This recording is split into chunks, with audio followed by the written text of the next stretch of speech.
West and Diablo Boots, the two best names in the boots business. For 50 years, the Salvi Group has been building trusted homes and strong communities. This year, we're celebrating that milestone with special events and anniversary promotions you won't want to miss. Discover Hillshire by Salvi Group, beautifully designed homes in a community built for the way you live today. And coming this spring, move-in ready spec homes will be available. Your new home is waiting. Celebrate 50 years of Salvi Group at Hillshire. Visit salvigroup.com or stop by Hillshire today. Is your business ready to grow? Not sure how? We have your solution. We are Stingray. Whether your customers are around the corner or across the country, Stingray connects you with radio to digital advertising, including connected TV, search and social, programmatic, digital advertising, and digital out of home. From idea to execution, we've got you covered. With creative and production, cross-platform integration.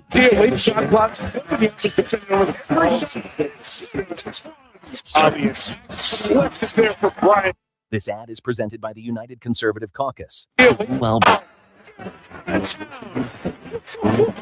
Oil and gas production and create thousands of jobs thanks to the leadership of Alberta's United Conservative MLA. 112 points. Carbon. Take that into consideration. I think that is a result that they're just so aggressive on the puck.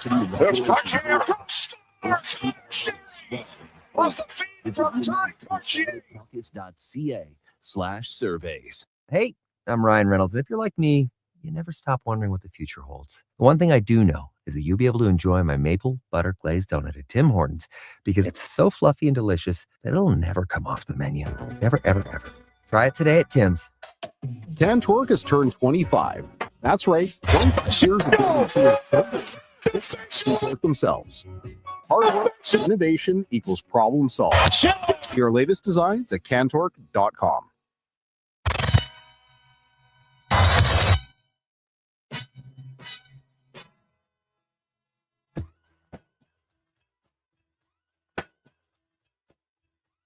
Jason Gregor Show.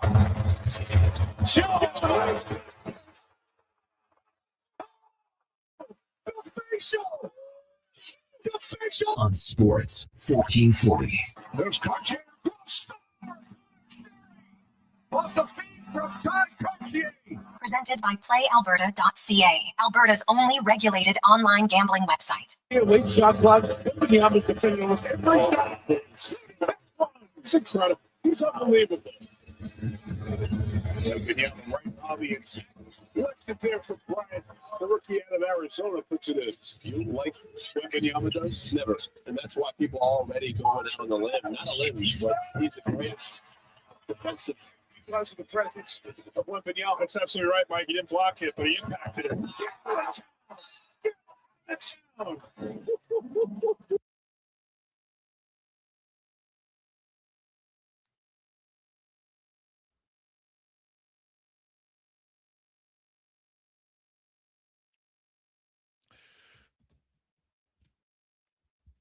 What a terrific Tuesday afternoon.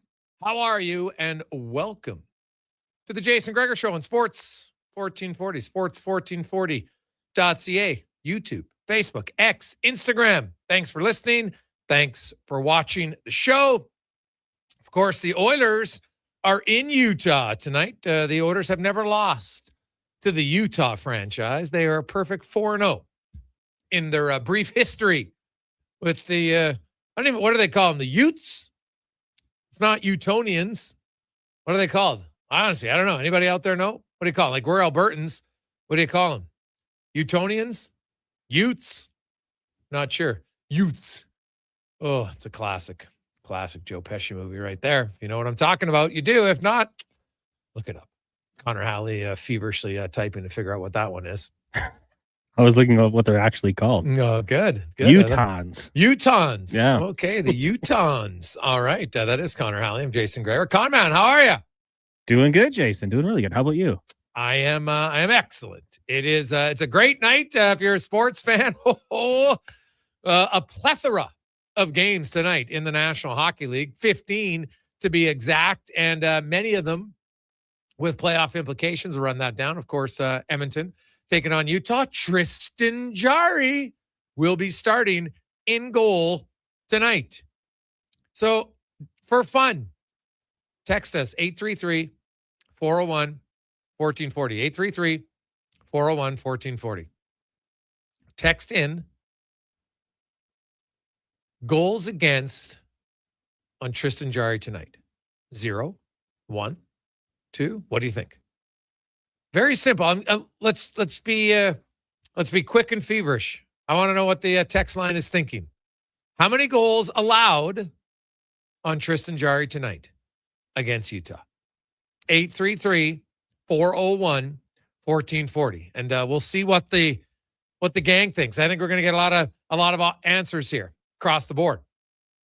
Of course, man, did you see the Ottawa Senators? What a game for the Sens last night. They needed a win, and they got a win. The Rangers had 9 shots, but they scoured the shot clock, and they got them to 10. So it didn't tie their 100-year record. Yay. But still, 2-1, the Senators. And honestly, that game was only close because of goaltending. Otherwise, that would have been a blowout by the Senators. Shane Pinto scored. Warren Fogle, who's played pretty well. Now, that's goals in 3 consecutive games for him. Made it 2-0. The ultimate game winner, Connor Sheary, made it close at 7:03. But it was a game really, like the Rangers, they had 3 shots in the first, 2 shots in the second. The shots were 26-5 after 2 periods. And the Rangers were the home team. And one of their leaders was playing in his 1,000th game. Everybody showed up with his Zibanejad wigs, but they forgot their game. Wasn't good. But Ottawa, all that matters, they needed a win. Now, they got bad news. Thomas Chabot, he's out, and he's going to be out for a while, which tells me maybe the rest of the regular season. If you saw that play, took a cross-check, to me, that looks like a wrist for sure. Maybe fractured, possibly broken. So look at the standings tonight. There is 12 games left for all the teams competing except Montreal. They have 13, and the Islanders have 11. Montreal has 86 points. Pittsburgh has 86 points. Columbus has 85. Oh, I forgot. Boston has 86. They're in the number 1 wild card spot. Then the Islanders have 85. The Red Wings have 84, and the Senators have 83. And the Sens are taking on the Red Wings tonight. And if you are Detroit, no Jake Sanderson, no Thomas Chabot. And I'll give Ottawa credit. They played last night, and they've been banged up, man. Like look at their defense, their blue line. It is decimated by injuries last night. You have Zub and you have Spence, and after that, and like Thompson got hurt. He only played 4:25 last night. Thomas Chabot played 10:21. So Jordan Spence played almost 27 minutes. Clevin played 24 and a half. Zub 23:44. Montepallo 18-19. Like everybody had to step up and play more because they are decimated by injuries. This reminds me right now of the Buffalo Sabres 2006 in the playoffs when they got down to like their 12th and 13th defenseman. It was awful. And it sucks at the worst time. So you're the Senators. You'll go into tonight and, Carter, called up. Matthew and Oski.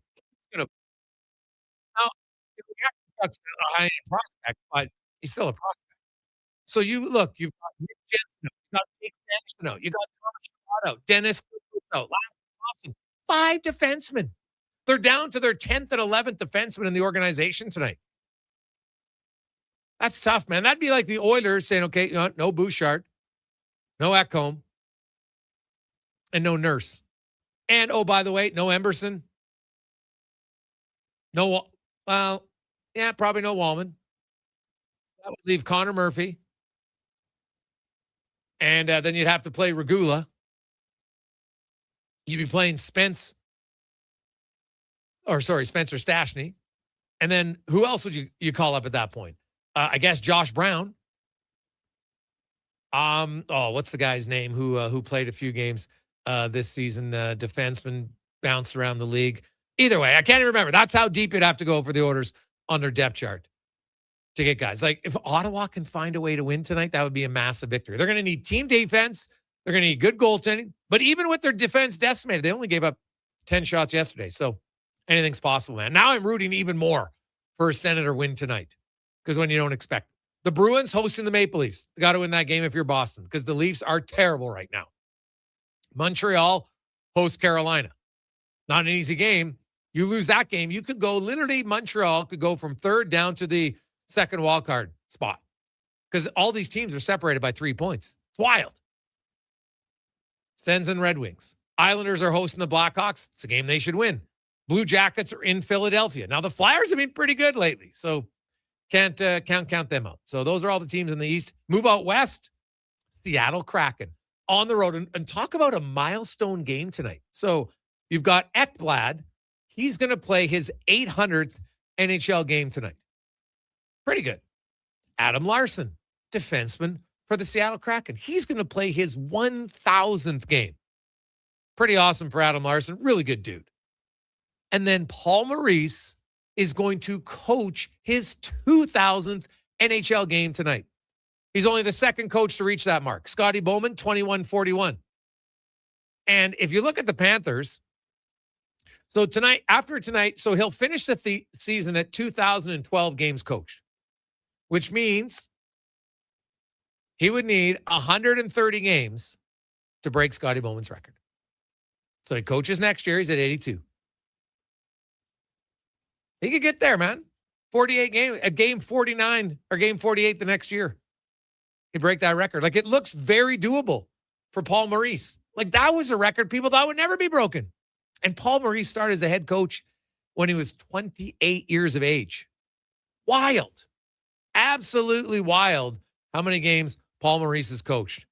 And you know what? People probably forget. So Paul Maurice came in as a head coach in 95-96 with the Hartford Whalers.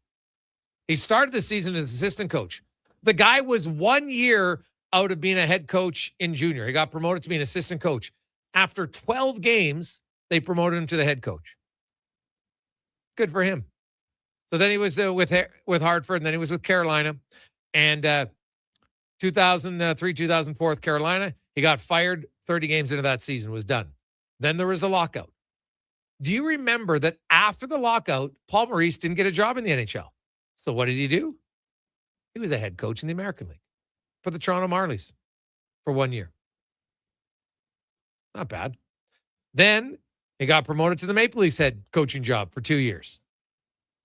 Then got let go. Carolina hired him 25 games into the season. And he coached there for another few years. Then, of course, he got fired in 2011-12. Went over and coached in the KHL during the lockout-shortened 2012-2013 season. After that, got hired by the Jets. Then he was in Winnipeg from 2014 all the way till 2022. He quit at the end of that season with the Jets. And then he got hired by the Panthers. He's been there for 3 years. Lost in the final, won a cup, won a cup. It's a hell of a career, man. He waited a long time to get into the champ. He had actually, if I'm looking at it, I think he might 1, 2, 3, 4, 5, 6, 7, 8, 9, 10, 11, 12, 13 years his team missed the playoffs. 1, 2, 3, 4, 5, 6, 7, 8, 9, 10, 11, 12. So he'll be 12 years in the playoffs. This year will be his 14th year out of the playoffs. Got to coach a long time to get that opportunity. So that's pretty good for Paul Maurice. Game 2000, man. That's awesome. Stillman, thank you. The Rig, appreciate it. That's who we're talking about. Cam Dineen would probably be the other guy you'd call up. Well, maybe Leppinen, right? Either way, that's where the depth chart would be.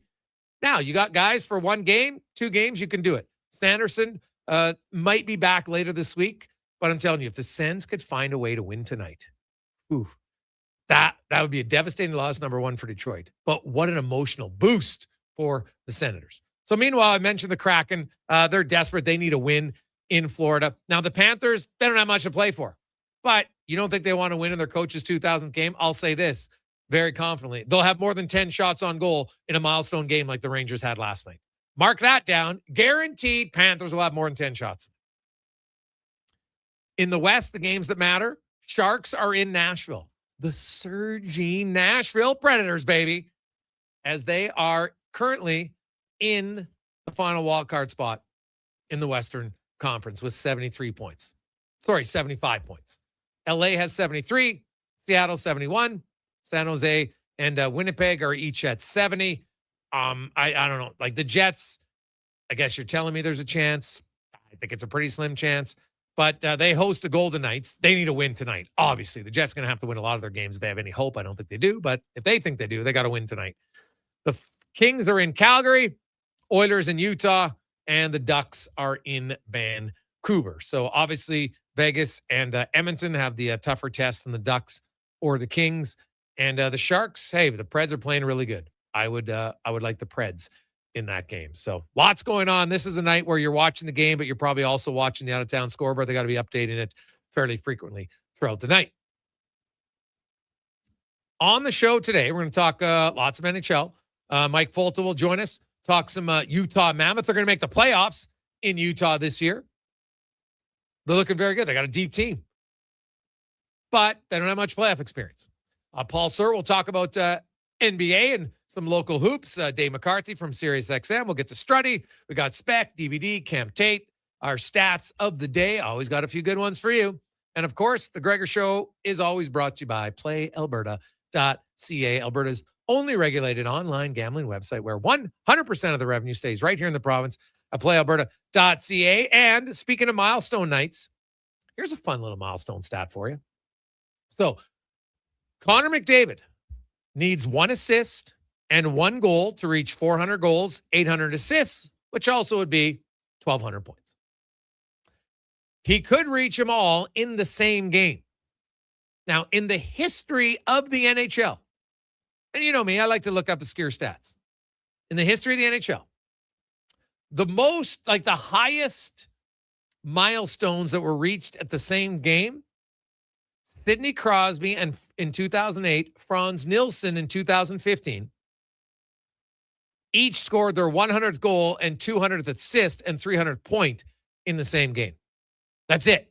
And in fact, in the history of the NHL, you only have Parker McDonald, 1964, Jim Pappen, 1970, Grant Mulvey, 1980, and Chris Stewart in 2013, who reached 100 goals, 100 assists in the same game to get to 200 points. So Connor McDavid, to get to 400, 800, and 1,200 in the same game, that shows you how consistent you've been. Right? That's ridiculous consistency. He would also be the 3rd fastest player to reach 1,200 points. No surprise, you know the 2 ahead of him, Mario Lemieux and Wayne Gretzky. But that's where McDavid's at. Tonight, his game, 784 of his career, and he's 2 points shy of 1,200. You know the other thing McDavid could do this year? It would be a stretch. But if he gets 5 more minor penalties, he'll set a new career high for most penalty minutes in a season for Connor McDavid. So unlikely, but just saying. Little obscure stats. That would be it for sure. Of course, McDavid, he is, in his career, he's had 3 120-point seasons. He is 4 points shy of making his 4th. His career high, of course, is 153. Then he had 132. He had 123. He's had 116 twice, including this season. Now, when he had 105 in 56 games, that would have been on pace for 153. So, I would argue that he's probably had, I know in the record books, he's not going to get it. It's only going to be a 105-point season. But his points per game that year, ridiculous. So, I know McDavid's not having the year he would like defensively, as is the team, but offensively, still pretty damn good. And it would be kind of fitting if he gets to 400 and 800 and 1,200 in the same game tonight. And so at PlayAlberta.ca, we got the McDavid milestone odds bets boost. You can get in on that one. Also, we have one that just some teams to win tonight. Who do we like? Boston, Colorado, Blue Jackets, and the Predators. So check it out at PlayAlberta.ca. Our question of the day: how many goals will Tristan Jarry allow? Now, keep in mind, if they give up an empty netter, that's not on Tristan Jarry. So Let us know. 833-401-1440, 833-401-1440. Hey, guys, 40 saves, a shutout, or 1 goal against from EG. I will say this, that for the love of God, I hope only 3. Hey, guys, is it weird that I'm just hopeful for 3 from Eli? No, probably not. When you consider how many goals he's allowed up lately, yeah. But this is the great part about sports. Most of us aren't expecting a great result for Tristan Jarry tonight. And that's, I don't even think that's being negative. It's kind of being realistic, because if you look at his last starts in Edmonton, it hasn't gone very well. Right? Now, part of it's team defense, no question. Part of it's that. But part of it is also Tristan Jarry. And what the interesting news or interesting part about sports is, just when you think it's not good, you never know. But here's his last starts. 7 goals allowed against Dallas, 5 goals Carolina, 5 goals Anaheim, 4 goals Calgary, 5 goals Minnesota, 4 goals Anaheim. And then I'm only using starts. You know, the Washington game, he came in relief. Previous start to that, Pittsburgh, 6 goals, excuse me. So his last start where he allowed fewer than 4 goals, and he didn't even allow 3, was when he allowed 2 against the New Jersey Devils. That was after he pitched a shutout to Vancouver. So, from January 20th to March 24th, can Tristan Jarry have a goals against game of 3 or less? That's the question. That is the question. Based on the text line, most of you think it's going to be 4.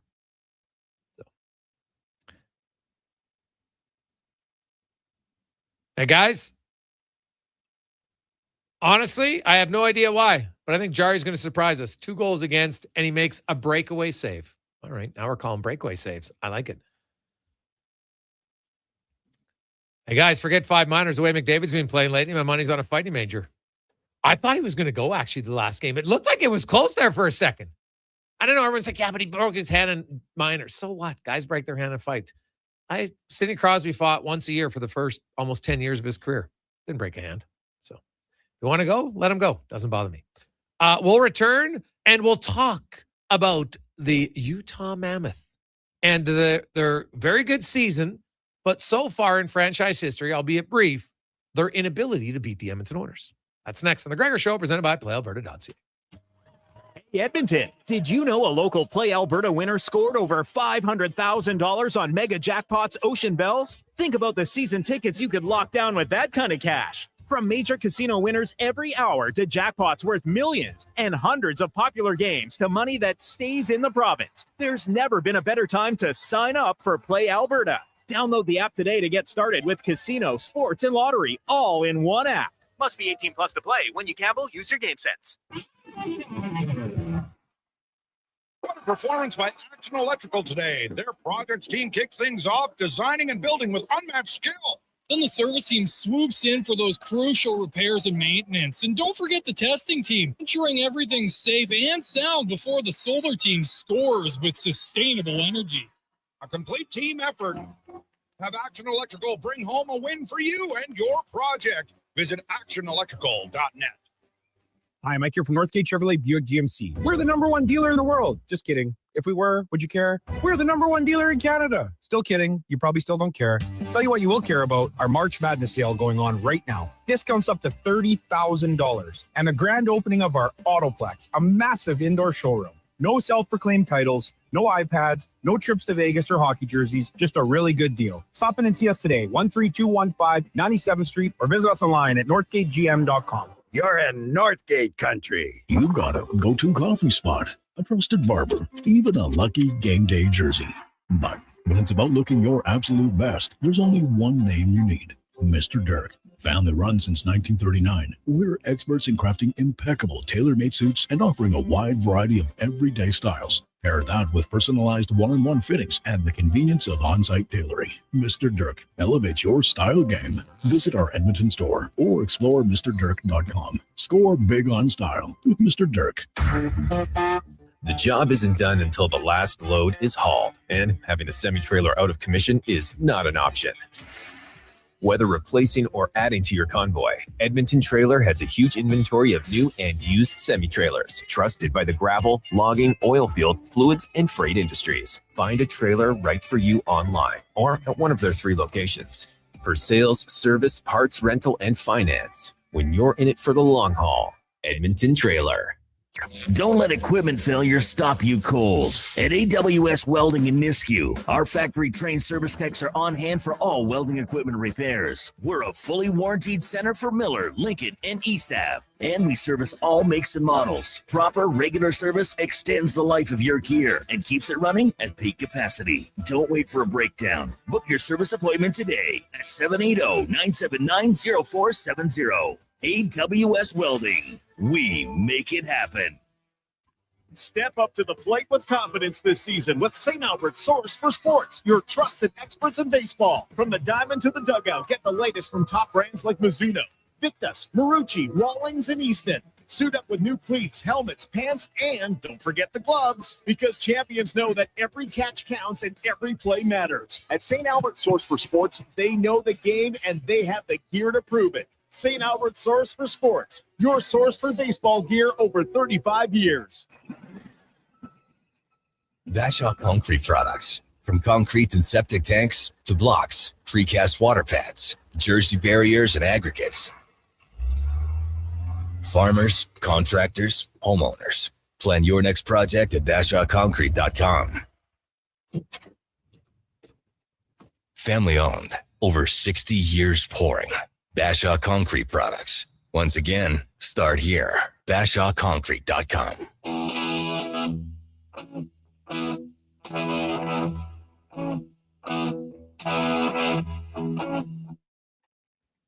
Portions of this hour brought to you by On the Rocks. The Oilers' push to the playoffs is on, and OTR is ready to be your hockey headquarters. $5.75 Molson Canadian, 69-cent wings, and play score and win every game. See more at ontherocks.yeg.com. The Jason Gregor Show, the best of Edmonton sports talk and beyond. This is Sports 1440. Presented by PlayAlberta.ca, Alberta's only regulated online gambling website.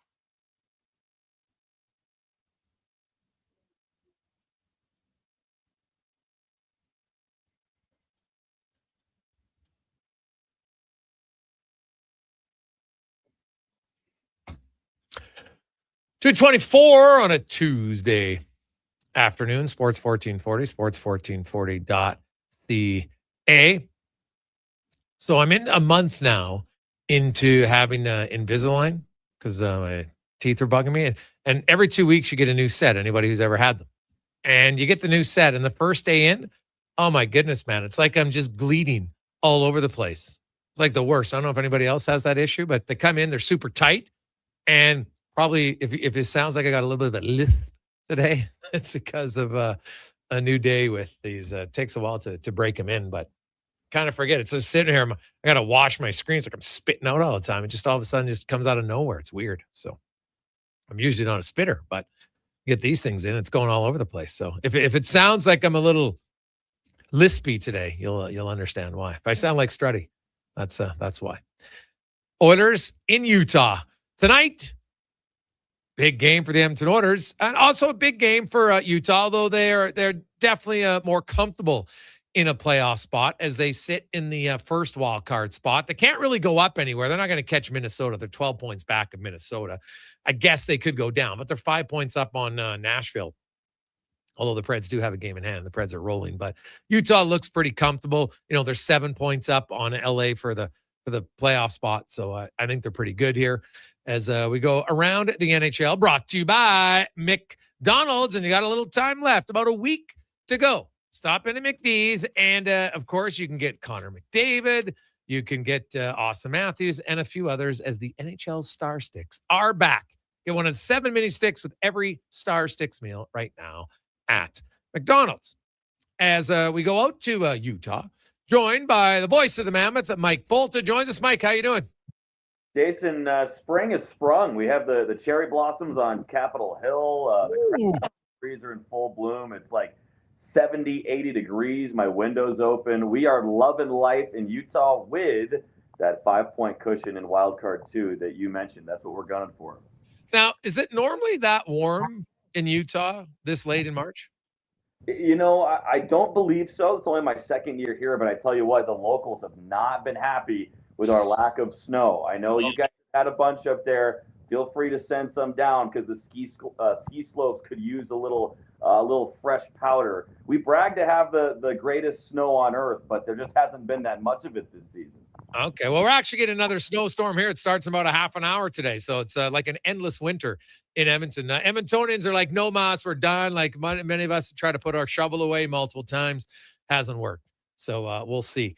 Now, Utah, the fans got to be pretty excited. In year number 2, they got a team that's looking like they're definitely destined for the playoffs with a lot of guys like Dylan Guenther, former Edmonton Oil King, and others. Like Dylan Guenther could be the first player in franchise history. And even if I go back to, like, I know that they moved from Arizona is different, but even if you include, they haven't had a 40-goal scorer forever. And, for Dylan Guenther to do it, he's got a realistic chance here. He's been on fire for them. Yeah, he's got a real chance. And even Logan Cooley, he was hurt for 28 games, but he was on a 40-goal pace at one point this season. They've cooled off a little bit. Guenther and Cooley like to play together. They're on a line with J.J. Peterka right now. And that line is so much speed and skill between those three guys. But whenever we ask Andre Tourigny, head coach of the Utah Mammoth, about those three, the first thing he brings up is how good they are defensively. Now, I think they'd like to get going in the offensive zone a little bit more. They've been relatively quiet recently, but they're really sound defensively for a bunch of young, skilled guys. Well, and Guenther, last year he had 27 goals in 70 games, 60 points. This year he's got 34 goals, 59 points. So pretty consistent, but obviously he's going to maybe push for that 40-goal mark. When you look at matchups, and you mentioned Cooley and Utah, Edmonton hasn't been a great matchup for him in their brief history. The Oilers are 4-0 against Utah. Obviously, McDavid, no Draisaitl tonight, so that changes some things. I would assume Sergachev is the defender will want on the ice. But which line do you think, or which lines will Tierney look to try to battle against McDavid's line? Well, I think it's going to be a group effort, right? Like, find me one line in the league that's going to be able to go up against Connor McDavid every single shift out there. One thing that we saw last game when the Mammoth beat the LA Kings in overtime was the line of Barrett Hayton, Jack McBain, and Michael Carcone was constantly thrown out there against the likes of Kopitar, Kempe, and Panarin. Now, I understand it's a totally different animal with McDavid's speed compared to those three players, but the Hayton line for Utah was able to essentially neutralize the Kopitar line, and I tell you what, that freed up some of Utah's other top players like Nick Schmaltz, Clayton Keller, and Lawson Krause to focus a little bit more offensively and to capitalize on their matchups throughout the game. And what do you know? It was that line of Keller, Schmaltz, and Krause that scored all 4 goals for the Mammoth in that game. So even though that line did all the scoring, a lot of credit belongs to that Hayton line with McBain and Carcone. Nobody has more hits since the start of March than Jack McBain in the NHL. If you're coming to the Delta Center tonight, you better make sure you're wearing mountain blue if you're in Jack McBain's presence, because he's going to come after you if you're wearing the wrong colors.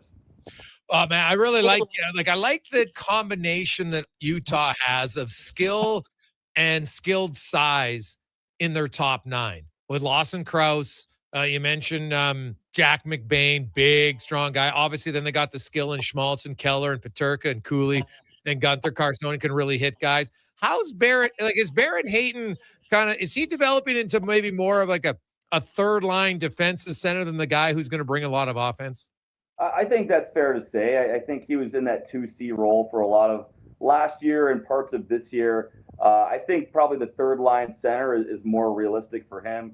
He's pretty good on face-off, does a lot of the little things, really good around the net, goes to the net with a purpose.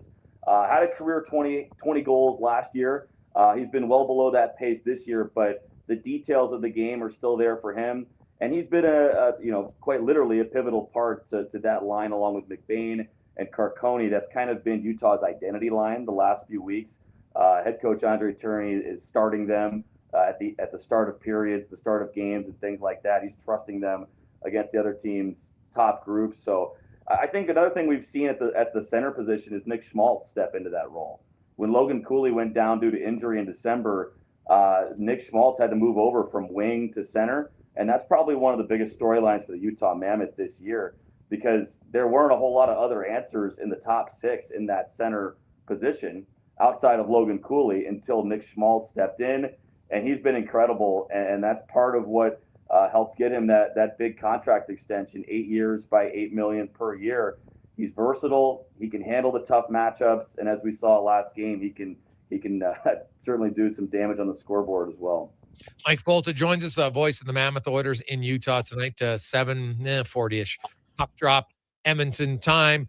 What's interesting is I look at Utah's fourth line. You got Kevin Stenlund down the middle, big, huge guy, and then two really diminutive wingers in Kyler Yamamoto, former Edmonton Oiler, and Alex Kerfoot. It's a unique kind of combination of what a fourth line makeup would look like. Yeah, it's probably a lot more skill than most fourth lines would have. But I think, I've been talking a lot about the Hayden line, but that fourth group is playing, 12 minutes a night at least. Like, they're not getting shorted on ice time here.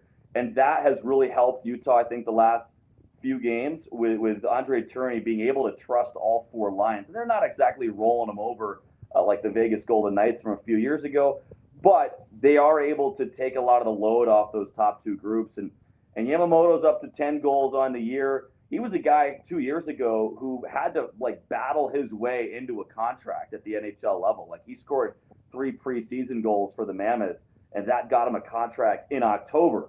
Utah didn't wait that long to sign him this year. He's been with the big club the whole time, even after being in the AHL most of last year. But he's got his highest goal total since, I think it was 22-23 with Edmonton.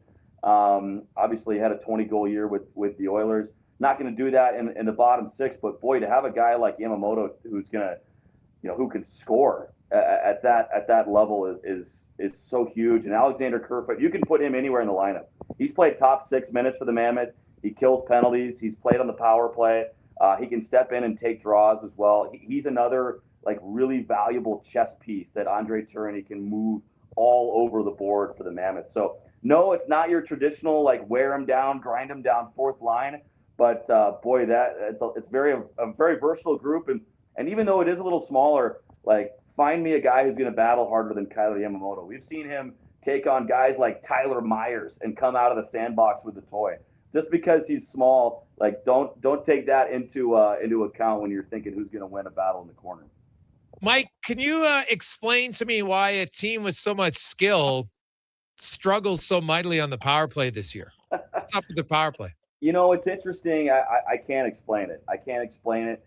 You've got Sergachev, who's a left-handed shot, running the top of the formation, and then Gunther is the right-handed one-timer on the left wing.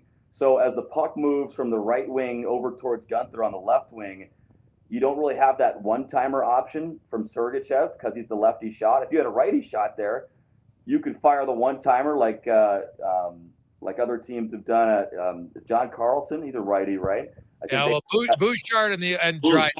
Okay, I was like, who's the righty weapon up there? But I think that shot, when that shot is going through for the Mammoth on the power play, the power play is so much more dangerous because then you can't just cheat to the Ovechkin spot. You can't just cheat to Dylan Gunther.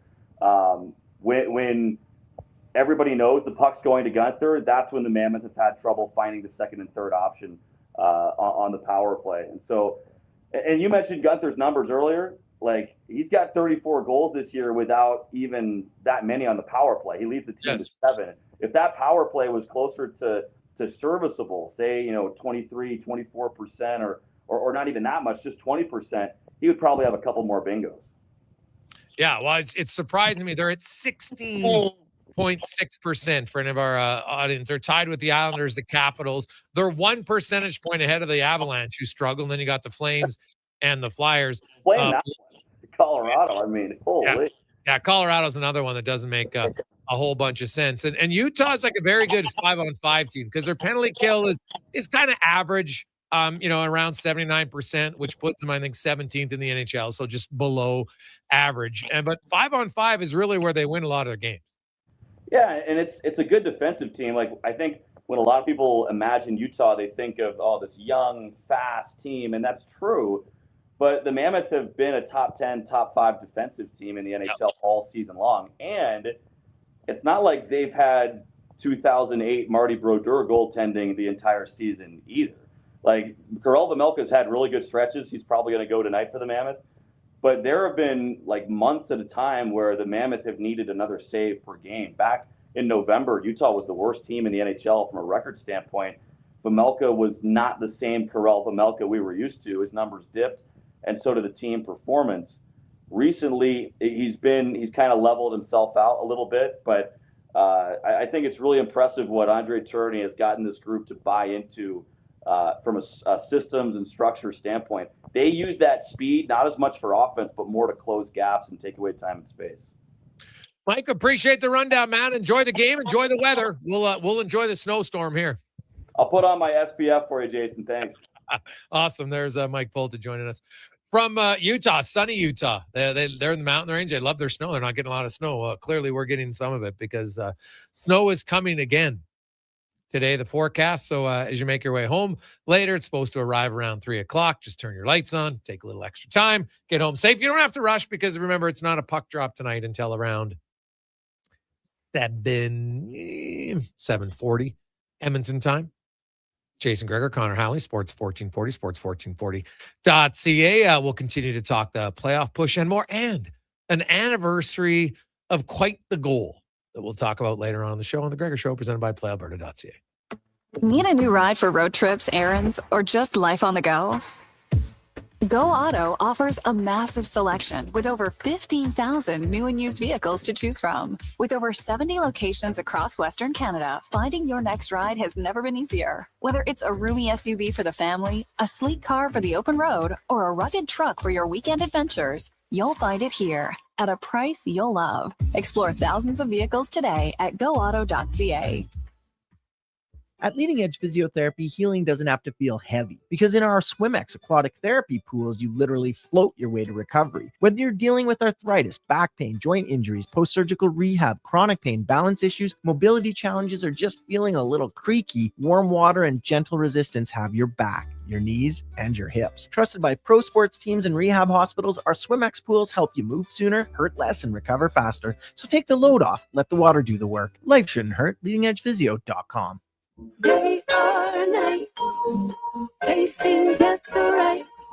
You can order oodle noodle at oodlenoodle.ca, delivering you the news almost right away. Remember, you can order oodle noodle at oodlenoodle.ca. So stay on your couch all day and order oodlenoodle.ca. Oodle noodle. Debt can take over your life. The stress, the constant worry, it can feel like you're drowning. When people come to see me, they're often anxious and feeling hopeless. But when I explain how I can help them get out of debt, those feelings melt away. I'm Parveen Middleton, licensed insolvency trustee at BDO here in Edmonton. I will create a personalized debt relief plan so you can move forward with confidence. Call 1-833-BDO-TALK or visit bdodebt.ca to discover your debt-free future. With the lead up to the playoffs underway, players are definitely stepping up their game. And the fans are doing the same. Simple snacks like chips and dip may work at the front half of the season, but now more and more fans are rocking the Wilhauk beef jerky for game time get-togethers. Just make sure you bring enough for everyone if you want to be invited back for the playoffs. Make your next hockey game day a Will Hockey game day with Wilhauk beef jerky, only available in Leduc. Get yours today because you don't win games with salad. Smart, connected, community-driven. Jason Gregor sets the standard for sports talk in Edmonton. Join the conversation on Sports 1440. Text Gregor, 833-401-1440. Sports 1440, where Edmonton talks sports.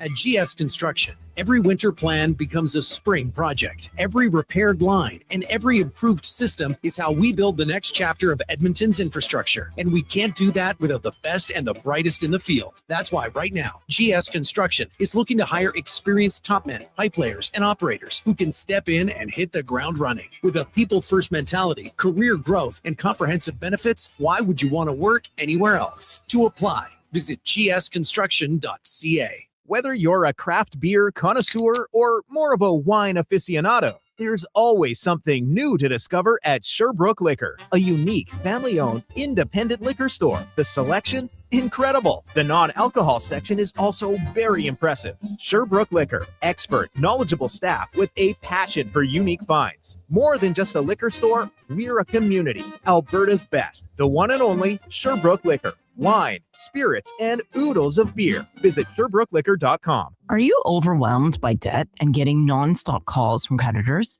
It can feel like there's no escape. Debt doesn't have to be a life sentence. A single call can turn things around. My name is Parveen Middleton. I'm a licensed insolvency trustee at BDO right here in Edmonton. I can help you become debt-free with a solution just for you. Let's put an end to those calls from creditors together. Call 1-833-BDO-TALK or visit bdodebt.ca to discover your debt-free future. Running a business is tough. Finding new customers shouldn't be. Stop chasing leads. Let them come to you with Stingray, offering you access to more digital, outdoor, and traditional advertising platforms, including radio, connected TV, search and social, programmatic, digital advertising, and digital out-of-home. So while you're closing the next deal, Stingray is working for you to deliver more leads, more customers, more sales. It's that easy. Get started now at stingraymediasolutions.com and always be closing. It's Truck Month at Wolf GMC Buick, and we know trucks. And we have the best deals of the year right now. Some have 0% for 4 years. We have 0% for 6 years. That's on our #1 selling GMC Sierra half-ton crew cab, or the Elevation, the AT4, or Denali. Yep, 0% for 72 months. And Costco members get an extra discount on some of our SUVs. Pop in today and drive away smiling. Wolf GMC Buick. We're making it easy.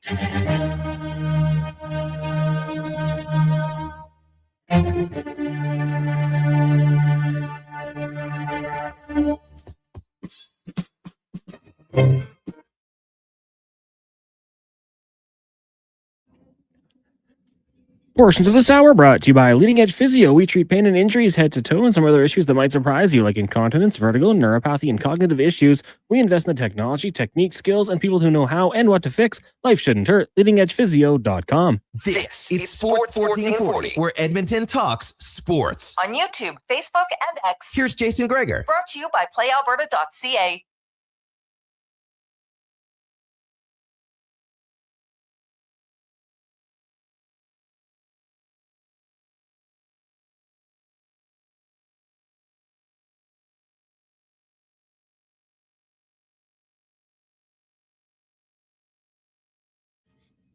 .245. Welcome back. It is game day. Sports 1440, sports1440.ca. Gregor Show, always brought to you by our title sponsor, PlayAlberta.ca, where you can get in the game all the time. Use the Jason Gregor Show odds boost. You get a few little extra boost points for different games. Check it out, PlayAlberta.ca. Oilers in Utah on a night that has massive potential playoff implications for lots of teams. Boston, Montreal, Ottawa is playing Detroit. The Kraken are in Florida as the Kraken are clinging to their playoff hopes. The Islanders host the Blackhawks. Blue Jackets are in Philly. Pittsburgh is hosting Colorado. The Lightning, they are battling with Buffalo. They're in a playoff spot, but they're battling with Buffalo. Blues, Capitals, doesn't mean anything.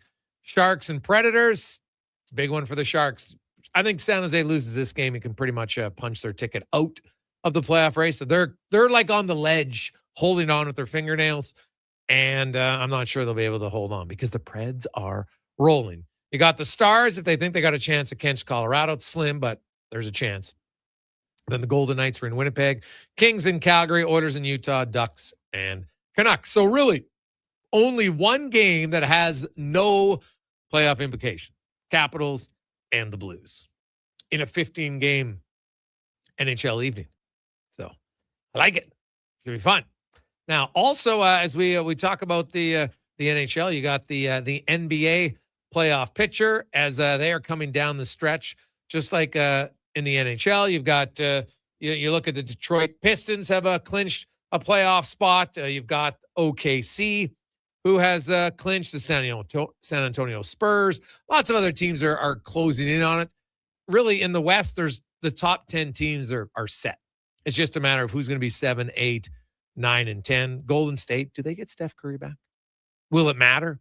I don't know.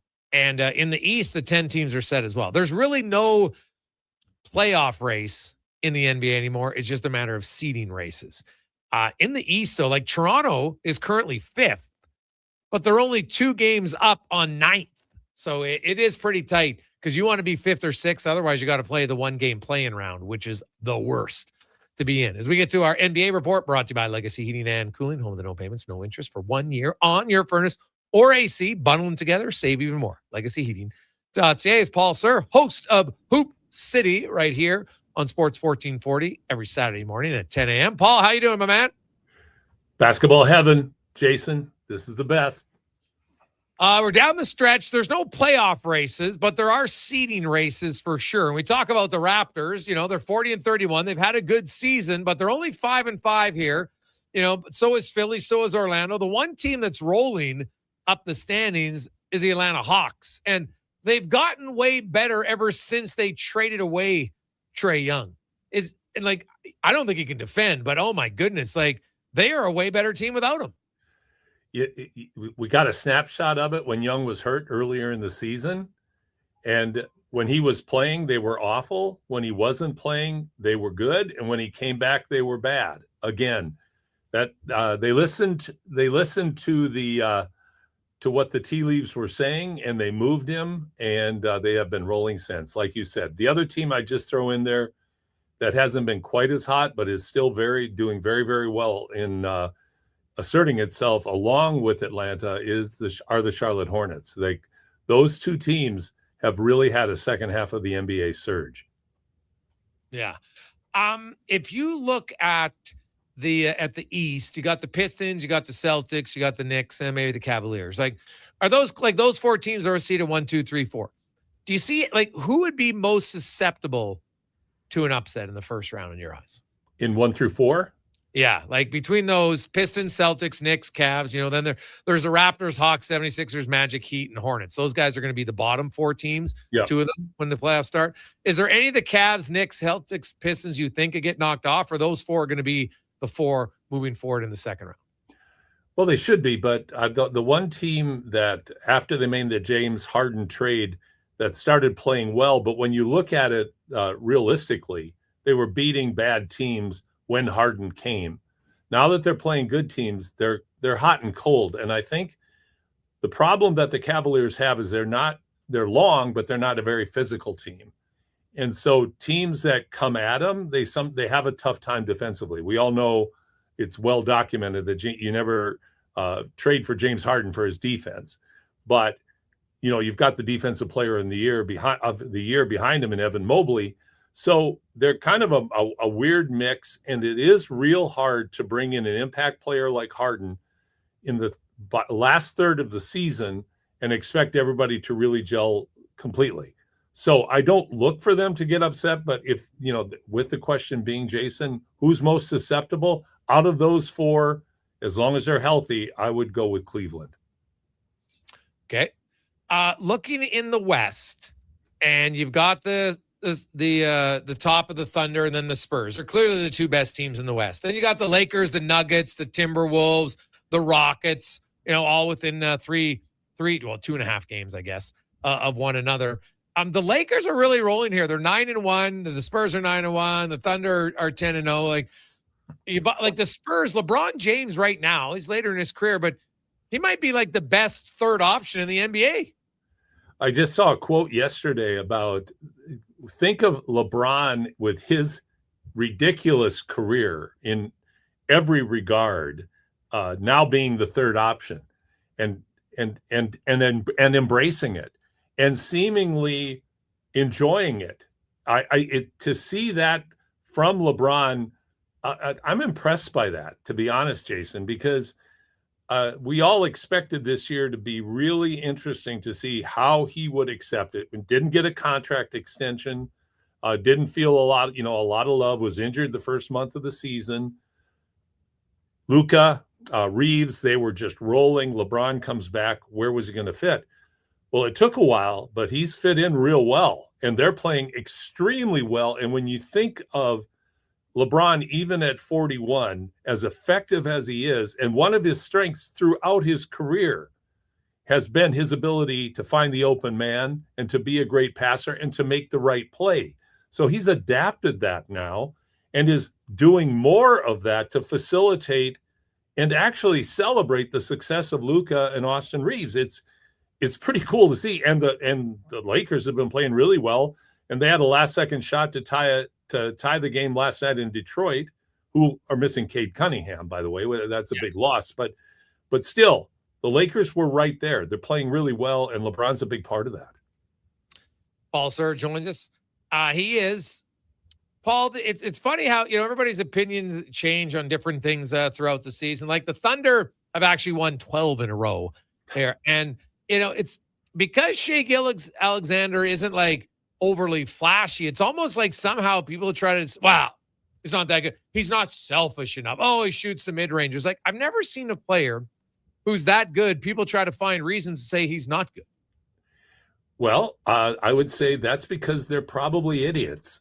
And that's about the only way I can say it, is that you have to be an idiot to say that, because you're not seeing the reality of a guy who has honed his craft to the point where he doesn't have to be flashy. He doesn't have to fill that insatiable desire for highlight film and over, ridiculous celebrations after a made basket.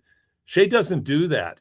When he hit the bucket that broke Wilt's record for consecutive 20-plus point games, it was just another basket. The only guy not celebrating in the gym was him. He's just that kind of personality.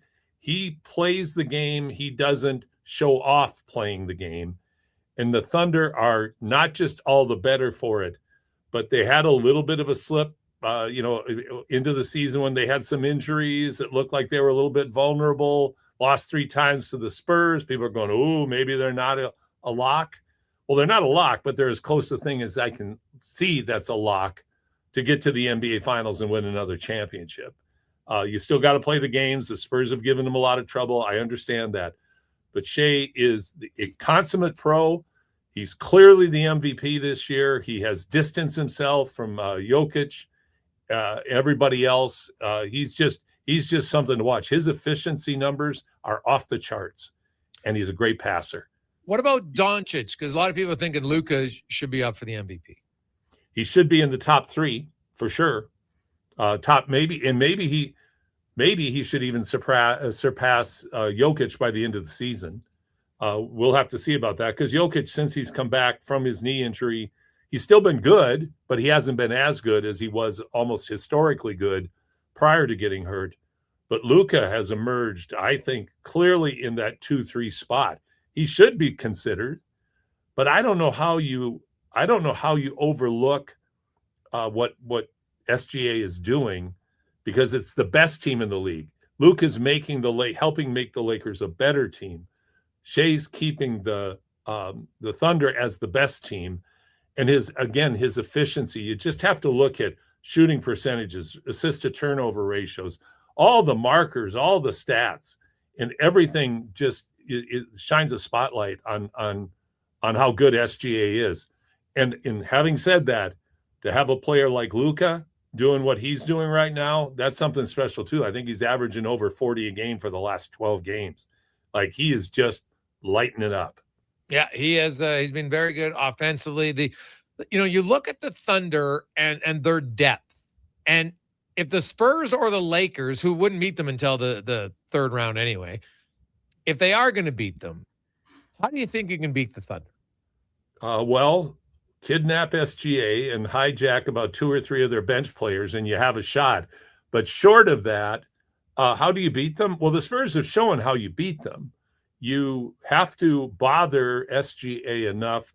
So instead of getting 36 on 15 shots, he has to be bothered and contested and made somewhat uncomfortable, which is really tough to do. But the Spurs, one thing they do have is they have the young athletes who can compete with SGA physically and athletically. They're fast twitch defenders. And SGA is all about throwing you off balance. And they do a better job of keeping their balance and helping on him than anybody else has been able to do all year. So that's number one. Number two, you're going to have to deal with their 3-point shooters. And the main thing is you're going to have to really take care of the basketball because they are so good defensively. As great as SGA is, and as, I go on and on about his efficiency, the offense is also very efficient. A lot of it is because the other offenses are defended so well, they're not efficient. And they get a lot of transition opportunities. They get a lot of open threes. They push the pace extremely well. And you've got 11 guys that can come in and just contribute. Like, you're not looking at drop-offs like most teams have. So that's that is what you have to do to have a shot at beating the Thunder in a 7-game series. Paul, what's coming up on the show this weekend? We have a guest host. Josh, my producer, will be hosting for me. I have a couple of recorded interviews. I'm going to be going out of town with grandsons and family and go on spring break for 2 weekends. But I'll be pre-recording, like I said, some interviews. We're going to have Kira Lyons on. She's the head coach at Nate, coach of the year nationally for Nate. Just done a remarkable job. I'll be interviewing Alan Gibb, head coach of the Raymond girls team. Jason, I went and watched Raymond play. Yeah. Town of about 1,500 people, one stoplight. They're always good. And you have 10 girls out there that can run, jump, and shoot. And they roll everybody. And they have 200 kids in their high school. 200 kids in their high school. 3 in a row, and rocked everybody. Won the final by 35. They could have won it by 65. It's got to be coaching or something. Like, how is it that they're this dominant with such a small talent, such a small pool of kids to choose from? We moved to Alberta in 1987. 1988, Raymond played McGrath in the 4A boys finals. They kicked everybody's butt. McGrath's even smaller than Raymond. They're in the 4A finals. I said, how can that be in 1988? It's 2026, and it's still that way. It's unbelievable. The tradition they have, the athletes they produce, the mentality, the family, the expectations. It's just a different deal, Jason, and is deserving of literally a documentary because it is unlike anywhere in North America. And I don't say that lightly. Alan Gibb does a great job. His daughter, Delaney. Now, Pippa, Delaney's outstanding at BYU. Pippa's probably going to be as good or better than her sister. Alan was a good player himself, but it's more than that. There is something in the water and something in the genetics. And also, by the way, they're all multi-sport athletes. To me, they're the case in point of specializations, a bunch of crap for most athletes anyway, because you can play multiple sports and still be really good at basketball. So, yes. Anyway. Hey, multiple sports athletes, the best, man. I love it. Yep. Great stuff, Paul. Have yourself an enjoyable week and enjoy the trip. And we'll tune into the Josh Man hosting his show on Saturday. Can't beat the Josh Man. Thanks so much, Jason. There you go. That's Paul Sur, host of Hoop City, but not this weekend. Josh Fenwick behind the mic. Good for Josher. Coming up, we got TR, Dave McCarthy. We got Struddy, Spec, lots more on the Edmonton Oilers. Tristan Jarry starting. And I know yesterday there's people, oh my God, they're changing the defense. They're not. Ekholm's going to play with Bouchard. Nurse is going to play with Murphy. Wallman's going to play with Emerson. So I said, now why would you practice otherwise? I have no idea. I really don't get it. I don't know. Maybe there's got to be something to it, but your bottom two pairs just played very well against Tampa Bay. Of course you weren't going to change them. Ekholm and Bouchard, they've had way more good games than bad games. So they'll go to that. Obviously, McDavid's line. Look for 97. Look for them to have a bounce back game. And it could be a double milestone night. We'll tell you about that when we return after Connor Halley. And a Sports 1440 update brought to you by Fountain Tire. Tires, wheels, oil change, vehicle repair. They do it all in one stop. Book your appointment today, fountaintire.com. The Sports 1440 update. It's game day. Oilers down in Salt Lake City set to take on the Mammoth. Puck drop just after 7:30. Our pregame coverage coming your way 6 o'clock with Andrew Walker, Donovan Paulson, and Landon Ferraro. Elsewhere around the NHL, the Leafs in Boston. Canadians host the Canes. Sens taking on the Red Wings, Panthers, and Kraken. Islanders up against the Blackhawks. Flyers meeting the Jackets. Penguins host the Avs. Wild in Tampa. And the Flames taking on the Kings in the association. Just 4 games tonight. Kings and Hornets, Knicks, Pelicans, Magic, and Cleveland, and the Suns hosting the Denver Nuggets. In the AJ, Whitecourt in Fort Mac, Calgary hosts Canmore. Both of those playoff series tied at 1 game apiece, and the Kodiaks looking to take a 3-0 series lead over Drum. Heller, Grand Prairie try to do the same as they're in Lloyd. From the NFL, longtime Bucks linebacker Levante David announced his retirement after 14 seasons in the NFL. The 3-time All-Pro was drafted in the 2nd round back in 2012 and won a Super Bowl in 2021. And the Atlanta Falcons reaching a 1-year, $2.5 million deal with running back Ryan Robinson, who spent the last 4 seasons in Washington and San Francisco. Coming up in hour 2 of the Jason Gregor Show, we'll be joined by our co-host, former NHLer Terry Ryan, and Dave McCarthy from Sirius XM. I'm Connor Halley. This has been a Sports 1440 update. Sports 1440, a Stingray radio station broadcasting on Treaty 6 territory. Download the free iHeartRadio app and listen to CKJR wherever you go. Excavators, loaders, lifts, compaction equipment, and more. Find the XCMG construction equipment you need. Available for rental or sale at Japa Machinery Group. Japa, helping build Alberta from the ground up for 50 years. Visit japamachinery.com. Booster Juice is going crazy for hazelnuts. No, not crazy. Nuts. Booster Juice is going bananas for hazelnuts. I mean, there are bananas in smoothies, but that's not the point. Banana juice is booster for hazelnuts. What? Just stop. Booster Juice is going nuts for hazelnut. Introducing the Nutty Monkey Smoothie, Holy Hazelnut Acai Bowl, and Nutty Booster Ball, all made with rich, creamy hazelnut spread. Try them today, only at Booster Juice. Canadian born, blending since 1999. Hey, sports fans, we've got a clear choice for you. At Crystal Glass, we provide customers with the perfect glass for any job. From home to auto and even commercial, installation or repairs, we're your team. Call 310 Glass or visit crystalglass.ca. Crystal Glass. From the first face-off to the final, Sports 1440 is your home for Welcome back. With live coverage, expert analysis, and pre- and post-game shows. We bring you closer to the game. Tune in 24/7, only on Sports 1440, Edmonton's sports station. For the first time in 66 years, Golden Bears and Pandas hockey are on the move. During the 2026-27 Canada West season, 2 of the most successful hockey programs in U Sports history will call Silent Ice Center in Nisku their temporary home. The Golden Bears and Pandas are excited to connect with the South Edmonton community and welcome new fans to experience the tradition and excitement of U of A hockey. Same tradition, new temporary home. Golden Bears and Pandas hockey at Silent Ice Center for the 26-27 season. The job isn't done until the last load is hauled, and having a semi-trailer out of commission is not an option. Whether replacing or adding to your convoy, Edmonton Trailer has a huge inventory of new and used semi-trailers, trusted by the gravel, logging, oil field, fluids, and freight industries. Find a trailer right for you online or at one of their 3 locations. For sales, service, parts, rental, and finance, when you're in it for the long haul, Edmonton Trailer. Well, get ready for a silly hockey fans. Your partner in power just skated onto the ice. EWEL.ca, the new e-commerce website for electrical wholesalers Edmonton, is ready for the power play 24/7, 365. UL skates to where the puck will be in 5 years. Now that's forward thinking. Killer selection, slamming products from the best brands, and legendary service. Don't sit on the bench. Get your account today at EWEL.ca and win that project. Plug into your partner in power. Get an EWEL.ca account today.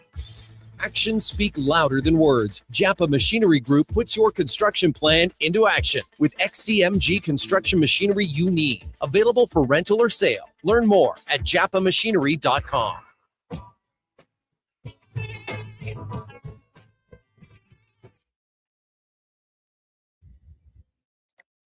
Portions of this hour are brought to you by CanTorque, made in Canada, made for Canada, where extreme isn't theoretical. Find your solution at CanTorque.com. The Jason Gregor Show, the best of Edmonton sports talk and beyond. This is Sports 1440. Presented by PlayAlberta.ca, Alberta's only regulated online gambling website.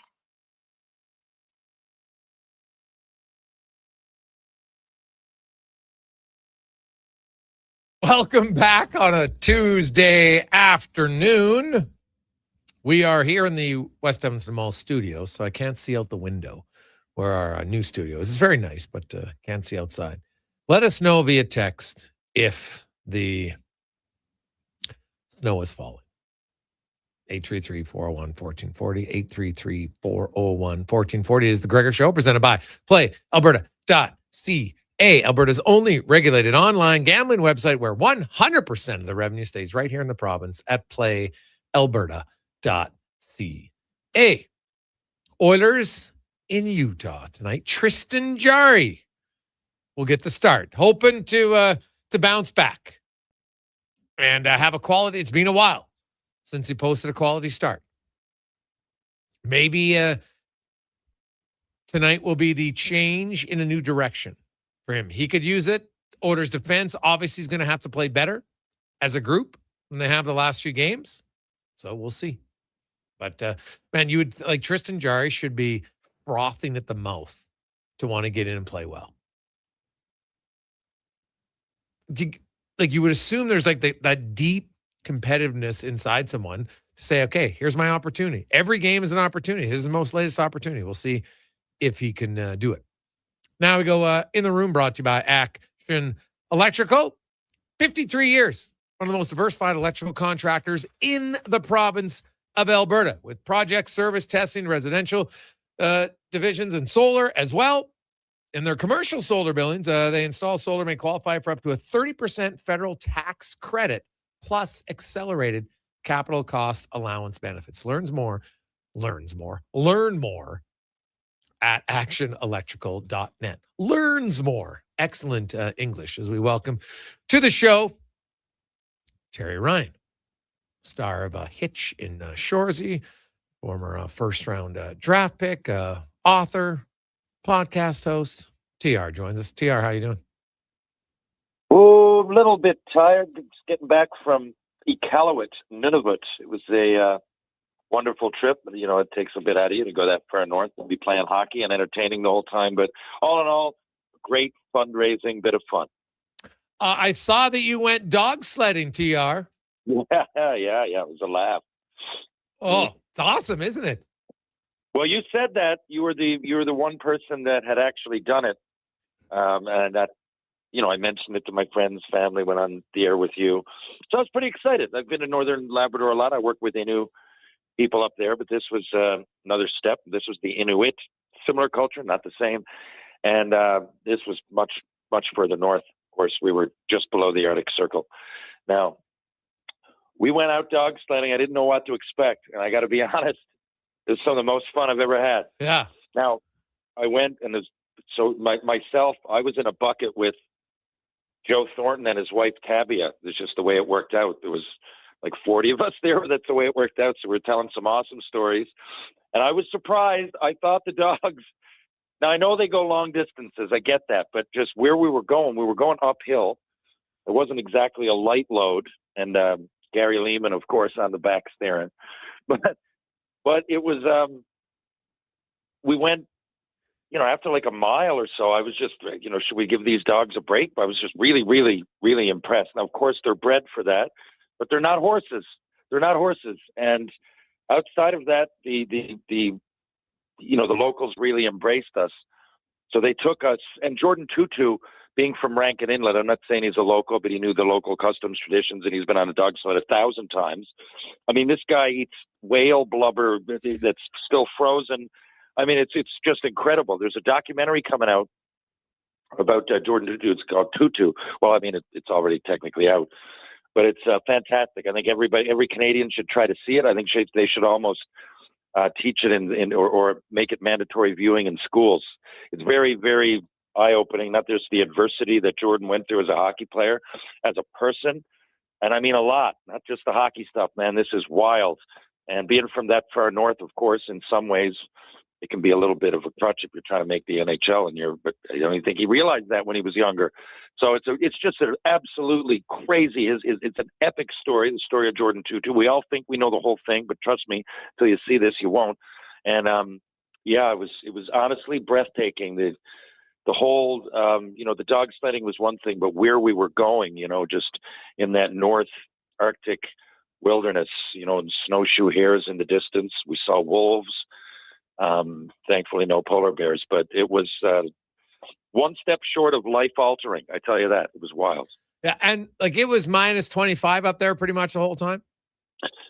Oh yeah, it was at least that. Yeah, it was a little bit less. It was a little bit, minus 30. They said it, feels like minus 50, but feels like, I don't know. Well, once it gets that cold, it's that cold. But I was pretty bundled up, and luckily, going up, I knew some locals that moved up from Newfoundlanders everywhere. That moved up from Newfoundland work, and they were like real good friends of mine. So they set me up and us up, I suppose. And it was outside of that, it was probably the fastest alumni game I think I've ever played in. Man, it was a group of us, myself, Jordan Toot, Baron Asham, Mike Shute. There was Victoria Bach, great player, with us. We had Ben Scrivens, Joey McDonald were the goalies, and they had all Leafs alumni outside of Callie Armstrong, another great female player. Everybody was Leafs alumni. So it was a real fast game. It's only 2 lines on each side.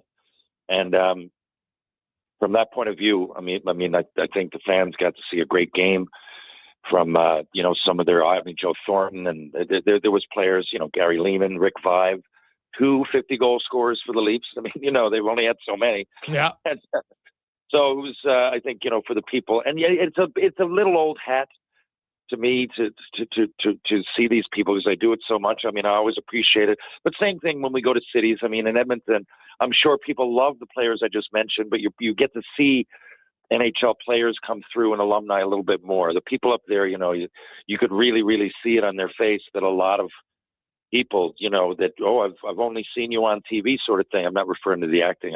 That and everything else, the hockey. So people were really, really, really appreciative and did everything they possibly could.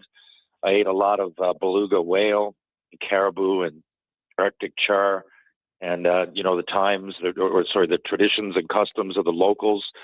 We were throat singing on stage. It was really, really a real nice time. And it's a big part of Canada up there, and I really, really encourage. It's so expensive, I think. And if one day I can take the initiative, if I get into politics, I would try to give every Canadian, one trip up there for 99 return or something that, because give your reason, because it's already pretty far up there, and if money is more of an obstacle, then a lot of people are reluctant. And let's be honest, if you were going to go on vacation, what did I do a month ago? I said, I want to go to Florida. I want to get out. Had nothing to do with country boundaries. It had to do with it's a little bit warm when it's freezing. But so give me a bit of motivation. I had no less fun up there, I tell you that. Probably even more when you look at it at a life, experience that I'm going to look back on. But you often don't think of it because it costs so much money. Yeah. Well, you know what? It is. I've never been up there. I worked in Fort Liard. That's as close as I got in Northwest Territories for a time. Minus 52 TR, the coldest place I've ever been in my life. And it was. Oh my God, that was life altering for not necessarily the best reasons, but you're just like, you get out there and you work because you don't want to stop, because once you stop, you're freezing. So I have the utmost respect. But dog sledding, man, I tell anybody, you get an opportunity to do it, and you were out in a place probably with even more open air where you could just go, and those dogs are bred, man. They can run for miles and they can really, really move. So they're strong, and it is an awesome experience. Even if you want to just do it up in Canmore, they have the dog sled that you can go up there. That was fantastic when I did that as well. We did it with my young son. He was, I think he was like 2 when we went, and he kind of fell asleep on the dog sled. It was so comfortable for him as outside. And the dogs were I just remember when they got together, because quite a few, they just got so loud. Like they were so excited to run. That's just what they're bred to do. They're just like, oh my God, I get to work. It was crazy how loud it was before all the sleds got going. That's what I remember. Yeah, it was funny. Like you just said, I kept feeling bad. And it must look like such a naive idiot to the locals, but I was really just, but the dogs, they wanted to get going, right? You'd stop.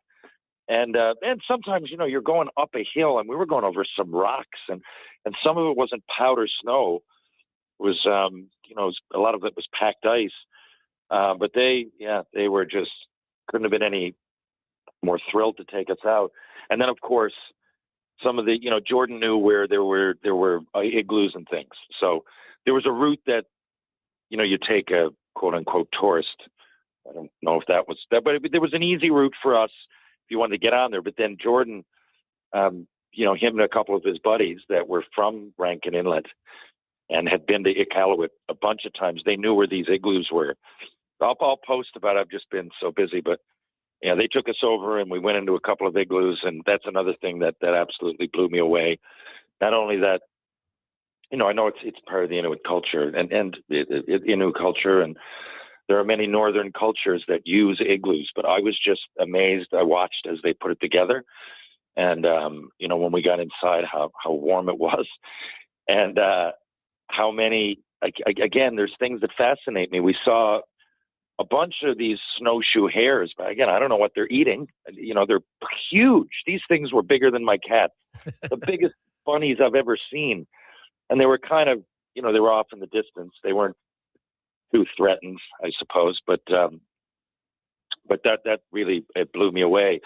And, it's one thing to, sit down to dinner and have a bite to eat like the locals. But again, they had the beluga whale beluga whale jerky, kind of akin to beef jerky. I didn't realize that was a thing. So we were going around during the day, and I said, you know what? Yeah, just do as the locals do, as they say, when in Rome. So they gave me a bunch of this stuff, and I ended up taking a real liking to it. It's really, really strong taste at the beginning. We were doing the same with the Arctic Charm. Like the boys saying, yeah, we're going to go eat some. And we get there, and it's like in a block of ice.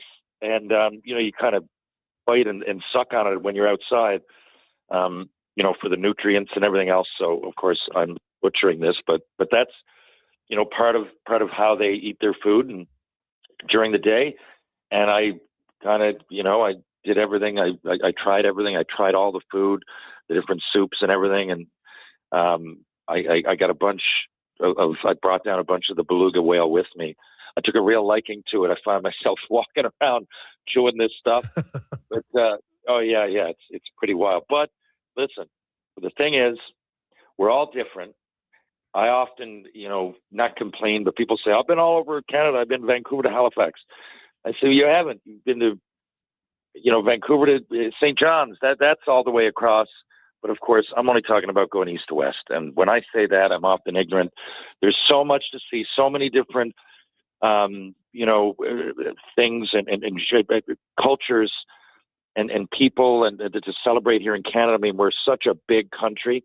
That's all. To me, I said, I feel it's great to get this opportunity to come up here. But I really, really think that if at all possible, we should all, and I don't mean everybody go to Iqaluit, but even just, as north as one of the territories is a good start. And, all these small communities, the other side of it is that they all really, really work together. I noticed that in Newfoundland, most of our communities, I'm coming at you from St. John's, but most are bays, inlets, all around the island that, have evolved together. And I get that real sense of community up there. So that if nothing else, that was a real warm welcome and an adventure that felt like we did it with the community. When we come back, Tiara, we're going to talk some hockey. Dave McCarthy is going to join us. It's a plentiful night of NHL games, 15 of them, some massive playoff implications, some brutal timing for injuries. We'll get to all of that. And could a resurgence begin tonight? We'll discuss it next on The Gregor Show, presented by PlayAlberta.ca. Wondering what you can afford? Let Go Auto do the math with our free car loan calculator. No pressure, no awkward convos, just quick answers on your budget and payments. Bad credit, no credit? We got you. Text CHECK to 780-777-7777. That's CHECK to 780-all-7. Find out what you qualify for and start shopping with confidence. Go Auto. Drive what you love with payments that make sense. Hey, Edmonton, did you know a local Play Alberta winner scored over $500,000 on Mega Jackpot's Ocean Bells? Think about the season tickets you could lock down with that kind of cash. From major casino winners every hour to jackpots worth millions and hundreds of popular games to money that stays in the province, there's never been a better time to sign up for Play Alberta. Download the app today to get started with casino, sports, and lottery all in one app. Must be 18 plus to play. When you gamble, use your game sense. Day or night, tasting just so right. You can order oodle noodle at oodlenoodle.ca, delivering you the news almost right away. Remember, you can order oodle noodle at oodlenoodle.ca. So stay on your couch all day and order oodlenoodle.ca. Oodle noodle. Edmonton's go-to station for all things sports is Sports 1440. From Low Tide to Kevin Karius and Jason Gregor, we deliver the latest on your favorite teams. Tune in 24 hours a day, 7 days a week to Sports 1440. Whether it's a house, a gas station, an apartment complex, or any new building going up above ground, the work always starts below ground. And that's where you'll find GS Construction. GS Construction ensures the first step, relocating utilities, installing new ones, and building the underground systems, is taken to make progress possible. But the work can't start without you. GS Construction is currently on the lookout for experienced top men, pipe layers, and operators. To apply, visit gsconstruction.ca. You've got a go-to coffee spot, a trusted barber, even a lucky game day jersey. But when it's about looking your absolute best, there's only one name you need. Mr. Dirk. Family run since 1939. We're experts in crafting impeccable tailor-made suits and offering a wide variety of everyday styles. Pair that with personalized one-on-one fittings and the convenience of on-site tailoring. Mr. Dirk elevates your style game. Visit our Edmonton store or explore MrDirk.com. Score big on style with Mr. Dirk. Come for Canada's largest trade shows, the biggest names in entertainment, exhilarating sporting events, and more. And stay for the experience at the Edmonton Expo Centre. Looking for the perfect place to host your next big event? From trade shows to galas, meetings, and concerts, the Edmonton Expo Centre has the space, event expertise, and service to make your next event unforgettable. With over 522,000 square feet of flexible event space, in-house catering, and operational expertise, they bring your biggest vision to life. Learn more at edmontonexpocentre.com today. That's 2 minutes for teeth chattering. Freezing on the sidelines again? The Kuma heated chair is a must-have for sports parents who want to cheer in total comfort. From chilly spring mornings to frosty fall evenings, you can finally be warm and comfortable for every game of the season. Shop Kuma Outdoor Gear online and choose from 4 unique models, including one you both can curl up in. Get yours today at KumaOutdoorGear.com. Millions and millions of Canadians do not have a doctor. We have a crisis. Canada's Medical Clinic is opening clinics across Canada to allow everyone to have a doctor to call their own. Early detection saves lives. If you are hearing this ad, then we've got some good news. Canada's Medical Clinic Windermere is now open. Call now and book an appointment with your new doctor. Canada'sMedicalClinic.com. Portions of this hour brought to you by Culligan. For all your residential water needs, your local water treatment company, more than just big bottles. Culligan.com. The Jason Gregor Show, the best of Edmonton sports talk and beyond. This is Sports 1440. Presented by PlayAlberta.ca, Alberta's only regulated online gambling website.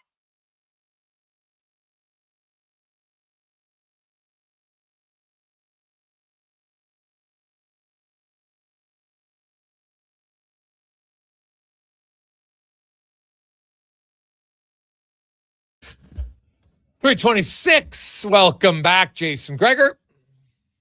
Connor Howling, Declan Kruger, Sports 1440, sports1440.ca. Hope you're having a lovely day. It's game day, and man, when we say it's game day, there is a lot of games.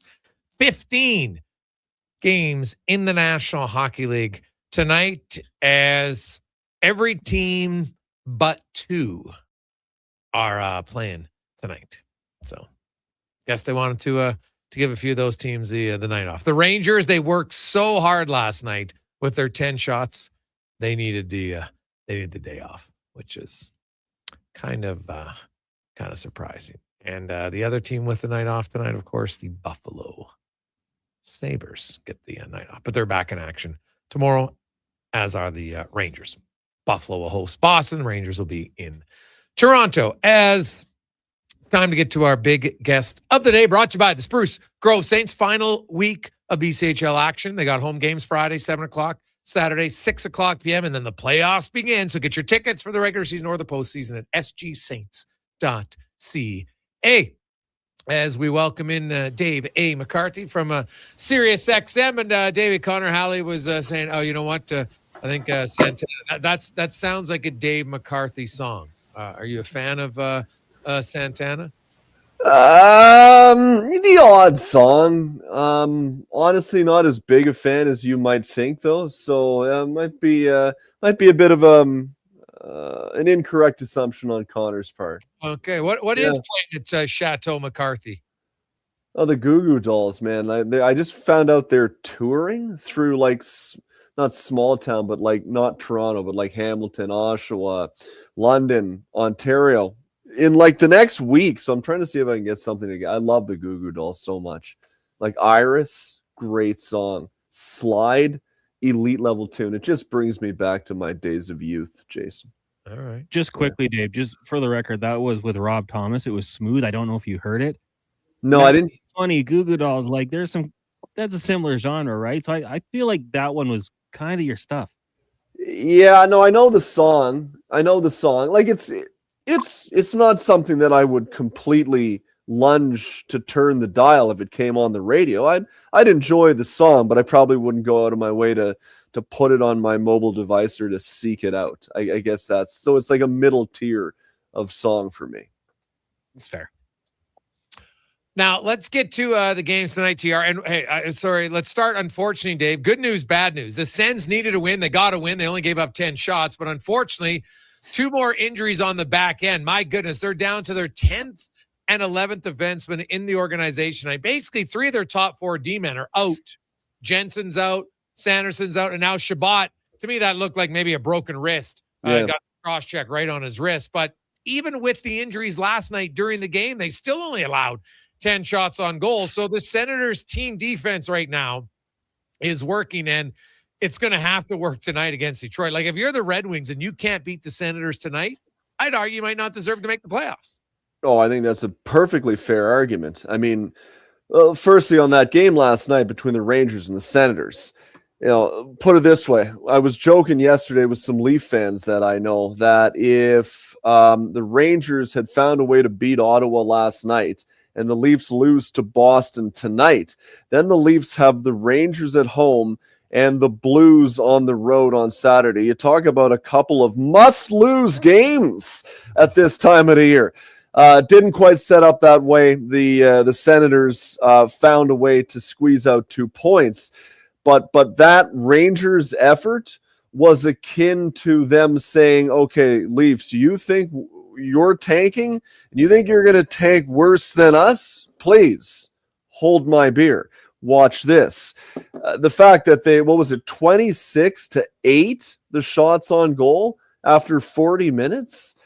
That is embarrassing. No, sorry, 26-4 after 40 minutes. That's embarrassing. So, yeah, the Sens found a way to win, but as you said, they paid a high personnel cost. And now you look at their lineup.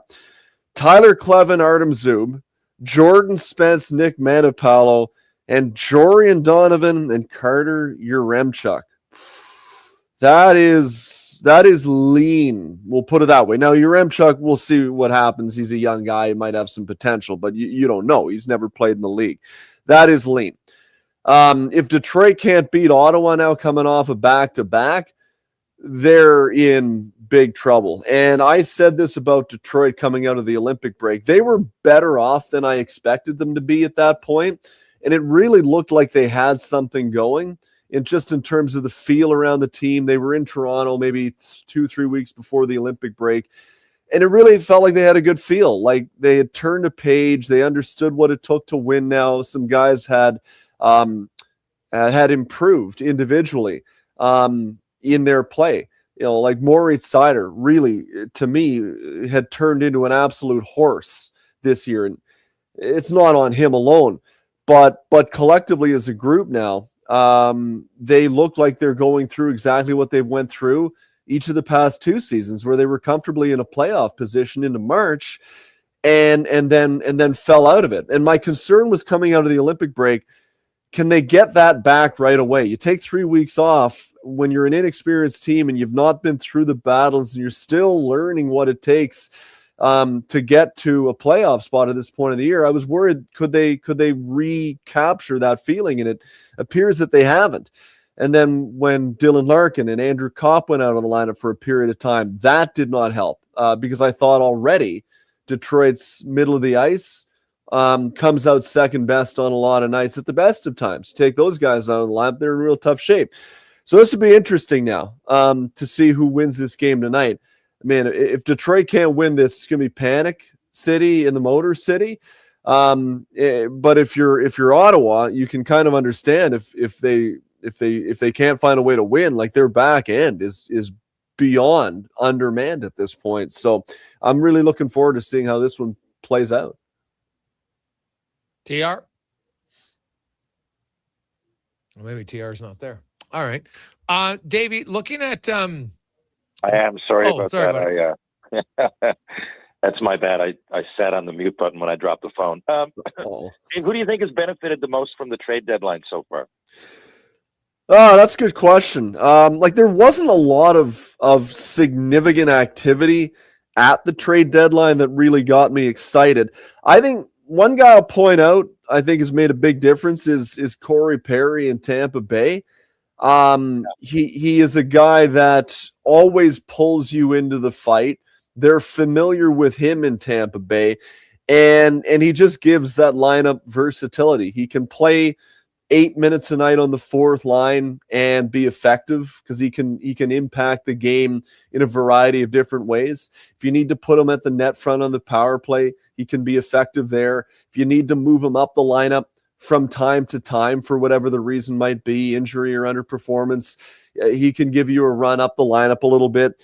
And he just brings a little bit of that kind of screw you mentality to the Lightning lineup. Not that they didn't have that in abundance, but like it's all over that lineup now. No matter who's on the ice, they're pains in the ass to play against. And I just think that level of versatility that he offers John Cooper makes a big difference. You look beyond that. I think Braden Shen to the New York Islanders has been helpful. We'll see if they're able to hang on, but so far they're right there and they're still in a playoff position. I like that addition because it's allowed them to play Matthew Barzal on the wing at times, which I think gives that lineup the ability to stack it a little bit on one line and still have a guy like Braden Shen that anchors your second line without weakening your lineup too much. So I've liked that addition.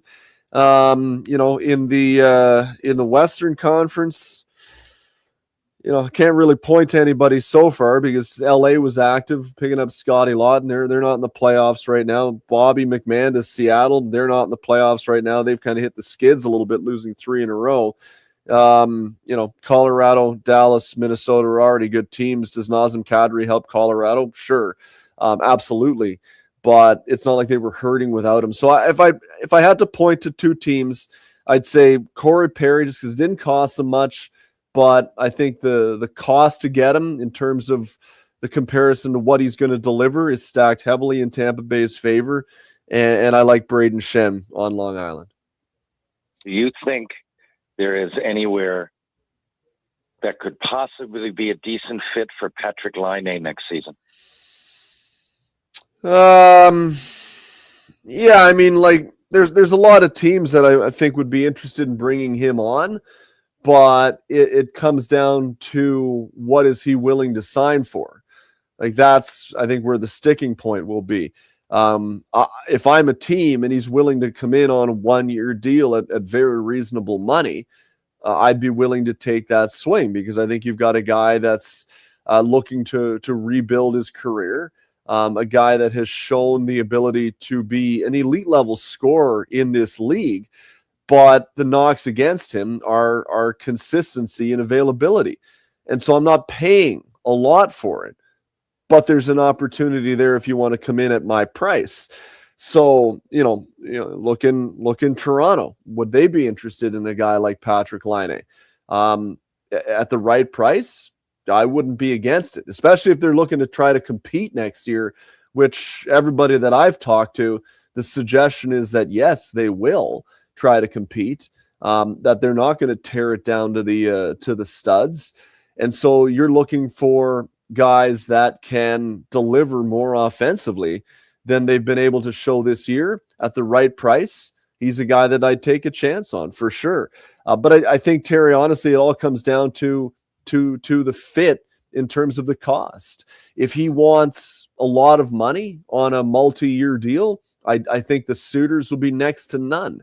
But if he's willing to come in on a reasonable deal, short term at reasonable money, I think there'd be a lot of teams that would be willing to roll the dice, considering that cap space for a lot of teams is not nearly the issue that it was, 2 or 3 or 4 years ago.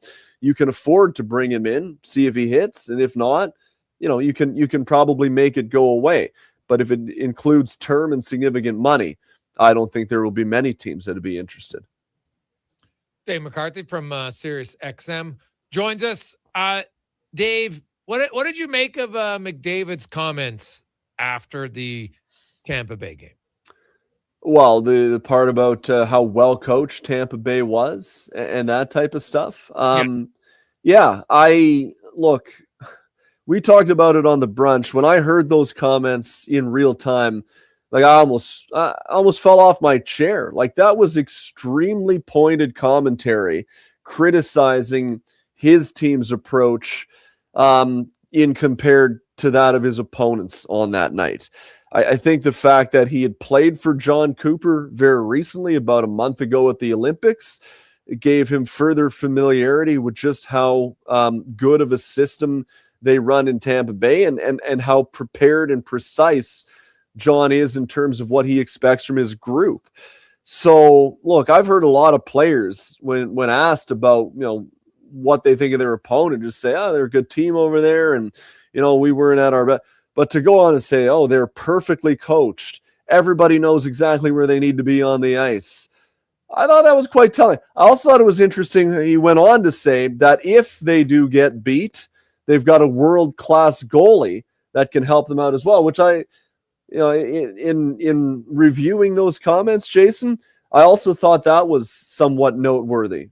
That was basically saying out loud without being direct about it, be nice if we had a guy that could make a stop every now and again. So I sensed great frustration, quite honestly, from Connor McDavid on two fronts. The preparedness of the group as a whole, the system that they're running, and the fact that they don't have a guy that can make a stop.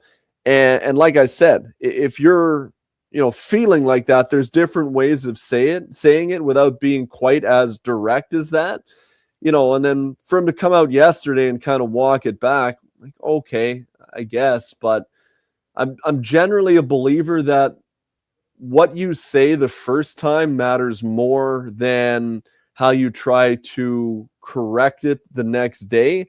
He's been around a long time. If he wanted to be a little less direct, he could have been, but he wasn't.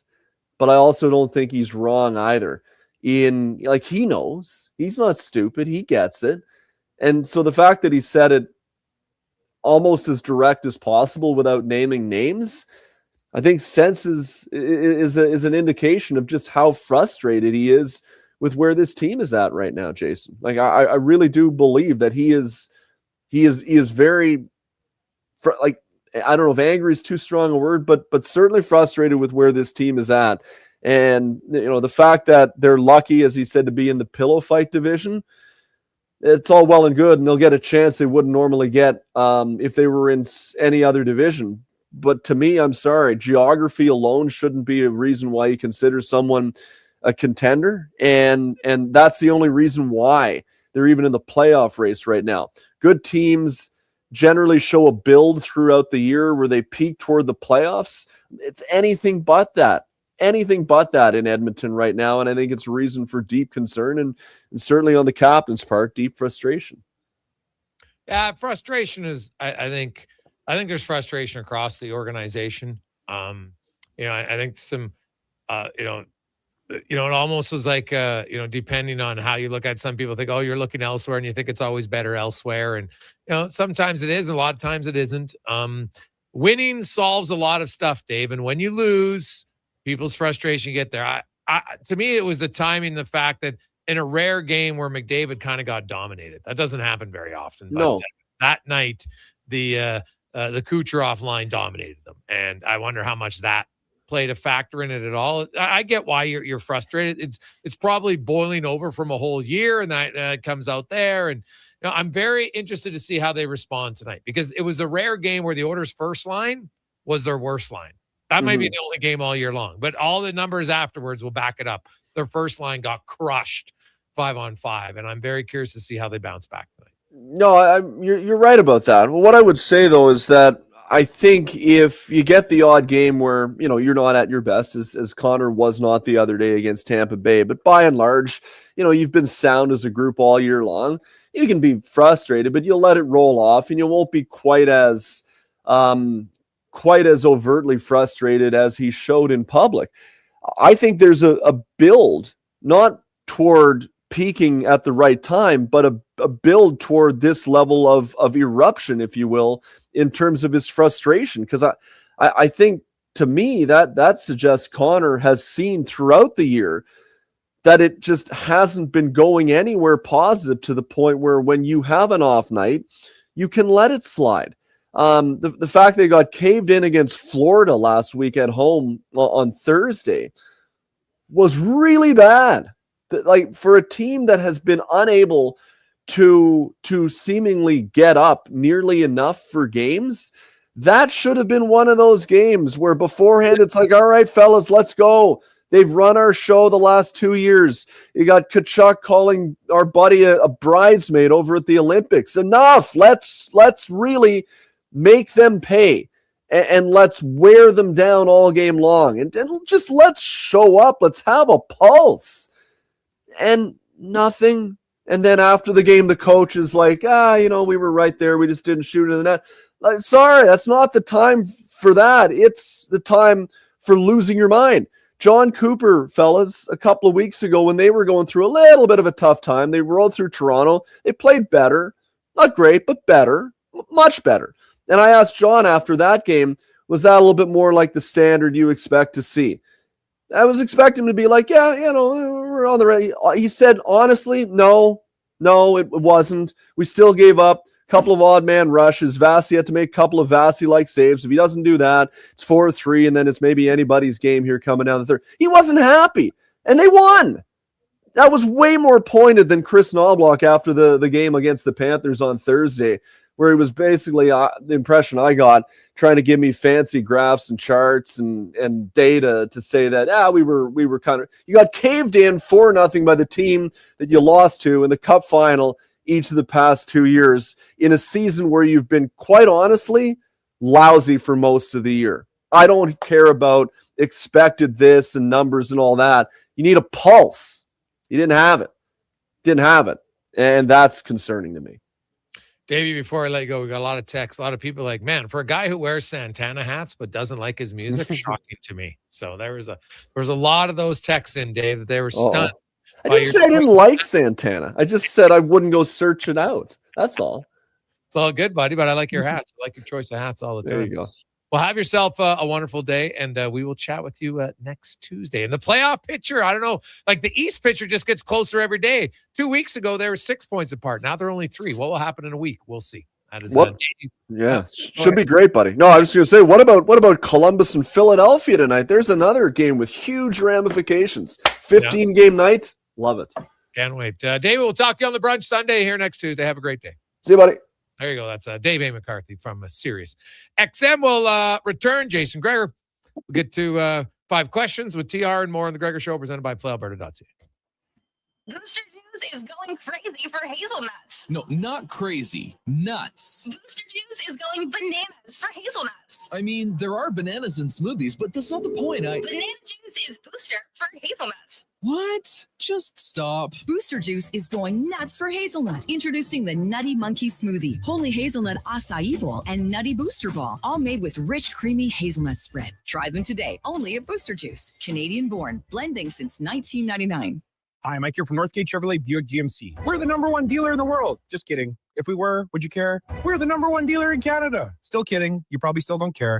Tell you what you will care about, our March Madness sale going on right now. Discounts up to $30,000. And the grand opening of our Autoplex, a massive indoor showroom. No self-proclaimed titles, no iPads, no trips to Vegas or hockey jerseys, just a really good deal. Stop in and see us today, 13215 97th Street, or visit us online at northgategm.com. You're in Northgate country. At On the Rocks, the party never stops. Check it out. Mondays, bingo tune. Tuesdays, tacos and tequila. Wednesdays, it's wings and karaoke. Shake what your mama gave ya with salsa lessons on Thursdays and the best Latin DJs. Plus, live music every Friday, Saturday, and Sunday, along with DJ Kenny K. Hold on, let's not forget $5 happy hour, 7 days a week.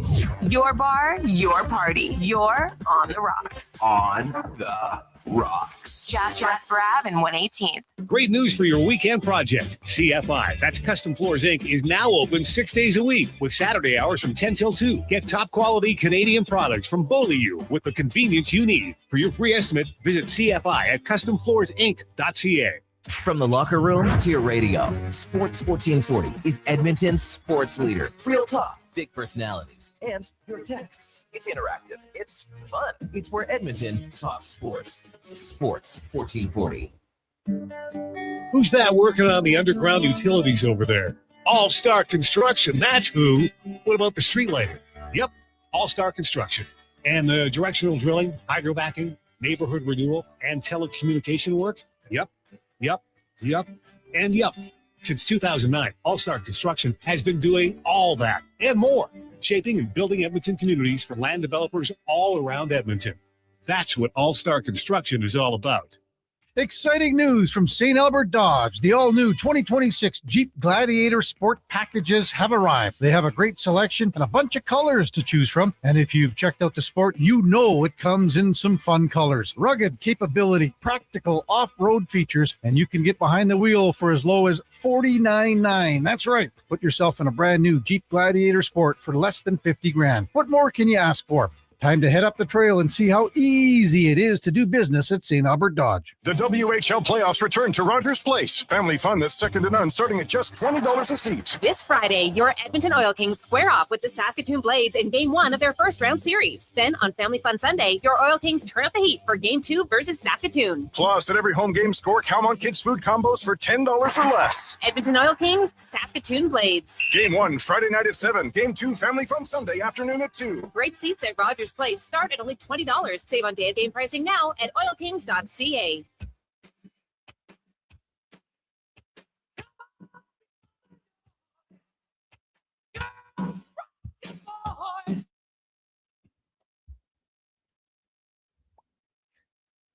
Portions of this hour brought to you by Ewell. Get your power play amped up with Ewell, supplying the city of champions in Alberta with quality electrical gear since 1975. Ewell.ca is your partner in power. The Jason Gregor Show, the best of Edmonton sports talk and beyond. This is Sports 1440. Presented by PlayAlberta.ca, Alberta's only regulated online gambling website. Oh, a young Terry Ryan. Loving that song. Oh. Feel the noise. Oh, it's a classic. Girls rock. Oh, it's so good. Woo. Love it. How are you on a game day Tuesday?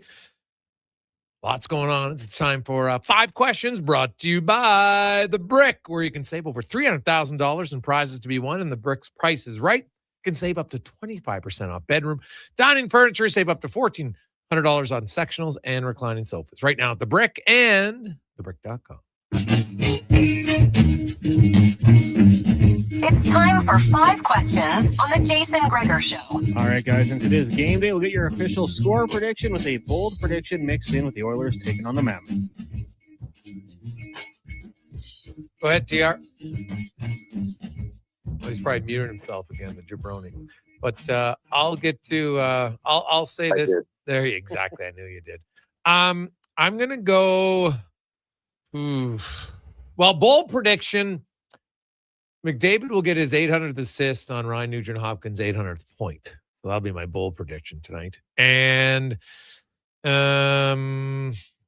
Oilers lose 4-3 in overtime. My answer and my bold prediction will reveal Oilers win 2-0. Therefore, Jarry gets a shutout. Very bold. Question number 2 for you guys. Lots of marquee cities in the NHL, but where would Salt Lake City rank for you when it comes to seeing a game live? Well, I've never been there, so I can't comment on it. So I'd have to rank it pretty low because I've never been there. I think it's a good city, but I don't know if it would rank that high for me, to be honest. I've been there, never for a hockey game though. But I don't know. Right now, the atmosphere looks okay, but I wouldn't even put it in the top half league. I played there. It was glad I got to visit there and got nothing bad to say. Yeah, it would be very mediocre for me. I'm not putting it ahead of, I don't know, Seattle, Chicago, New York, Miami, Tampa, LA, Anaheim, Montreal. You know, I just nothing against the place. It was the definition of medium, somewhere in the middle. I don't know, 20. Good answers. Question number 3 for you guys. Kyle Dubas says he's got no plans to trade Erik Karlsson this offseason, but do you think he should? And if so, what do you think he would fetch for the 35-year-old who will be 36 next season? What? Go ahead, TR. You probably get more. I mean, I don't know. He's older. He still can play. You know, you're getting, with each passing minute, he's getting noticeably older. He's a right-hand shot. A lot of people need it. He's not the same Erik Karlsson. I don't know. I'm sure there's room in a lineup. A 3rd-round pick. I look at Karlsson, and if you're Pittsburgh, like, we'll see how this season goes. Now, if they make the playoffs, you know what? I think the number one mistakes GM make is when you have an older player who someone's interested in, you don't trade him away because you know that it's a short-term game. If Pittsburgh could make the playoffs this year, very realistic they could make the playoffs. Do I think the Pittsburgh Penguins are a legit contender? No, I don't. And I don't think they're going to be a contender anytime soon. They're just not built to be a contender. So if some team wants to give you for an aging player, a good prospect or a draft pick, it's your job as the GM to take that trade all day long. So he can say he's not going to trade him. I'm not sure I believe. Question 4, longtime Tampa Bay Buccaneers linebacker Levante David retiring after 14 years in the NFL. A player I always thought was pretty underrated. Only had 1 Pro Bowl vote selection, which obviously mostly from the fans. I want to ask you guys, give me one athlete who you think doesn't get enough credit for what they do. I'm going to go Jacob Slavin. In a time where offense is up more than ever has been, he is an incredible defensive defender. Doesn't get talked about. One athlete you think doesn't get enough credit.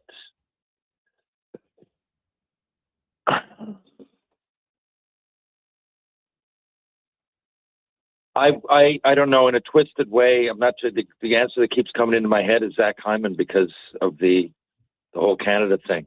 I still think he's one of the most dependable scorers. He goes to the net. He can up his game. I'll never forget when the playoffs started last year. In the first game, he had like 12 or 13 hits. And I know because he gets credit. That's where I'm at now. He gets credit, yes. But I'm not trying to play up to the Edmonton audience. It seems that way, but no, I think he would be my pick. And final question for you guys today. On this day in 2005, The Office aired on NBC. What would be your favorite episode and favorite secondary character? This could even be a character who's only in a few episodes, just someone who's not the main cast. Yeah, well, for me, Diversity Day.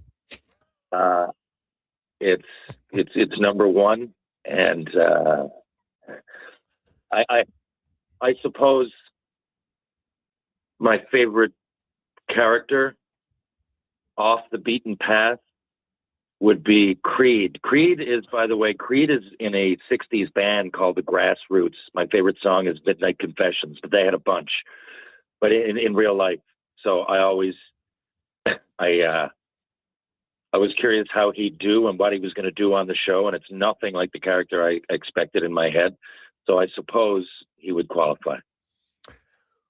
Oh man, there is a lot. Best office one might have to be the dinner party. Oh yeah, it was so uncomfortable, but God, it was funny. But also, just maybe my favorite one individual scene was when Kevin is talking about how he was a sperm donor at the location right next door to the IHOP. Oh my God, it's so funny. Yeah, Creed's a great secondary character. It's hard to because but if I had to, I might go with Toby Flenderson, just because like he got beat on so much, but God, he was funny at times, man. Like does Daryl, would he count as a secondary character, Cons? It's like early season Daryl, yeah. Yeah, okay, maybe early season, but and then what was I can't remember his name. Oh yeah, Gabe. But Gabe, like his scene in the kitchen with Dwight and Jim Halpert. And he's keeping us like I watched the outtakes of that episode, and he's talking about just what great shape he's in, and oh my God. And then he what did he said something about a gorilla? God, that was funny. He was kind of annoying, but funny. Like when he got to be kind of the boss in power, God, it was funny how he just pissed people off. So I might have to go with him. That's a good pick. You could. There's so many. That show I'm just started watching it again, dude, and so good with my daughter. So I'm really looking forward to. It's been a while now. At first it was repetitive to me. That now it's been a while, so a lot of it's new. What about you, Con Man? I would probably go with the injury when Michael steps on the George Foreman grill. Oh, I think that was a really good episode, kind of the top to bottom. Favorite secondary character, I'd go. I disliked him. Like I feel like we all know these guys, but Packer and Pac-Man. Whenever he shows up, he's just the worst guy and so annoying. But yeah, pretty hilarious with all the storylines he gets into in the early seasons. I will say though, Gregor, when Daryl in the first seasons talked about trading Sean Alexander in fantasy because he needed a defense, like terrible fantasy football management. Oh yeah, another classic episode was Business School. Oh yeah, no, the exact one you were thinking about. Oh yeah, the injury is a good one, Cons. Though I like that one. That is that's a real good episode. Like there are lots of like it's like when you had like what's your favorite Seinfeld? It's like Mastermind Domain, the Bubble Boy. Like there's lots of really good ones, but like just the thing about that Office was funny sometimes was their openings. Like, do you remember the parkour opening? That they did? I think it was, I can't remember if it was season 5 or 6, and it was episode 1. God, it was funny. Yeah, they're like short films on their own. Yes, yes. They're standalone. Yeah, and not every show does that, and they're just long enough. Yeah, it's a little laugh before the laugh. I'm sure there's a compilation of them. Whenever Michael had to show a bit of testosterone, like the basketball game. Oh yeah, and anyway. Yeah. And he just assumes that Stanley's going to be great, and he picks him. He realizes jokes on him. Anyway, we could keep going on this all night. Well, the other one was the gossip episode. Remember that one when they're figuring out about Stanley's affair, and Angela's dating like an 80-year-old billionaire guy. Yeah, and didn't they have? Oh, didn't they have that? Wasn't one of the rumors that Oscar was he was the voice of the Taco Bell dog? I think am I remembering that correct? God, I think that's what it was. Oh, it was so funny. Oh, Yeah, there you go. Well, this is a good plug for those of you that haven't seen it. Oh, I'm sure there's people out there that haven't seen it. Yeah. Hey, what about the prison episode from Mike? Oh, that is another good one. God, there's so many funny ones, man. It's unbelievable. But or maybe another, like when we're talking greatest scenes, when Kevin drops his chili bowl or pot of chili. Have you seen that one, TR? Like I'm that, sure I've it's seen one it of the 'cause I watched one of the it all. greatest memes ever. But it's just because it's Kevin and oh God, like how his acting in that episode was amazing, top shelf. So good. So Hey, he doesn't get the credit. There you go. Kevin, there's your like guy. There's a guy. Doesn't get enough credit. It's classic guy. For sure. Yeah. TR, have yourself a good Tuesday. Enjoy all the games, and we'll break it down. We'll see what happens if the Oilers can get a win in Utah tonight. Thank you, Edmonton. Thank you, Jason. Thank you, Connor. See you guys again soon. There we go. That is Terry Ryan joins us Tuesdays and Thursdays coming up. We got Struddy, Spec, DVD, Cam Tate. We'll hear from Chris Knoblock and Tristan Jarry starting tonight. We'll get to all of that and more after Connor Halley and a Sports 1440 update brought to you by Go Auto. Cars, trucks, vans, SUVs, you name it. They got it. Why? Because they got over 15,000 vehicles for you to choose from. GoAuto.ca. Find your car today. This is a Sports 1440 update. It is game day. Oilers down in Salt Lake City taking on the Mammoth just after 7:30. Pre-game coverage just going at 6 now. Drew Walker, Donovan Paulson, and Landon Ferraro here on Sports 1440 at 6. Elsewhere around the NHL, you got the Leafs and the Bruins. Canadians host the Canes. Sens take on the Red Wings. Panthers hosting the Kraken. Jackets and Philly. Avs and Penguins. The Lightning up against the Wild. Golden Knights in Winnipeg. And the Canucks hosting the Ducks in the association. Just 4 games for it. Kings, Pelicans, Knicks. Caps taking on the Magic. And the Nuggets in the desert taking on the Suns. In the AJ playoffs rolling on. Whitecourt and Fort Mac. Calgary hosting Canmore. Both those series tied at 1 apiece. And the Kodiaks look to take a 3-0 series lead in Drumheller. Graham Perry going to try to do the same as they're in Lloyd. From the NFL, longtime Bucs linebacker Levante David announcing his retirement after 14 seasons in the NFL. The 3-time All-Pro was drafted in the second round in 2012, won a Super Bowl in 2021. The Atlanta Falcons signing a 1-year, $2.5 million deal with running back Brian Robinson, and Joe Flacco back with the Bengals on a 1-year deal. Coming up in hour 3 of the Jason Gregor Show, we'll hear from Jason Strudwick, former NHLer, as well as Ryan Nugent-Hopkins and Chris Knobloch. I'm Connor Halley. This has been a Sports 1440 update. Sports 1440, the Stingray radio station. CKJR broadcasts from West Edmonton Mall and Wetaskiwin. Download the free Stingray music app and listen wherever you go. Mr. Rooter kinda speaks French. Je m'appelle Monsieur Rooter. Je suis plombier. Très bien, Mr. Rooter. Your name is Mr. Rooter, and you are in fact a plombier, a plumber. You are an excellent student. Au contraire, mon frère, je suis un excellent étudiant. Also, I'm not here for a French lesson. I'm here because someone clogged up the toilets. Ah, oui, right this way. For a plumber who speaks your language, call Mr. Rooter. NHL Star Sticks are back at McDonald's, and we're celebrating by going bigger. Make that smaller, way smaller than ever before. Collect the set and get one of 7 mini sticks with every NHL Star Sticks meal. Featuring McDavid, Matthews, Quinn Hughes, McCarr, Celebrini, Reinhardt, and Montembeau. So get yours while they last. 1 stick per meal purchase. Limited time at participating Canadian restaurants. At Fountain Tire, the savings come in 3s. Up to 25% off select tires, a mail-in rebate of up to $100 off a set of 4 select tires, and $50 off a $150 service. We're basically the BLT of savings. Until April 25th. Restrictions apply. Book today. Do you work for a company that wants to reach people who love sports? Or maybe you're looking to hire people who love sports. Sports 1440 partners with dozens of local businesses, connecting with tens of thousands of Edmonton sports fans every day. On the radio, on the listening apps, on YouTube, and on social media. Contact our sales team today to see what Sports 1440 can do for you. Email Gregor at sports1440.ca to get started.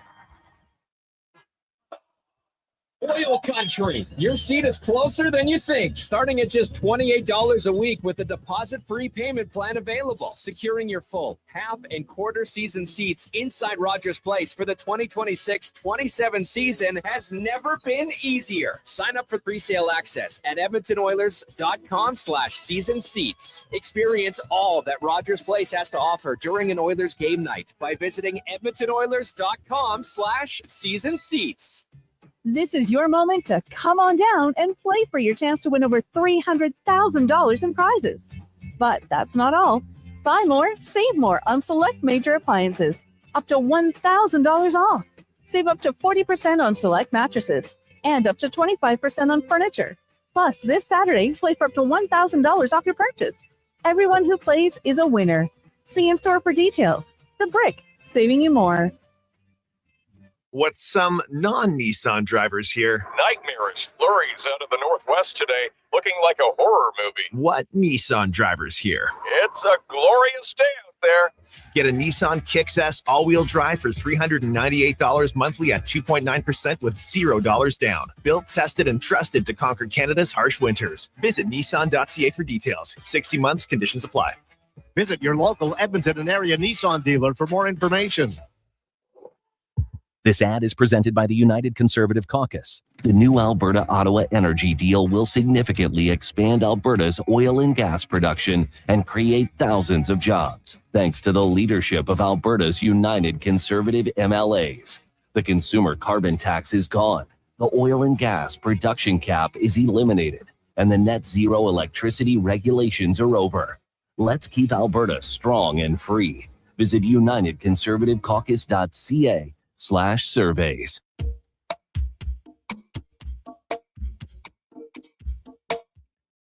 Portions of this hour brought to you by Papa John's. For a limited time, get your favorite large specialty pizza from Papa John's for only $19.99. Use promo code LSPEC at papajohns.ca or on the Papa John's app. This is Sports 1440, where Edmonton talks sports. On YouTube, Facebook, and X. Here's Jason Gregor. Brought to you by playalberta.ca.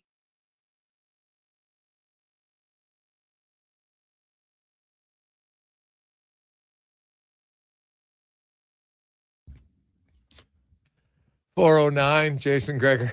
Get a lot of texts in on favorite Office episodes. God. Hey, guys, what about when Michael's handing out the Dundee Awards at the bar?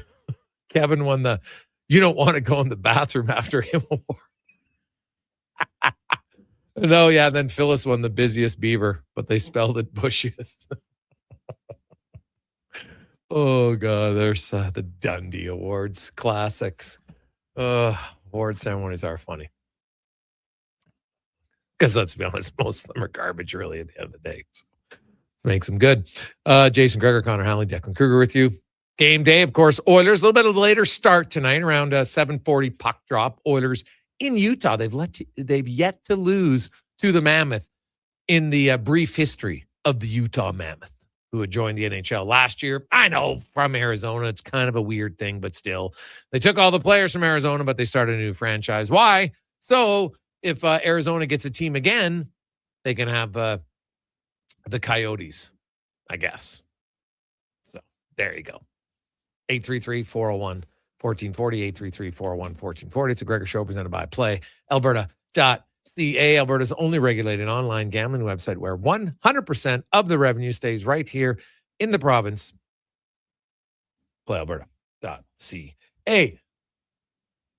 The Oilers into Utah. We're going to hear from head coach Chris Knoblock as we get to the Oil Report, brought to you by Go Auto, who have been around. They sell a lot of cars, but you know what they also do? They give back to the community. They have donated more than $27.2 million to local charities and the communities in the last few years. That's goauto.ca. And the big storyline tonight, Tristan Jarry getting the start. Coach talked about Jarry and expectations tonight. Yeah, I think he spent this time working on his game. Him and Peter have focused on some aspects so that we feel that can improve. I think he's had several good practices. And I think just that long reset and being able to refocus, I think will be good for him, and we'll need him because we're playing a very good team tonight, especially 5-on-5. So he'll be tested. They've got a lot of good shooters. And the goalie wants to be better, but what about the play in front of him? What does he need to see from his team tonight in front of their goaltender?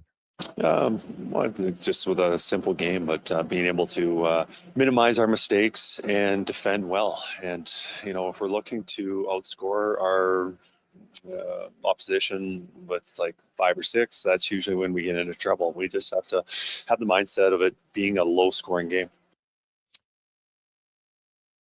Can the Oilers win a 3-2 game? Sure. They haven't done it a lot this year, but they can do it. Why has it been so tough to find the defensive game consistently this year? They've done it in the past, but this year, finding that consistency has been a problem. Why?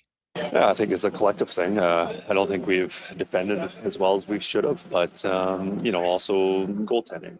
Making saves throughout the season. That also has part of it. So when you make mistakes and you don't get the save, it's highlighted that you made mistakes. When the goaltending's been phenomenal, then you make mistakes and you don't notice those. So I think it's twofold. I think these last 15, 20 games, whatever we've played since the break, defensively, we have been more committed to playing that way. But we got to continue doing that, especially without having Leon. We're not going to score as many goals without one of the top goal scorers, playmakers in the NHL. That we have to have a mindset of playing better defensively, more low-scoring games. Yeah. Hey, I get goaltending's been bad, but I think some of their defensive play has been equally brutal. What about the relationship between the head coach and what is now a backup in Tristan Jarry? I certainly have a lot of conversations with him, but the coaching, telling him what he needs to do technically on the ice is the goalie's responsibility. I think I would just get in the way, and I don't think I would help anybody in that department. I think it's important to whatever position there are. Like obviously Koff handles the defense. He has more conversations with the defenseman than I do, but I still talk to the defenseman and kind of give my input and what I see, and just conversations about their game and also about the team's game. Yeah, you've got to have a relationship as a head coach with every player in the team. I think that's just has to happen. Does the coaching matter if a player doesn't have confidence? Yeah, I think every single player, whether it's a goalie, forward, defenseman, but it's more important for the goaltender to have confidence because, as a forward, they touch the puck, and whether they make a bad play or a good play with it, they're going to have numerous opportunities. Goalies, they can go long stretches without seeing a shot, and then they're tested with a pretty important moment in the game, and they're expected to come up with that save. So, confidence is a big part of the game. It's something that's it's tough to gain, and it's through experience, through practices, having success in games, because everyone knows you need it, but it just can't be given to a player.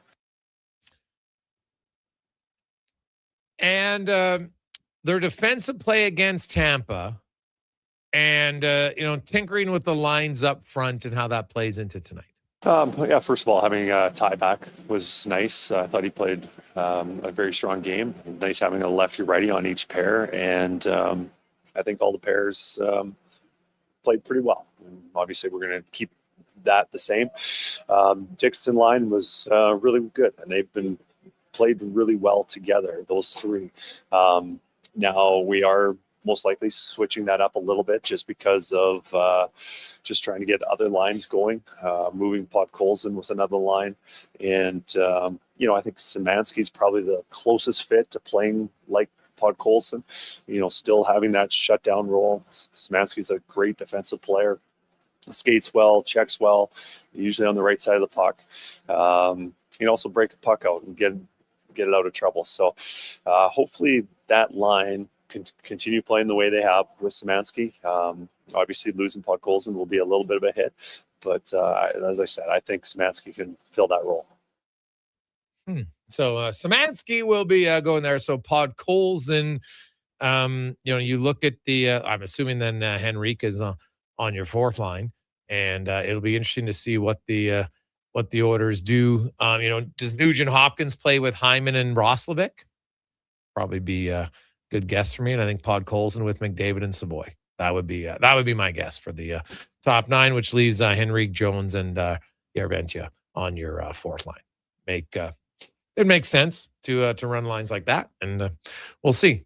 Ryan Nugent-Hopkins, you're chasing teams now. They're right around you: Utah, Vegas, Anaheim. Your next 3 games, and I know it's only one game at a time, but the importance here to get going and start to get some wins in meaningful games. Yeah, this is definitely the time of year where every point. I mean, throughout the season, every point matters, but you really feel it at this time of year, and 2 teams that we're competing against right now and in the standings, and both playing well. So we'll have to make sure that we're ready to go.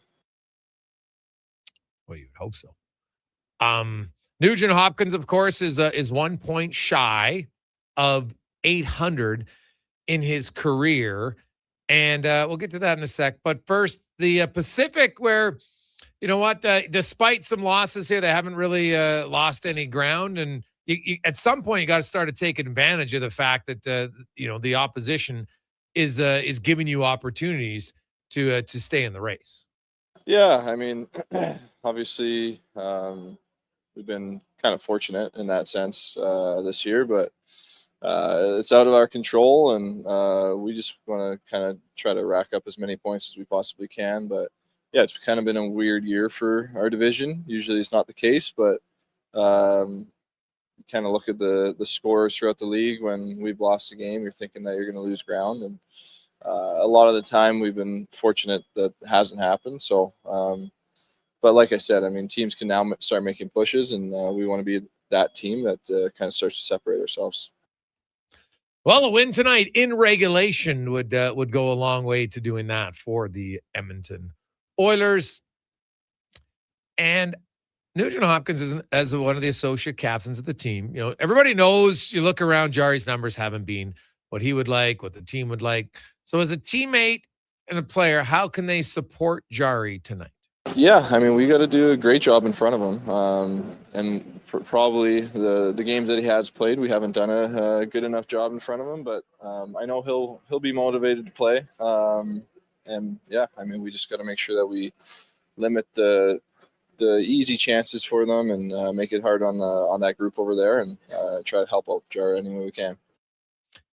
Well, we'll be curious to see if it happens tonight. Strudwick will join us. We'll talk about the defense. Hey, it was good news. The Murphy-Nurse pairing, I think, had their best game. Now, obviously, they haven't played very much together.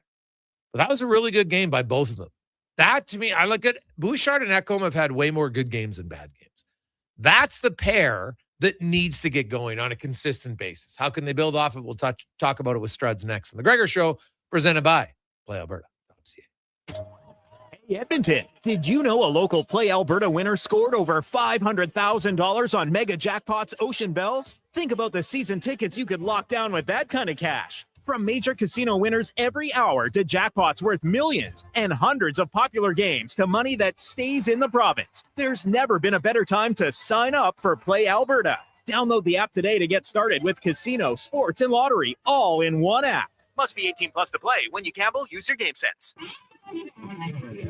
Action Electrical's projects team takes the field, folks. Ready to execute the entire play for new commercial builds. Absolutely. They're masters of design, build, sketching strategy, from initial blueprints to core electrical infrastructure.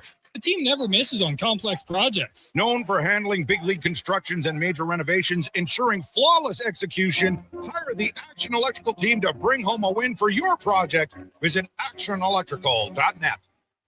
Craving your favorite mouth-watering pizzas? Papa John's has large specialty pizzas for only $19.99 for a limited time. Get a flavorful all the meats, the works, ultimate pepperoni, Hawaiian, barbecue chicken, and more on original thin or New York style crust. Use the code LSPEC at papajohns.ca or on the Papa John's app. Get yours today. Better ingredients, better pizza. Papa John's. Scott McGilvery here, HGTV host and renovation expert. The one upgrade I know homeowners will love: better, fresher Culligan water straight from the tap. Culligan's Aquasential reverse osmosis filtration system takes your water to the next level. With up to 7 stages of filtration and 14 filter options, they're certified to reduce over 90 contaminants. Your tap water is about to get a major upgrade. Safer water that tastes great. Get started with a free in-home water test at Culligan.com. Culligan, water you love. Hot coffee, hotter takes, and the sports stories that matter. Check out Kevin Carrions weekday mornings from 7 to 11 on Edmonton's sports leader, Sports 1440. Be part of the conversation. 833-401-1440. Who's that working on the underground utilities over there? All Star Construction, that's who. What about the street lighting? Yep, All Star Construction. And the directional drilling, hydrovacing, neighborhood renewal, and telecommunication work? Yep. And yep. Since 2009, The Jason Gregor Show has been doing all that and more, shaping and building Edmonton communities for land developers all around Edmonton. That's what All-Star Construction is all about. Why should you drive a Subaru?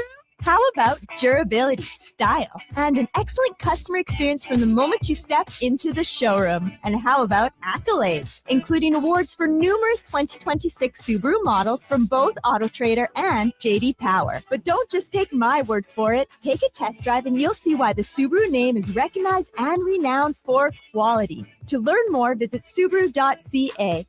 Welcome to Uncommon. Welcome to Subaru. This year, instead of a short winter getaway from the cold, what if you took a permanent winter getaway from your hair loss?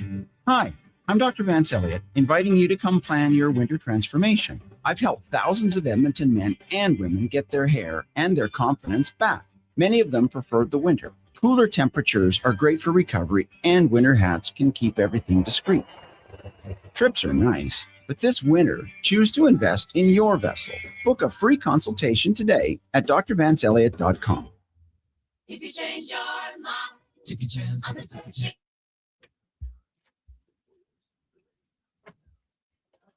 Portions of this hour brought to you by Japa Machinery. Did you know that Japa offers in-house and on-site heavy equipment service? Rain or shine, Japa Service Department is here for you. Visit japamachinery.com for all the details. This is Sports 1440, where Edmonton talks sports. On YouTube, Facebook, and X. Here's Jason Gregor. Brought to you by PlayAlberta.ca.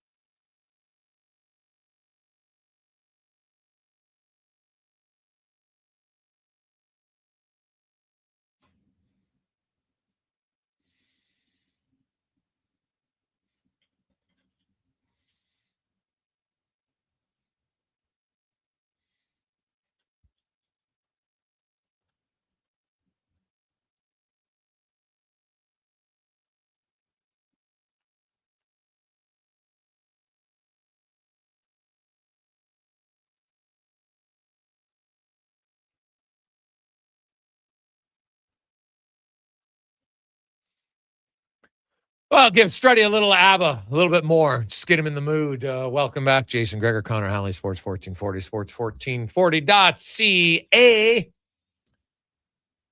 YouTube, Facebook, X, Instagram, Switch. Thanks for listening. Thanks for watching as it's a busy night in the National Hockey League. We're also, man, MLB regular season is literally right around the corner. It's wild, man.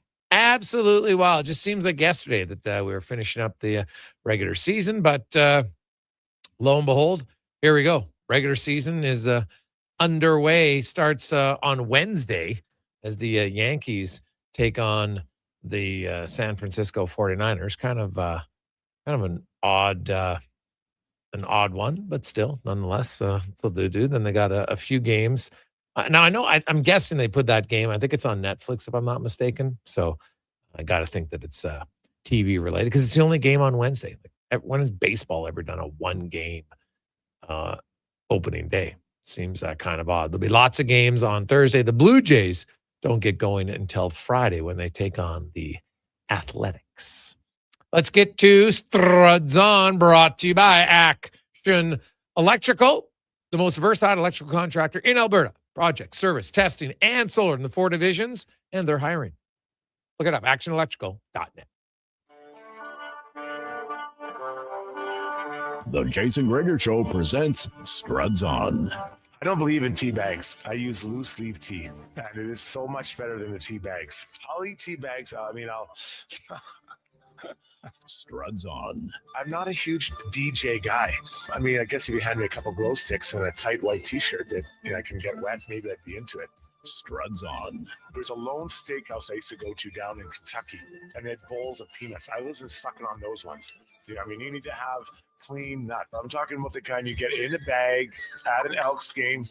You know what I mean? It's time for Struds On. So, Struddy, good afternoon. Hope you're doing well. Let's get right into it. Against the Tampa Bay Lightning, the top line struggled, no question. But Murphy and Nurse had their best game as a duo together. What did you like about their game? Well, I think we're starting to see some chemistry develop there. And Murphy is clear what kind of a player he is. He defends hard. Do we lose Struds? Kind of gives an identity for Darnell Nurse, right? This is what we're going to be like, and we can play together that way. So I like kind of influence and maybe the impact identity-wise that Murphy contributes to Darnell Nurse. Yeah, that's fair. I think Nurse has the ability when he wants to be a guy, like to play the hard minutes. I talked about, I think he should be the emotional leader of this team. I was disappointed in his lack of emotional leadership against Florida. I thought he was the guy who should be leading that charge, right? He's the guy built to do it, and he didn't do it. So that's fine. But and he plays better when he's aggressive, right? I don't care if he takes the odd penalty here or there. He's just better when he's aggressive, Struds, and we don't see it, right? That's the thing that's odd to me about Darnell Nurse is no one's asking him to rush the puck and score all these points. Mm-hmm. Just use your physical attributes to your advantage. And he just doesn't seem to do it often enough. Well, he's an intimidating guy. We've all been around him. He's big and he's he's got those thick eyebrows, and when he furrows them, he looks really intimidating, right? And he takes up a lot of space, his athleticism. So I think you're right. When he's at his best, he has a kind of an arrogant swagger about him that he is the toughest and the baddest guy on that ice. And I think when he brings that attitude, it gives confidence and an ability to other guys to feel the same way. And when you partner him beside Nurse or beside Murphy, I think those two guys, they're so big, they're so long, they take up so much space. And when Nurse is playing like that and Murphy's being physical, now that's a third of the time you have a D pairing out there that's making life really uncomfortable for other teams, at times top players, if not the rest of that group. So I'd really like to see Darnell get that back. And the thing is, I think it's in him. I do think that is something that's natural in him.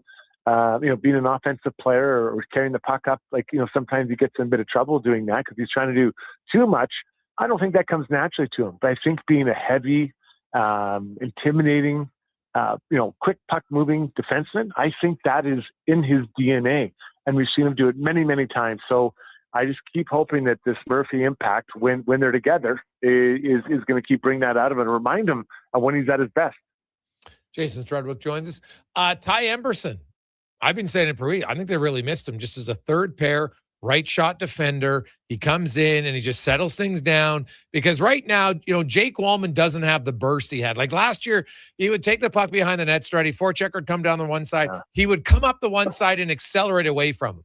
He doesn't have that acceleration this year, which tells me he still, hasn't fully recovered, or because he was injured, he wasn't able to do the training that he wanted. So he doesn't have that burst. And so now you're gonna need to have him with a reliable guy, because Spencer just, Stastny, I felt there was too many simple errors in his game, and kind of what we saw a little bit last year from Emberson. But this year, Emberson's really eliminated that from his game. I think he's been excellent as a third pair defender. Well, let's just think about it. Everyone listening to this right now, how many times have you come through a game saying, man, I really noticed Ty Emberson tonight? pretty rare. And that's a compliment. When you have a guy like that and you're talking about these types of things, you want to have it be as little noticeable player as possible in that third pairing. And that's okay. That's what you want to be. And I think that, compared to last year, your point's really well made that he has had just quiet nights. And I think when he's been beside different partners, I think he's helped quiet down their play in that way as well. So I'm with you with Swallman. I don't think he's 100%. Whatever was ailing him, he wasn't able to kind of get that jump. To me, it looks like he's holding on to the puck too long. We saw the play where he jumps out from behind his net and tries to skate in front. At best, that's a risky play, even when you're at your very best. So I think that's a play you want to avoid, especially when you're not at your best right now. So I think that's a puck you can move a lot quicker. And until you're feeling like you have that jump in your legs, like to quote to use your saying, I think he's got to move the puck a lot quicker and be a guy that I facilitate the puck moving around rather than carrying the puck to make it move around. Exactly. The line changes tonight. They're going to have Podkolzin because that Dickinson, Kapanen, Podkolzin line was solid, but you put Szymanski there. He's been for a rookie strike. Like you must be, oh my God, he's like a sweatpant watcher for you because he's so good defensively for a young player. Yeah, I really like him, and I remember watching him in training camp, thinking, okay, well, I remember that he signed him in the summer, but I'm like, who is this guy? And he always wanted me. I wanted to see more from him. Like I'd like to see him play again. I'd like to see him play again. And this is a big guy that skates pretty well.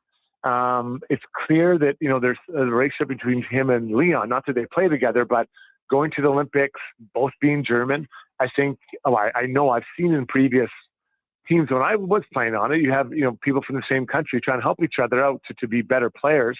But he gets it, and he's often in the right place. And that's a really good place to start. Because what happens is you earn your coach's trust and you earn your teammates' trust, and then you get more ice time. Then you can start adding some more offense to your game because you're out there more often, right? So I think that's a really important step for Szymanski. And it's a big line. Like that's a big line that I think has a clear identity of what they need to do, which is, get the puck up ice as quick as they can and get to work in the offensive zone, whether it's sport checking, taking the puck to the net, cycling, and setting the tables for other lines that maybe are a little bit more, I don't really like this one, but a little bit more maybe skill-based than that line is by man. Connor McDavid, that line did not have a good game against Tampa Bay. Like one of the rare games where I look to say, wow, they really got dominated. It just doesn't happen very often. So what are you expecting from him tonight? Well, it's funny. If you go back to the last game, and Knoblock's been mixing up the lines pretty much game by game since Leon's been out. And, so you put the big line back together, and that's the line that in many ways really got caved. Good news is other C lines actually play pretty well. The bad news is the top line suffers against, Tampa Bay. You'd be like, oh my God, you're kidding me, Struddy. Well, that's what happened. So I'd be willing to put down money that those three, and even Ekholm and Bouchard, will not have that type of night again. Utah's a good team, though. I think people have to understand they're a good team. They've got skill. They're top six. I mean, even Yamamoto, I think, on the fourth line, has got double-digit goals.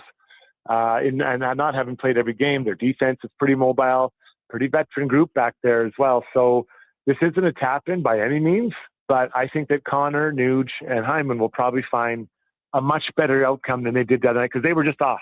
And everyone has those games every now and then. Unfortunately for the Oilers, it was against Tampa. Yeah, well, he's going to split it up. He's going to put Hyman with Nugent Hopkins and Roslovic and McDavid with Podkolzin and Savoy. Tonight I'm not sold on that, or Savoy and Hyman might switch. But Podkolzin is going to move up into the top six.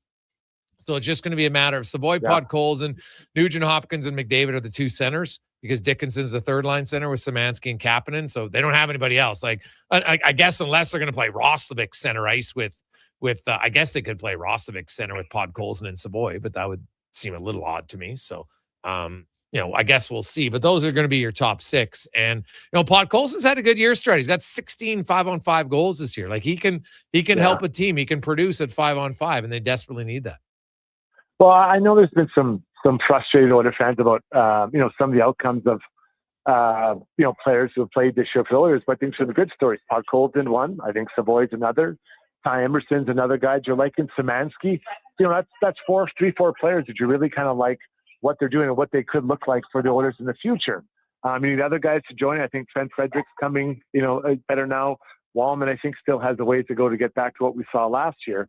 But for Knoblock, it's tough. He's trying to find something that helps his team get to the playoffs without his second best player, which is, happens to be one of the top 5 players in the league. So he's in a tough spot. I'd like to see a little bit more consistency in the lines as he's working through this road trip. Now, it depends maybe who they're playing against. At times it changes it up, but still be nice to see a little more consistency from some lines.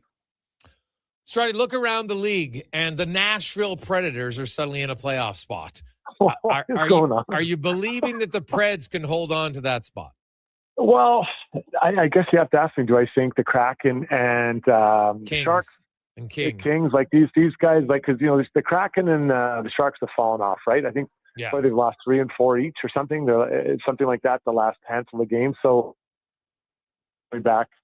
So you got the Kings. So the Kings a little bit unhealthy, or Nashville. Nashville sold off some players, and they're actually improved, which is kind of crazy. So were they pissed off that they moved some guys off? Well, maybe they are, but I think they're a better team than they showed early in the year. You look at some of their back end. Their back end's pretty decent, but they're not moving that. They haven't been doing quite as well. So if you're asking me between Nashville and the Kings, I just don't believe in the Kings. I just don't think it's there. So I'd say Nashville, but quite honestly, I was saying Sharks about 2 weeks ago, so I'm all over the map. What do you think? Well, I thought the Sharks, I love their story, but I think a lot of people were hoping the Sharks would make it rather than believing the Sharks would make it because of Celebrini, and I understand that. But I look at, it's Nashville and the Kings, and both of them have pretty favorable schedules. And that's where, like, the Oilers aren't completely out of the dark here. They got to get rolling here because, like, Nashville plays San Jose 3 times down the stretch. It's like they're in the Pacific Division. They play the Kings twice. They play the Ducks twice.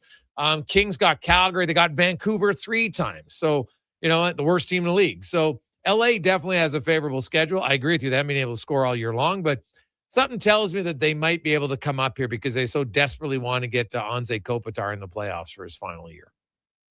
Yeah, and I get that. I mean, he's had an amazing career and you're trying, but there's only so much you can do now. If Fiala was healthy, okay. If Byfield was having a year that maybe I thought he would, yeah, okay, that's 2 pretty important pieces to their team. So, and I guess we'll see what happens, but it does feel like it's become a 2-horse race instead of maybe the 3-horse race we saw earlier. Yeah, no, that's fair. And then out in the East, it's a gong show. The Ottawa Senators are down to their 10th and 11th defenseman right now. Crazy. Tonight. And look at that game again. Like, your former team starting. Oh my God. Like, you could have got more shots almost by yourself than the Rangers did last night. That was brutal. 10 shots. But the Canadians, Penguins, Blue Jackets, Bruins, Islanders, Red Wings, Senators. Like, I'll say this about Detroit. If you can't beat the Ottawa without Jensen, without Sanderson, without Shabbat on the second half of a back-to-back, you're not making the playoffs. Well, you don't deserve to, right? But what's crazy, that game last night, you looked at it, the Rangers had 40 hits, and I think they had 9 shots. So they won. They beat the hell out of the other team. And I think they had 60-some% of the face-off draws. So they were starting with the puck, and they were being physical. They couldn't get shots to the net. Like, that team, the season can't come to an end fast enough for them. But there's something about these Sens, like, they keep hanging around. Although now you're down that 5 D-men. That is a lot of D-men. And especially, it sounded like post-game, Travis Green said they might be out, Thompson and Shabbat for a little while. A little while. We're running out of whiles here, Greg. What are we, 12 games left for most of the teams, 11 games? So it's going to be tough. This is a game that Detroit has to come in there and say, we're going to put the hammer because you cannot lose this game tonight. But for the Sens, well, you got nothing to lose. Like, you're dressing all these guys. They're one younger. Emchuk, I think, got called up. Yeah. The good Yaronchuk, Carter, not Tyler. Yeah. But I think that I think it's a real chance to put the hammer down, and for Detroit, it's okay. This just put the stamp on the season. I'll be watching that one closely. Yesterday we had Connor Clattenburg on the show, and he had a classic drafting story. He had actually agreed. So he was a 5th round pick. He had actually agreed to go to a camp as an undrafted player. He'd already agreed to an NHL team because he didn't think he was going to get drafted. And he was on his way driving to their camp when he got a phone call that he was drafted and he had to turn around. Where were you when you got drafted? Well, I was actually sleeping. The draft was in Hartford, and my agent said, "Do you want to go to the draft?" I'm like, "No, I'm good. I didn't know I was going to get drafted. I think I was projected to be a 5th rounder." So I was sleeping. My mom came in my room 8 in the morning with the Hartford and the draft to Hartford. That's 2 hours difference. So they were well into the draft by the time I got the call. And the guy, I forget, it was someone from the Islanders, like, "Hey, we just drafted you." I'm like, "Oh, awesome. What team?" They're like, "Islanders." I'm like, "Great, what round?" They're like, "3rd round." I'm like, "Unreal." So my mom said, "What happened?" And I said, "I think I got drafted." And then I called my dad, and he's like, "Okay, great." So my dad worked at U of A, went to Earl's, took my sister out of school. We all had lunch at Earl's as a celebration, and that was it. 2 weeks later, I got a box from the Islanders with a jersey. And that was it. I was an Islander. Pretty underwhelming. Well, that's okay, though, because I think sometimes people go so crazy over it's a big deal. But, sometimes I look and I'm like, ooh, geez, I see how some people go crazy, a 5th and 6th rounder. And dude, it's awesome that you got drafted. It's a big accomplishment. But to go crazy over too much, there's a long, as you would know, there's a long ways from getting drafted to being in the NHL and staying so a good in the family. NHL. A good family friend of mine, Roger Gelinas. He's a great guy, not a very good-looking guy, but a great family guy, great family friend. And he said to me when I got drafted, he said, "Buddy, do you think you're in the party?" I'm like, "What do you mean?" He's like, "I'll tell you what it is.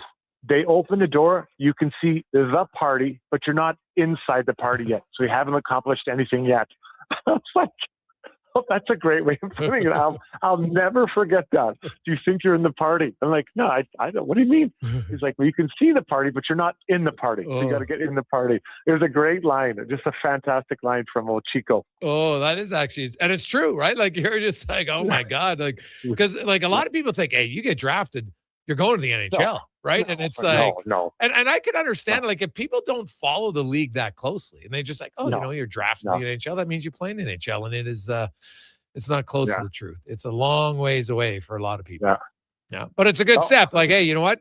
You'd rather get drafted than not get drafted. That's for sure. Although lots of guys who don't get drafted still make it to the NHL. But, for that moment, you feel like, hey, I got invited to the party. Now let's see if I can, get a few phone numbers. Took you a while to get a few digits. So that was, that was accurate though for your career. So in life. So that makes sense to me. Took a while.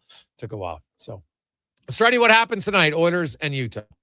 I think the Oilers find a way to have a pitch a defensive gem. I'm really interested to see how Jarry looks tonight. He's got quite a bit of time to work with the goalie coach and just getting his mind set about maybe where he needs to be. His comments yesterday, I thought he was pretty open and honest about how things have gone and what he's been doing.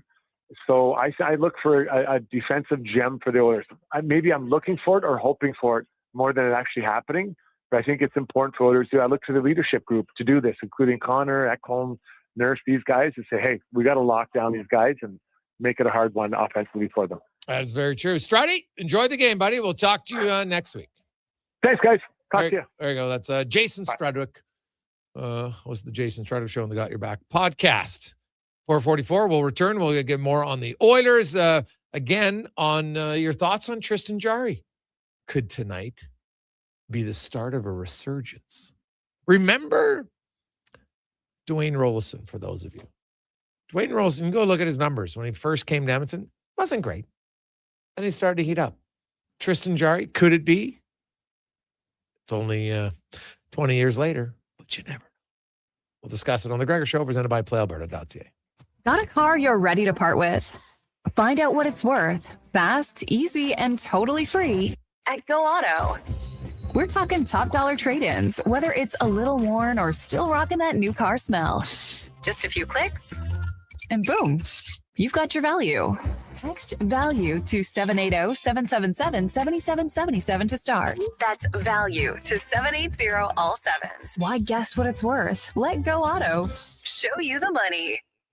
Legacy Heating and Cooling offers no payments and no interest for 1 year on your new furnace. So, when you wake up to no heat, call Legacy. Call Legacy. If you need it immediately with no overtime rates.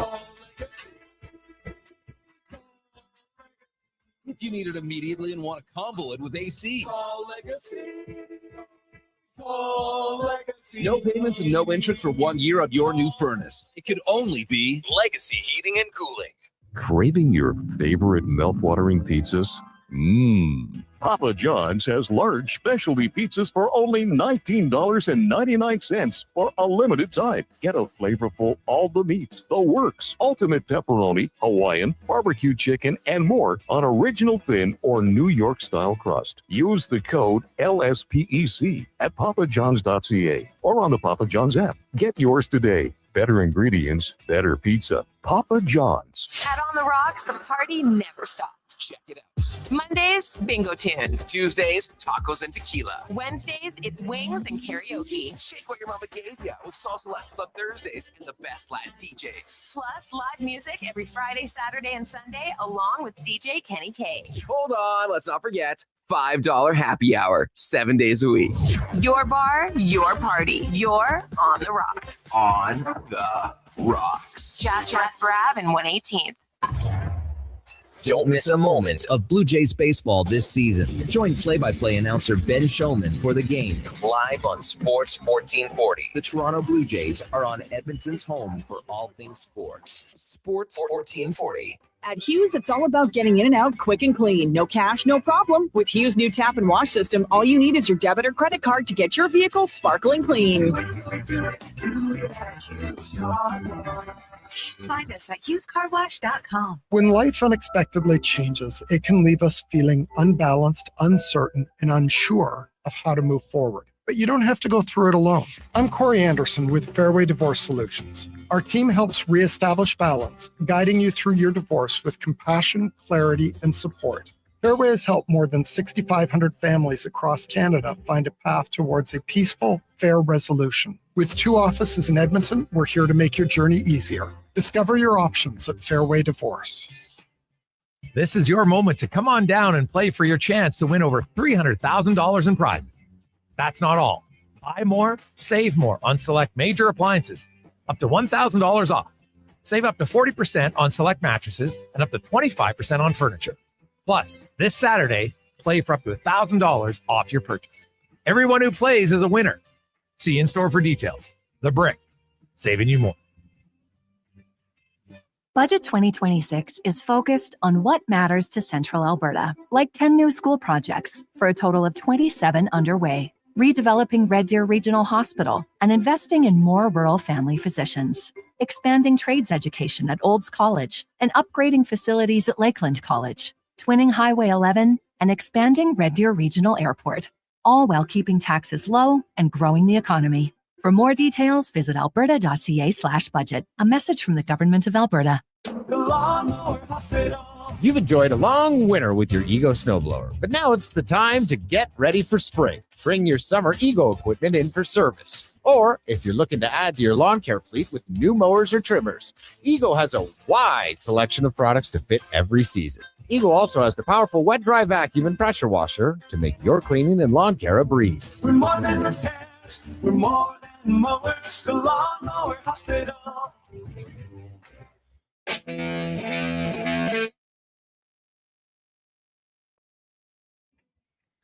Portions of this hour brought to you by Elks Nation. Check out the new website, elksnation.ca. Articles, podcasts, and more breaking down the green and gold. The most in-depth WE football coverage online, elksnation.ca. The Jason Gregor Show, the best of Edmonton sports talk and beyond. This is Sports 1440. Presented by PlayAlberta.ca, Alberta's only regulated online gambling website.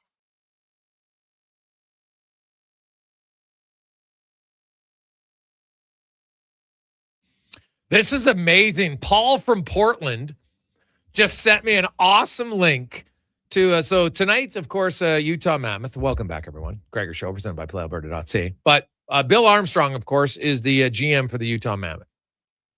And, you know, a lot of people call it the Michigan from Mike Legg. It's not actually who did it first.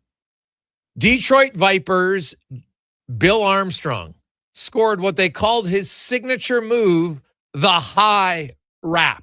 Instead of a wraparound, they call it the high wrap. And you watch it, and he basically does the Michigan. The next day, so this happened back on March 23rd, 1986. So he had done it a few times. That was his signature move, he said. He scored it in the game. The next day, Mike Legg scored it. So that'd be 30 years ago today. And guess who taught him? Bill Armstrong.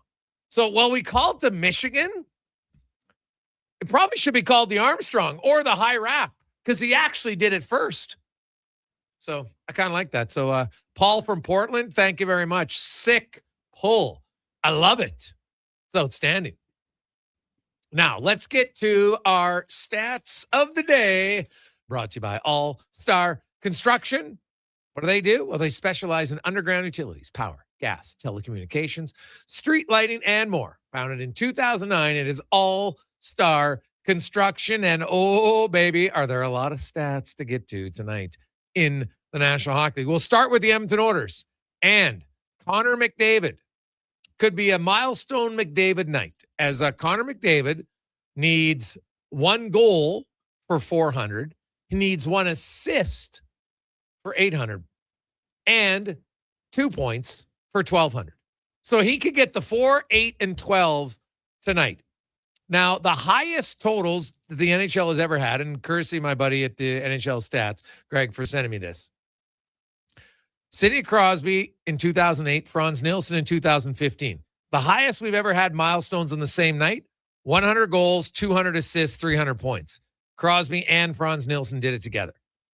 And there's actually only 4 other players who even had 100 and 200 points in the same game. That was Parker McDonald, 1964, Jim Pappin, 1970, Grant Mulvey, 1980, and Chris Stewart in 2013. So to have your career, as long as McDavid is, to be that consistent in goals and assists, it's pretty remarkable. So you could see something you don't see very often tonight. You could also see, what if McDavid gets his 800th assist on a Nugent Hopkins goal, which would be his 800th point? That could happen tonight. So, think about it. That's Nugent Hopkins. We talked about this. Nugent Hopkins is in the top 200 scorers of all time right now. And that's going to give him 800 points. That'd put him at 197.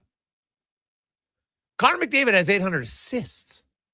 So the 197th all-time point guy, McDavid has as many assists as him alone. McDavid's going to end up this season, he's going to be in the top 50 all-time. So if you ever go to the NHL.com, you click on the all-time page, boom, he'll be on the front page now. Trust me, forever. Because he'll just keep moving up. And I think eventually he's going to end his career in the number 2 slot all-time in the National Hockey League. Some stats tonight. We mentioned last night the Ottawa Senators, big win. They are going to play tonight Yakimichuk, young defenseman. They had to call up 2 defensemen. So the Ottawa Senators, who are decimated by injuries on their back end. They've used 10 different defensemen this year. They will use 11 and 12 tonight. Now, Donovan Sabrango played 2 games, got sent down to the minors, got claimed by Florida, and is now being with the Florida Panthers. But Lassie Thompson was just recalled, played his first game yesterday, and got hurt after only 4 minutes and 25 seconds of ice time, and now he's out. Also injured last night was Thomas Chabot.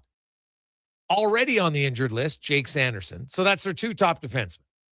Throw in Nick Jensen. He's already out. And Dennis Gilbert. So they got a lot of guys. So they got 5 defensemen out, and now they're going to call up 2 rookies.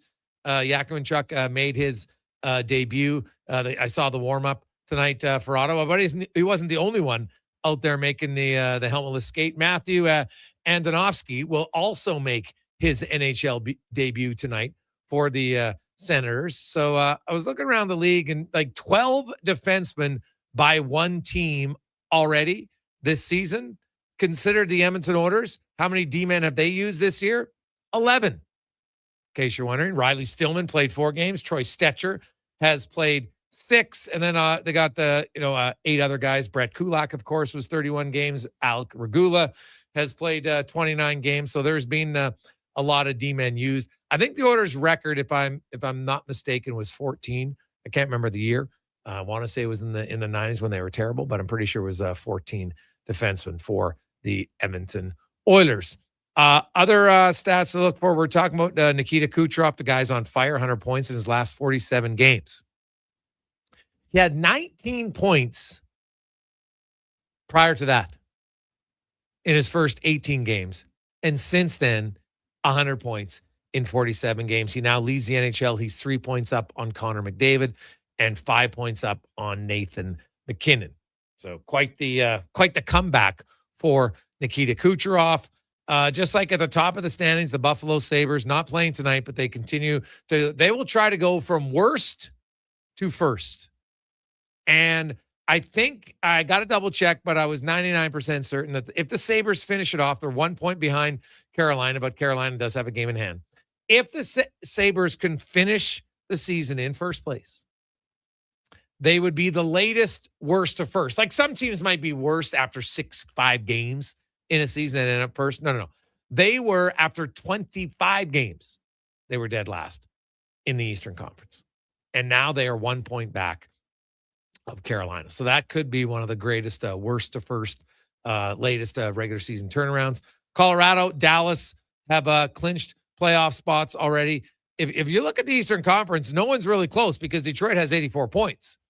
Right? So there's the Sabres and the Hurricanes are still like their magic number, I think, is something like 8 or 10 still. So it's quite a ways away for them. The Minnesota Wild, probably the next team that will clinch a playoff spot because they are 19 points up on the Los Angeles Kings. The Kings can only gain 24 more points. So do the math. The Wild, their magic number is down to 5. So they'll probably be the third team to clinch this season.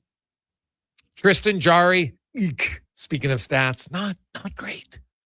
Not great for Tristan Jarry when you look at his starts for the Edmonton Oilers. It's been 2 months, actually over 2 months, since Tristan Jarry has started a game where he allowed less than 4 goals.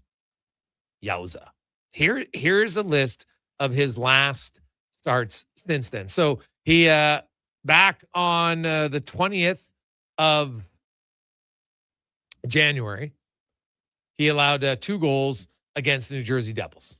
Actually lost that game 3-2, or sorry, 2-1.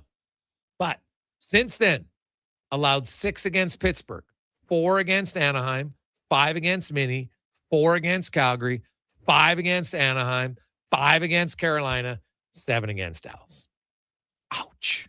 That is, it's not a good stretch. Now, he did have a few relief appearances against Colorado. He was actually good, stopped 11 of 12, only allowed 1 goal. Came in relief against Washington, allowed 2 on 13. Not great. So it has, it's not been a good run for Tristan Jarry, but he talked about it yesterday, feeling like, hey, he's working on lots of parts of his game. Can he at least not allow 4 tonight? That would be a step in the right direction if it's 3 or under for Tristan Jarry. Oilers have a decent chance then if that happens. The Oilers as a group have been allowing way too many goals as of late. You just look at it, like Connor Ingram, he allowed 4, 4, and 3 in his last 4 starts. The last time under 3 for him was against Nashville. And then Connor Ingram had back-to-back starts against Vegas and Colorado. Remember that?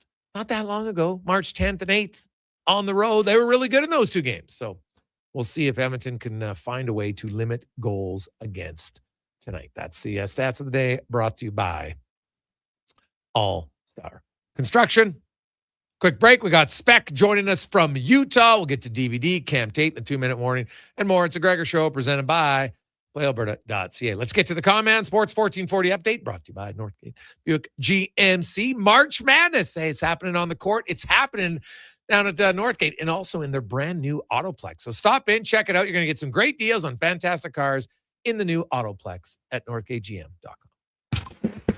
This is the Sports 1440 update. Game day, Oilers in action down in Salt Lake City, taking on the Mammoth. Puck drop after 7:30. Pregame coverage coming your way with Andrew Walker, Donovan Paulson, and Landon Ferraro. Immediately following the Jason Gregor Show at 6. Elsewhere, the Kings taking on the Flames, Ducks in Vancouver. Jets hosting the Golden Knights. Stars meet the Devils. Wild in Tampa. Penguins host the Avs.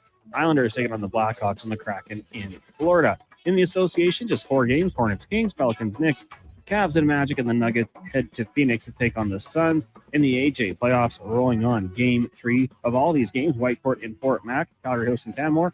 Both series tied at a game apiece. Meanwhile, the Kodiaks will look to take a 3-0 series lead in Drumheller, and Grand Prairie will try to do the same as they're in Lloyd. From the NFL, longtime Bucs linebacker Levante David announcing his retirement after 14 seasons. The Falcons signing running back Brian Robinson to a one-year deal worth $2.5 million. And Joe Flacco back with the Bengals. It's 1 year worth $6 million. Coming up in hour 4 of the Jason Gregor Show, we'll be joined by Mark Spector of Rogers Sportsnet, Derek Van Diest from NHL.com, and we'll hear another edition of Cam Tate's 2-Minute Warning. I'm Connor Halley. This has been a Sports 1440 update. Sports 1440 in West Edmonton Mall and Wetaskiwin. CKJR is a Stingray radio station. Download the free radio player app and listen wherever you go. Craving your favorite mouth-watering pizzas? Papa John's has large specialty pizzas for only $19.99 for a limited time. Get a flavorful all the meats, the works, ultimate pepperoni, Hawaiian, barbecue chicken, and more on original thin or New York style crust. Use the code LSPEC at papajohns.ca or on the Papa John's app. Get yours today. Better ingredients, better pizza. Papa John's. Legacy Heating and Cooling is the #1 heating and cooling company for people who want heating and cooling, because you'll save a bundle by bundling. Then you can use hot, cold, hot, cold. Come on, thermostat, do what you're told. Turn up the heat, turn up the cold, so the vents start pushing out tornadoes. Bundle my furnace with some AC. Gonna get a deal from Legacy. Oh, yeah. Save a bundle when you bundle your new furnace and AC from Legacy today. Plus no payments and no interest for 1 year. That's how you build your legacy. Legacy Heating and Cooling. Expand your brand with Fusion Promo Marketing. Fusion is your trusted partner for all things branded merch and apparel. Thousands of products perfect for businesses, sports teams, and corporate events. Fusion with a Z. Promomarketing.ca. NHL Star Sticks are back at McDonald's, and we're celebrating by going bigger. Make that smaller, way smaller than ever before. Select the set and get one of 7 mini sticks with every NHL Star Sticks meal. Featuring McDavid, Matthews, Quinn Hughes, Makar, Celebrini, Reinhardt, and Montembeau. So get yours while they last. 1 stick per meal purchase. Limited time at participating Canadian restaurants. What if you could hire motivated, safety-trained youth with no risk and funding to support you?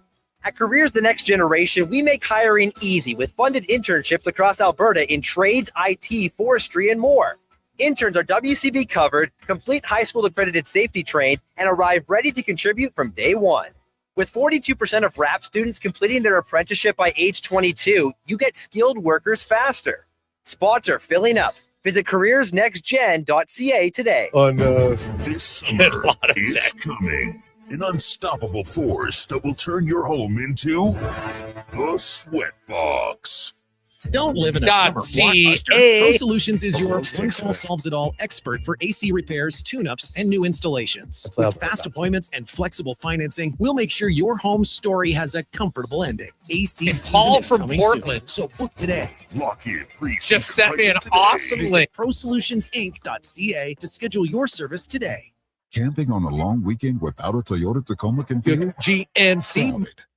But when you get a Tacoma during Red Tag Days, you can take advantage of its powerful iForce engine and rugged capability to find a better site. Take advantage of Red Tag Days on now. Lease a 2026 Tacoma 4x4 Double Cab SR5 from $110 weekly for 60 months at 5.99% APR with $6,899 down. Visit shoptoyota.ca or your local Prairie Toyota dealer today. This ad is presented by the United Conservative Caucus. The new Alberta-Ottawa energy deal will significantly expand Alberta's oil and gas production and create thousands of jobs, thanks to the leadership of Alberta's United Conservative MLAs. The consumer carbon tax is gone, the oil and gas production cap is eliminated, and the net zero electricity regulations are over. Let's keep Alberta strong and free. Visit unitedconservativecaucus.ca/surveys.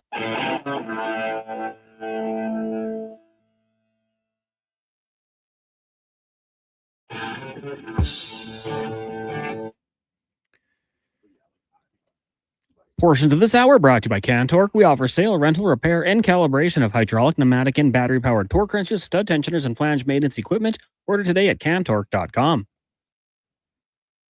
This is Sports 1440, where Edmonton talks sports. On YouTube, Facebook, and X. Here's Jason Gregor. Brought to you by PlayAlberta.ca.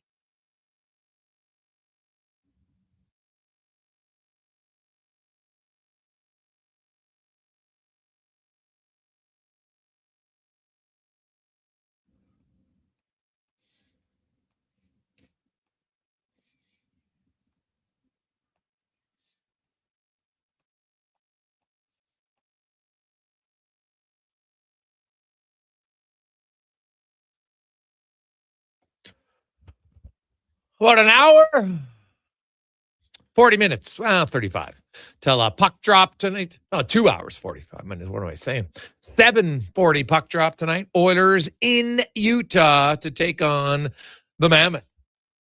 Tristan Jarry will get the start in goal tonight for the Edmonton Oilers. Vejmelka will be on the other side for Utah. There's lots of games and lots of playoff potential action tonight. The Kraken, of course, they're closing in on life support a little bit here. They need wins. They are on the road taking on Florida. You got the Golden Knights in Winnipeg. They need a win. The Sharks and the Predators, the surging Predators.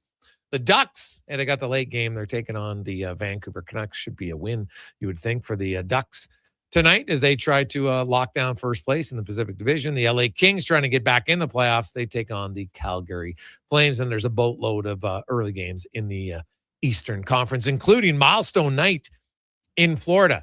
800 games for Ekblad, 1,000 games for Larson, and 2,000 games. Only the second coach in NHL history, Paul Maurice, 2,000 games played. Pretty impressive. Or not games played, games coached for Paul Maurice. Only the second coach to do it. Scotty Bowman has the all-time record at 2,141, which Maurice, if he sticks by, could break in about a season and 50 games. Pretty good chance to do it. It is the Gregor Show, presented by PlayAlberta.ca. Alberta's only regulated online gambling website where 100% of the revenue stays right here in the province, PlayAlberta.ca. And remember, $55 million up for grabs tonight in Lotto Max with 4 Max Millions. Get your tickets at PlayAlberta.ca. As we head out to Utah for the Spec Report, brought to you by GS Construction. If you're looking for work, experienced top men, pipe layers, operators, check out gsconstruction.ca. Look on careers and find a career, not just a job, but a career at GS Construction. Mark Spector joins us. Monsieur Spector, good afternoon. How you doing? Awesome, Matt. It's a beautiful day here in Utah. 26 degrees. Rink's looking good. I was down at the rink this morning getting explained all the stuff they did to it. They're working on this place. Apparently, we're going to end up with basically LA Live or the whole Dallas thing right around this rink one day. Yeah. The Oilers, let's start with Tristan Jarry. He's getting the start tonight for the Oilers. What do you expect? Ooh, I don't know. What do you expect? You know what? I don't know what to expect because he's been a guy that's had very little confidence, and the team hasn't given him any confidence, and he hasn't given himself any confidence. So I would say this. I hope that the Oilers play a decent and strong defensive game in front of him. And then if he's not good, we can say, okay, enough's enough here. If he, I haven't seen him play poorly behind a good Oilers team very often. I've seen him play poorly behind a poor Oilers team quite often. So I'd like to see him get a chance to find his confidence, find his game. The Oilers, I think, owe him a decent start. Nugent Hopkins said that the other day. Many guys have said that to me privately. So that's kind of what I hope I see. How about that? Yeah, that's fair. He is going to stick with the defense. We talked about it yesterday. I was like, there's zero reason to switch to defense pairs. I'd love to ask the coach, like, why practice then different pairs? I don't know what they're doing. I don't understand that. It just seems like, well, practice like you play. Well, except we're not going to do it. Like, why? Like, what are you doing? So, but it makes sense. That would be a Coffey thing. Like, I don't think the head coach is doing that. That'd be Coffey or Stewart. One of the defensive coaches be doing that, wouldn't they? You're probably right, actually. Yes, that's a very valid point, Spec. That would be the defense coach thinking there's a reason why he does it. Yeah. No. So well, if I run into Coff one day, I'll ask him. Yeah, that is fair. Like maybe it's just you keep guys, try to keep them on their toes. I have no idea, but that's actually a very good point, Spec. That it probably would be the defense coach, not the head coach, who switches that up. He did say that, he's switching Podkolzin and he's going to put Szymanski on that line with Dickinson because they want a little bit more offense in the top six. And there's no doubt that Podkolzin is one of their best scorers 5-on-5. There's no arguing that. So, and Szymanski is ultra reliable in a checking role. That's where he fits in. So I actually don't mind that change. I'm kind of curious, is he going to go Nugent Hopkins and McDavid as the centers? Is Roslovic going to be a center? Do you got any insight on what you think? No, because they didn't run lines today. They had a Nugent Hopkins didn't skate. McDavid didn't skate. Hyman didn't skate. All the best guys didn't skate. Okay. So I think a nut they have to crack, though, at some point. Like, I did some math on these guys, on their lines, their goals for percentage for the Oilers' top line, and it's not very good, right? No, it's not good at all. 52% is what it's at. Like, Yes. Nugent Hopkins, Hyman, and McDavid playing together, they got a 52% goal share. So the top line in Colorado got a 69% goal share, right? Mhm. Top line in Tampa, 71% goal share. So I'm going to say to you that there's, we can all think of reasons why there's too many pucks going in when the McDavid line's on the ice. But the end result is, if your top line is barely over 50-50, what do you think's going to happen with the bottom three lines? They don't score as much, so they got to find a way either to create more, which probably isn't going to happen. They surely have to figure out a way to allow less, don't you think? Oh, without question. And so that's why, to me, I would split up. I would put Nugent Hopkins on his own line and have McDavid on line. And I'd put Savoy back with McDavid. It's the one guy I'd play with McDavid. I like Savoy. I like his jump, his quickness, his on pucks. And I know it's like, oh, he didn't score. I'm like, yeah, Nugent Hopkins hasn't scored for years playing 5-on-5. What the hell are we talking about? Yeah. No, that's for sure. And Nugent Hopkins, when you take him off that line, in fact, it gets a little better. So, that's just one of the many things. Listen, it is crazy. I had a long chat this morning with, I didn't even pull out my tape recorder or notebook. I had a long talk with Adam Henrique, and, just about how we got to this place and what's going on. And frankly, he didn't have a lot of answers. I said to him, like, how do you go all year and win only 3 games? And he just shrugged his shoulders, right? There's no answer for that. There's no, well, here, I think if we did it differently, we could have won 4, we could have won 5. There's none of that. There's a big mystery around this team as to why it's not working. And sure, the unspoken one is our goaltenders never steal us a game. That might help, and everybody knows that. But there's more to it than that, and we're 71 games in, and you think that mystery is going to get solved the next 10 games? I'll eagerly await watching it happen, Jay. I'm not sure it's going to happen. What do you think? Well, what's crazy about sports is we've seen lots of teams turn it on when we don't expect it to, right? Do I think it's going to happen in the regular season without Draisaitl? I'd be surprised. Anything's possible. The Oilers would just decide, hey, you know what? We're going to lock it down. They went 25 games where they were the 3rd best defensive team in the NHL. So could they do it again? Yeah, they did it once before this year. So I guess it's plausible that it could happen. Is it likely? Probably not. So was that pre-Jarry trade or post-Jarry trade? Post-Jarry. He was involved in some of it. Yeah, because it happened from December 1st until January 25th. So okay. He was in Edmonton for most of that, right? But he wasn't playing. So that's also important to note.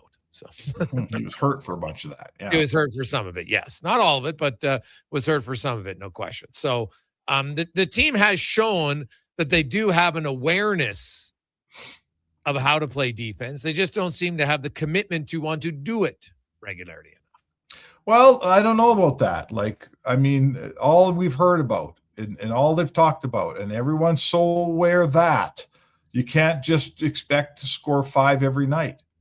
And I think that's what makes it so strange around here is this team has found that game, obviously, in each of the last 2 seasons and even before that. Like, every year they find the game, Jay. Every year, they slow starters. Sure, we go, you went to the Cup last year. Sure, you're a slow starter, no problem. And every year they find it. And that's the whole thing of the mystery about this year is somehow it hasn't been found. It's like when you lose your glasses in your house. You're walking around looking for them, but you're going to find them. You always find them, right? They're always on a table. I left them on the bathroom counter. They're always somewhere. So you're not in a panic. You're just looking for them, and you find them. They can't find their game, Jay. Well, they haven't found it, and they can't find it. And now they're starting to walk around going, what the hell did I leave my glasses like at work? Are they in the car? It's 10 games left, and we're still looking for our damn glasses, Jay. Maybe they're not in the house. Oh, well, that's very possible, right? The only advantage is, Vegas is looking for their glasses, and Anaheim is looking for theirs defensively anyway. Anaheim can score a lot. That's how they win a lot of 6-5 games, right? The Kings don't have any offense. Like, as McDavid and everybody said, it is true they're lucky that they're in a division right now. And if you get in spec, like, would anybody be surprised if Edmonton beat Vegas and Anaheim in a playoff series? You can't really say you'd be surprised because Anaheim has no experience and Vegas has had no goaltending all year long, right? So it wouldn't be a shock. So that's why, and it is true every year, but once you get in, anything can happen. And we've seen it time and time. Like the Oilers, when they got in 2006, we're not juggernauts down the stretch, right? Dwayne Rollison barely got in. Barely got in. Dwayne Rollison was not great, and then all of a sudden they got in there and they beat a 132-point team, for God's sake. So who knows what happened? That's why to me it's like just get in. Yeah, okay. I think what taints us a little bit is no one cares if the Oilers win 2 rounds and go out. That's not a success anymore. Right, we've been down this road. Unfortunately for them, their success has set the bar very, very high. You got to win the cup, or you didn't get better from last year. Were we satisfied with 2025 when they lost the cup after losing the cup the year before? No, they weren't either. So that's sort of, I guess, what sets us apart from being Utah, who could say, oh my God, let's just get in there. We go through the Pacific, we could get into the conference final. Well, conference final in Edmonton doesn't mean that much. No, that is very true. Although it is still the conference final, but you're right. I think if they make it there this year, there'll be a lot. But it's because of the Pacific Division. That's going to be the answer, right? Sure. But I'd also say to you that I'll put the more positive hat on. You're right. The playoffs are a different animal. And if don't tell me that you're the same team after you won 2 rounds that you were when the playoffs started. You're not. If you win 2 rounds, you figured some stuff out. You're more confident. You're obviously getting some goaltending. You go in there and you go, hey, man, I found my glasses just in time for Colorado. So who knows what happens here? But I guess I'm just a guy like all our listeners who's kind of a little impatient on a team that really, they're stretching this thing out to the very end. I almost feel a little Pollyanna-ish saying, don't worry, they're still going to find their game. It's still there. They'll get it. Really? Are they going to find it? I don't know. Yeah. No, it's fair. You don't know if they will or not. And what about the Utah Mammoth, though, Spec? They got some guys, Gunther, Cooley, Schmaltz just signed the big contract. Like, they got some guys, and they're a really good 5-on-5 team, and they don't give up very much. If the Oilers are going to win tonight, they're going to have to win, likely by playing low scoring. Yeah, the Oilers are playing a defensive game where they're kind of in their zone more, but keeping the game to the perimeter and keeping the shots to the perimeter. But there's a little more zone time for the other team, but they're not necessarily getting more scoring chances. And this Utah team is young and fast, and they sauce it around the zone, man. They got some guys who can really make some plays. So, let's see. Can you keep those grade A's down? Can you keep the shots to the perimeter? And then I'm not telling you Vejmelka is Vasilevsky, but when you get through them and get to the other end, they got a pretty good goalie. So, hey, listen, I've said this before on your show. The Arizona/Utah has been crappy for a really, really, really, really long time. It's about time they're any good, but they are. This team's on the come, man. This is one of the next wave with San Jose and Anaheim out west here.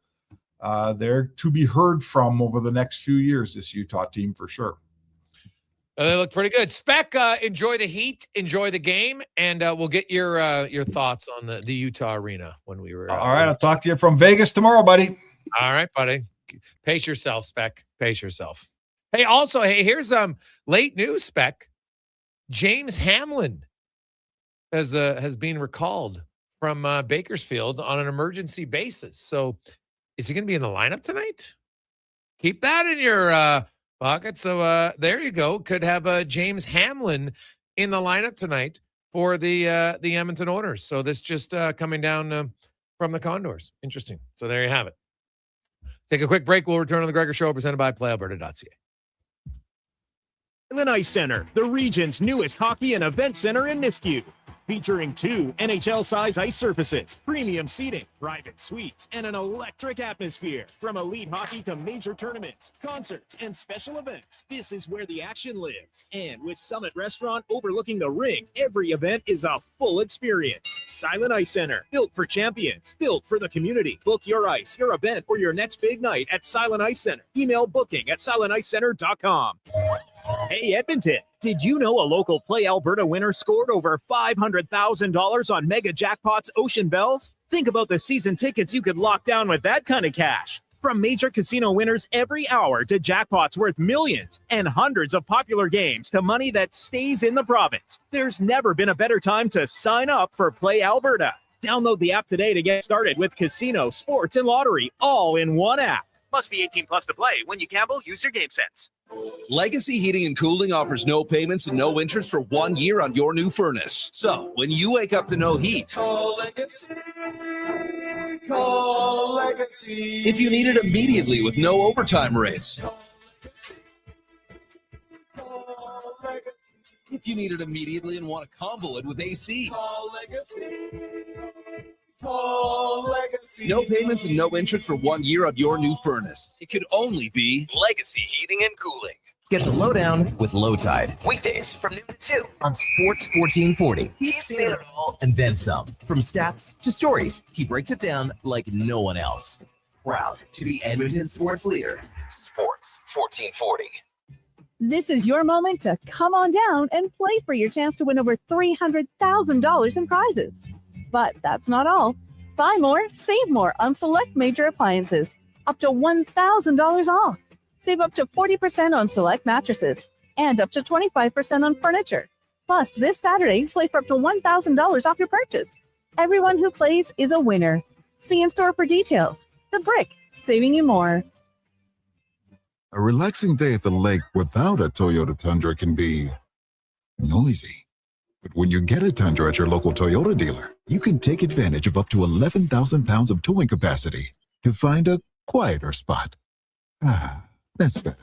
Lease a 2026 Tundra 4x4 double cab SR5 from $149 weekly for 60 months at 5.29% APR with $8,199 down. Visit shoptoyota.ca or your Prairie Toyota dealer today. Being a living organ donor is a noble, life-changing act. But there's more than one way to be a hero. Join the Living Donor Circle of Excellence. As an employer, you can give the gift of time and remove financial barriers to make employee donations easier. You'll earn recognition, a raised corporate profile, employee satisfaction, and of course, be a huge part in saving lives in desperate need. Support the sacrifice of living donors. Discover how to join the Living Donor Circle of Excellence program today at kidney.ca.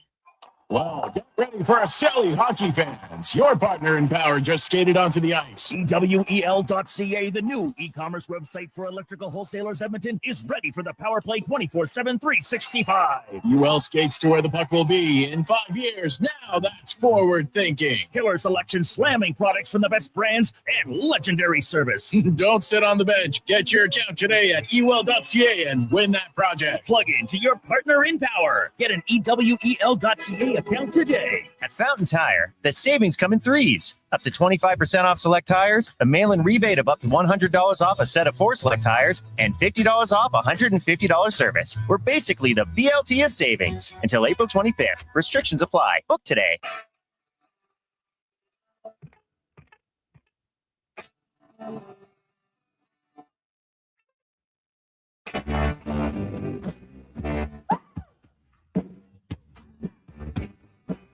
Darling, you got to let me know.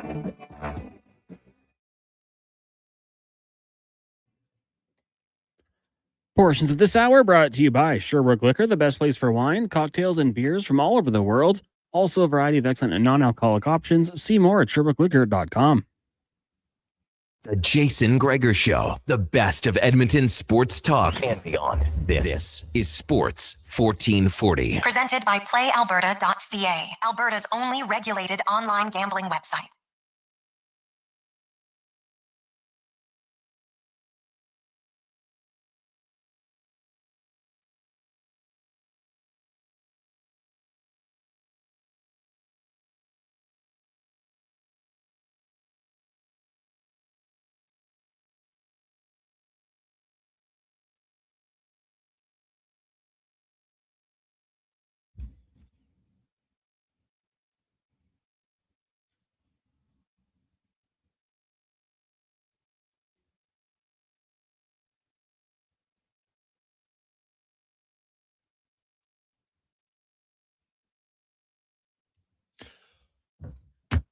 5:25. Late news for the Oilers. James Hamlin. Good news for James, man. Local guy, Southside Athletic Club. He has been recalled on an emergency basis as the Oiler injuries to their forwards continue. And could see Hamlin in the lineup tonight for the Edmonton Oilers. Obviously, they just announced it now, but they obviously knew that he would be traveling today. And so they just wait till 5 o'clock. That's when you got to make the announcement. And he'll be in the lineup tonight, it looks like. Nice. 833-401-1440, 833-401-1440. It is the Jason Gregor Show, presented by PlayAlberta.ca, where tonight $55 million up for grabs in Lotto Max. Get your tickets.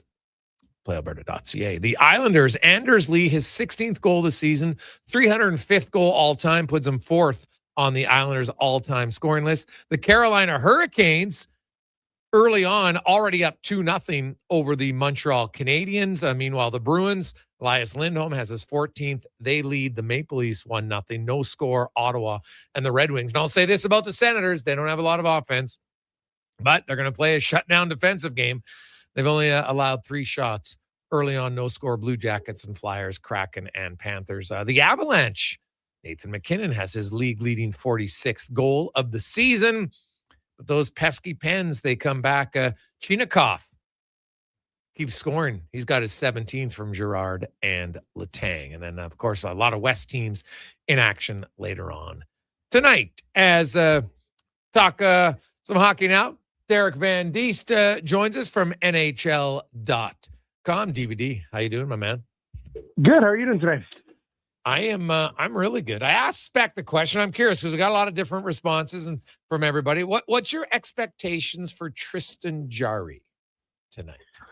Well, I kind of hope he has a bounce back game tonight. I hope he plays well because I think he's capable of it. I think he's capable of being the goalie that the Oilers traded for and the Oilers thought they could get. He played that way before he got injured. After the trade, I thought he played pretty well in the games that he played after the trade. So I think it's there, and I think hopefully this is a bit of a wake up call for him that hey, you're gonna have to compete for starting time. You're gonna have to compete for playing time here. It's just not gonna be assumed. So I do expect him to have a good bounce back game. I kind of think he needs it. He needs to play well. He needs to be the guy that, the first couple of games that the Oilers got, they said, hey, this guy's a pretty good goalie. So that is kind of my expectation for today. As you know, you and I, we've known this guy for a long time. He was a member of the Oil Kings for a long time before turning pro. So we kind of know what he's like, what his personality is like. And I do think there's a competitor in there, and I think that'll come out today, and I expect them to have a pretty good game tonight. Okay. Well, yeah, they're going to need it. No question. The team's going to have to need a sound defensive effort. It really hasn't happened.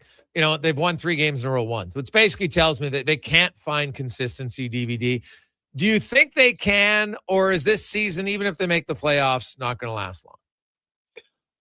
I don't think it's going to last long. Even if Leon Draisaitl comes back, I just think, they've been searching for it all year. They've been searching for that consistency. And last year, you knew at some point they would get there. At some point they would find it because they had just the talent that they had on the team. This year, I think they're really struggling because they just depend too much on McDavid and Draisaitl. And I think that's the one thing that I look at. And when you depend that much on 2 guys to provide your offense for you, that's really tough. I think last year you looked at that roster last year and then you thought, okay, once they start playing well, once they figured it out, once they have a bit more balance in their lineup, they're going to be fine. They're going to go far. And they did. Once they figured it out against 2 games into the playoffs against Los Angeles, they were rolling in the playoffs. And I just don't see this team the same way. I don't think they have that ability just to turn it on. They're going to go as far as McDavid and Draisaitl take them in the playoffs. And it's tough, especially when you're playing really good teams. Whatever team comes out of that Central is going to be really tough. I just don't see them being able to do that this year because you're right. They haven't been able to kind of turn it on. They haven't been able to do it consistently. And when you're talking about a playoff series having to win 4 to 7 games, you got to be more consistent. They've been all year. The fact that they haven't They've won 3 games in a row once. It's just unbelievable to me. And they're still in contention to win the division. Like you look at some other teams and the runs they've gone on, they've kind of figured it out. But the Oilers, for whatever reason, they win 2 in a row and they just struggle to kind of keep that rolling. So yeah, I think even if I think they'll get in the playoffs. I don't think the wheels will fall off here in the last 10 games. But I don't see them going on a long run. Well, the Anaheim Ducks, they play the Canucks tonight. The Ducks could easily win this division now. They've got a multiple point lead. They got games in hand. It's kind of their division to lose now. And it looks like Edmonton and Vegas, unless, Edmonton would obviously have to beat the Ducks later this week. And they're going to have to hope that the Ducks lose some key games. Otherwise, it's looking like it'd be an Edmonton-Vegas first-round matchup. Yeah, and the Ducks they put some games together. They put some runs together. So that's something that the Oilers haven't done. They're a young team, but they've got some veteran players as well. They're getting some really good goaltending, and they have some good coaching. Joe Quilmel is doing a great job there. He's probably going to be, in the running for Coach of the Year, coming back and coaching this young team. It's an up-and-coming team. I'm actually heading to Calgary tomorrow to go to that Ducks Flames game on Thursday, so I'll be able to talk to some of the Ducks about what they're doing. But yeah, it's exciting to see where they're going. And they have a game in hand, I believe, on both Edmonton and Vegas. So yeah, they're a team that controls their own destiny. They're playing with a lot of confidence. They have a lot of young talent. They're a fast team. So yeah, I can't see them not winning the division and to going from struggling like they did the last few years, trying to kind of get through a rebuild to go straight to winning the division. That'll be impressive for them. I'm not sure how far they'll go in the playoffs because I still think that the Central Division is just a bit of a juggernaut. If those teams, I know they have to beat up on each other a little bit coming out of there, but I think that the Anaheim is a team on the rise, and they may be a year or two earlier than people thought they would be. But this is a very good hockey team, so I can't see the Oilers surpassing them. I see Anaheim winning in Vancouver, winning in Calgary, and we'll see what happens Saturday afternoon here in Edmonton. But this is it's going to be a tough team to catch, and if you're going to catch this team, you have to put streaks together, you have to put runs together. And we've just discussed that the Oilers haven't not been able to do that this season. No, it's been wild.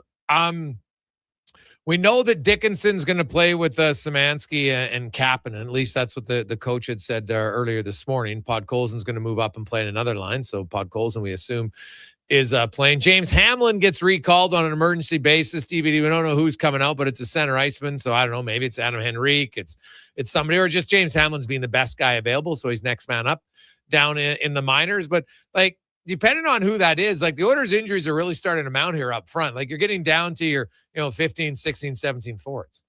Yeah. What do they have now? 3 American Hockey Leaguers in the lineup, like 3 guys that have spent most of the time in the American Hockey League. Yeah, that's an issue.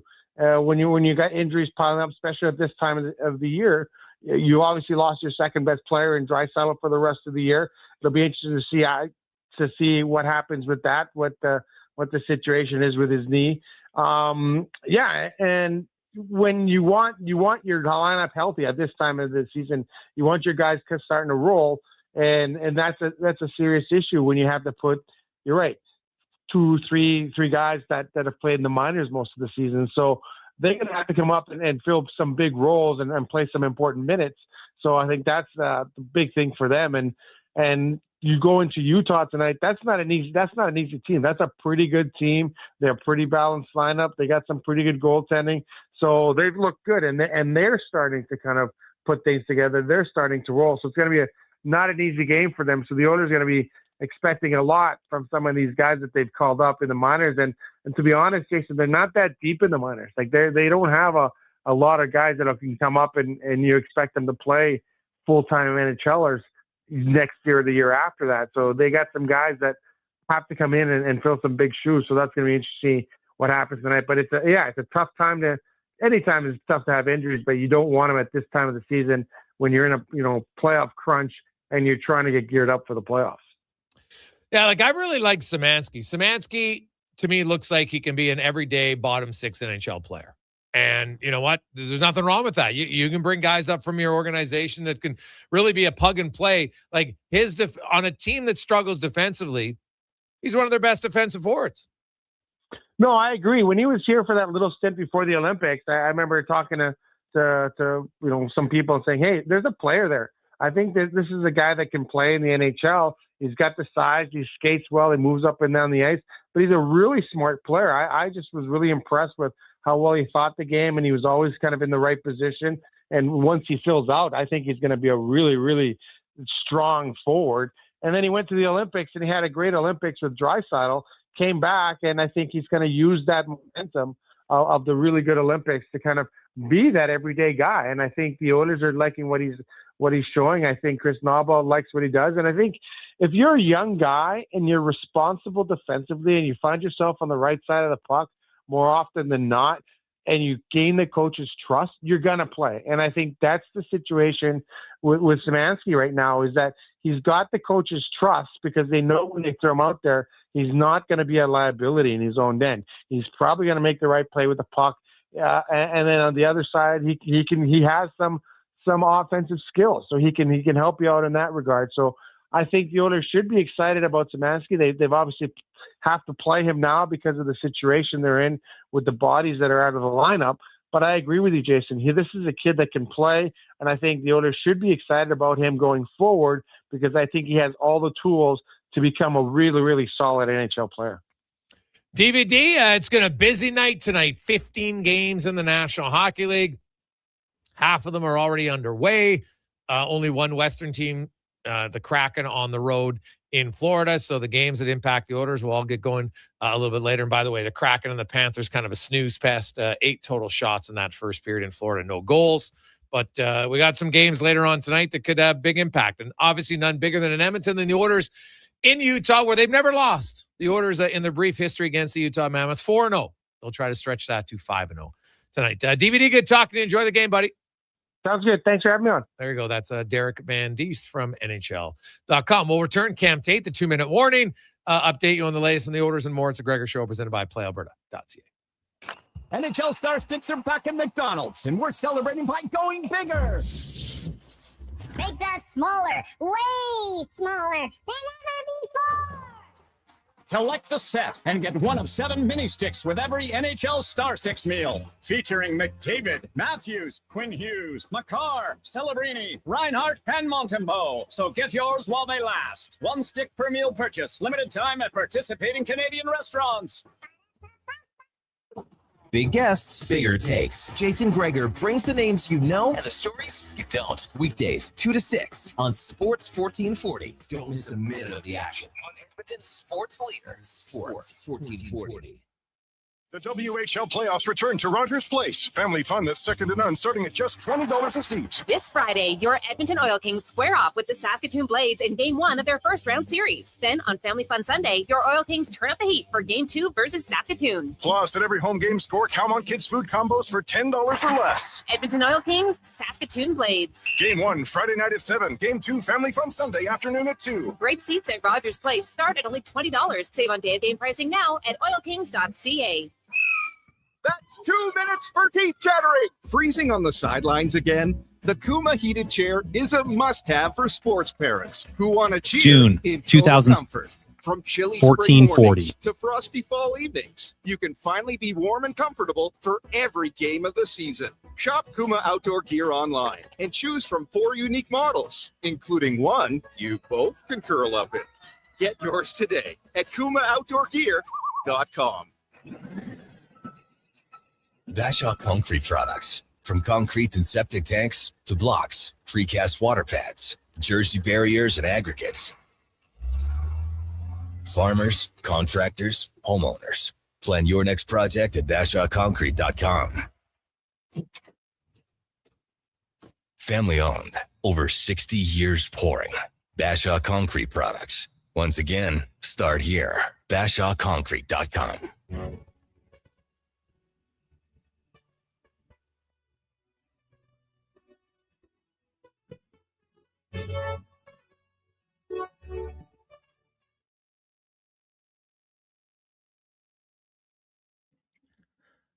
Portions of this hour brought to you by Crystal Glass, your clear choice for residential windows, locally manufactured and installed. Crystal Glass provides a beautiful product and incredible customer services for all of your residential needs. Call 310 Glass or visit crystalglass.ca for a quote. The Jason Gregor Show, the best of Edmonton sports talk and beyond. This is Sports 1440. Presented by PlayAlberta.ca, Alberta's only regulated online gambling website.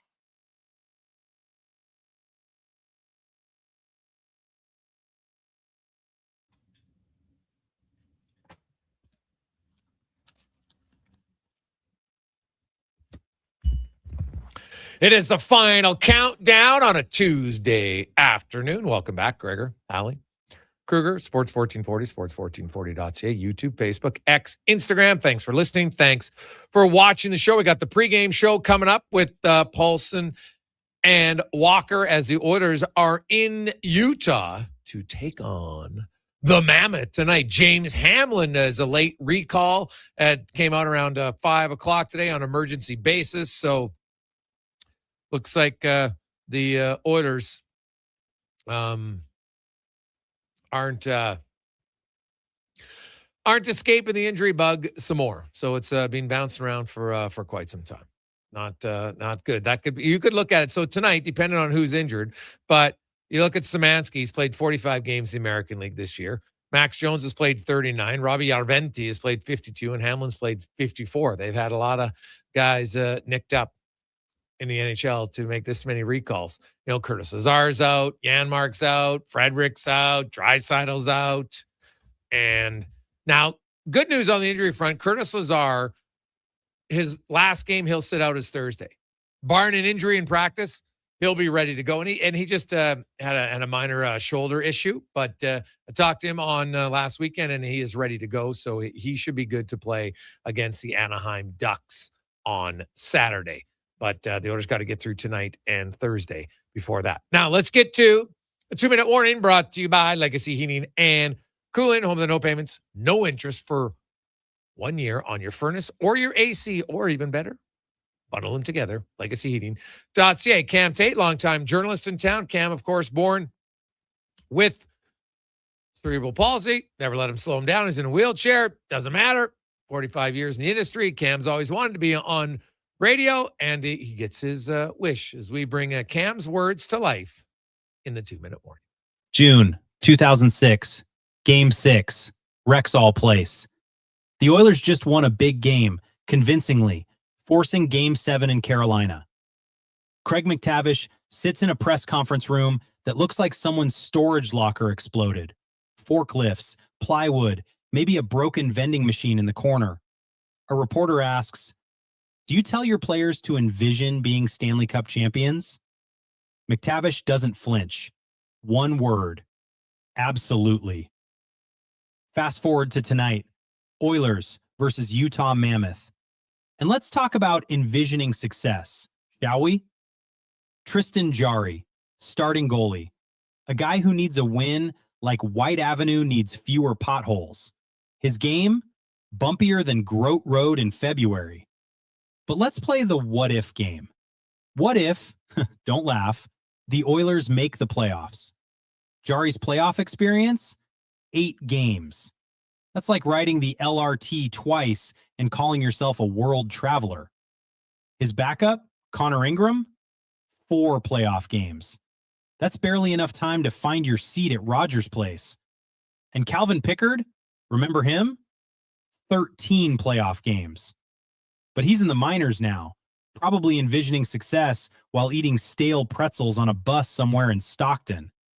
And here's the kicker. Playoff hockey is all about goaltending. It's like the high-level bridge.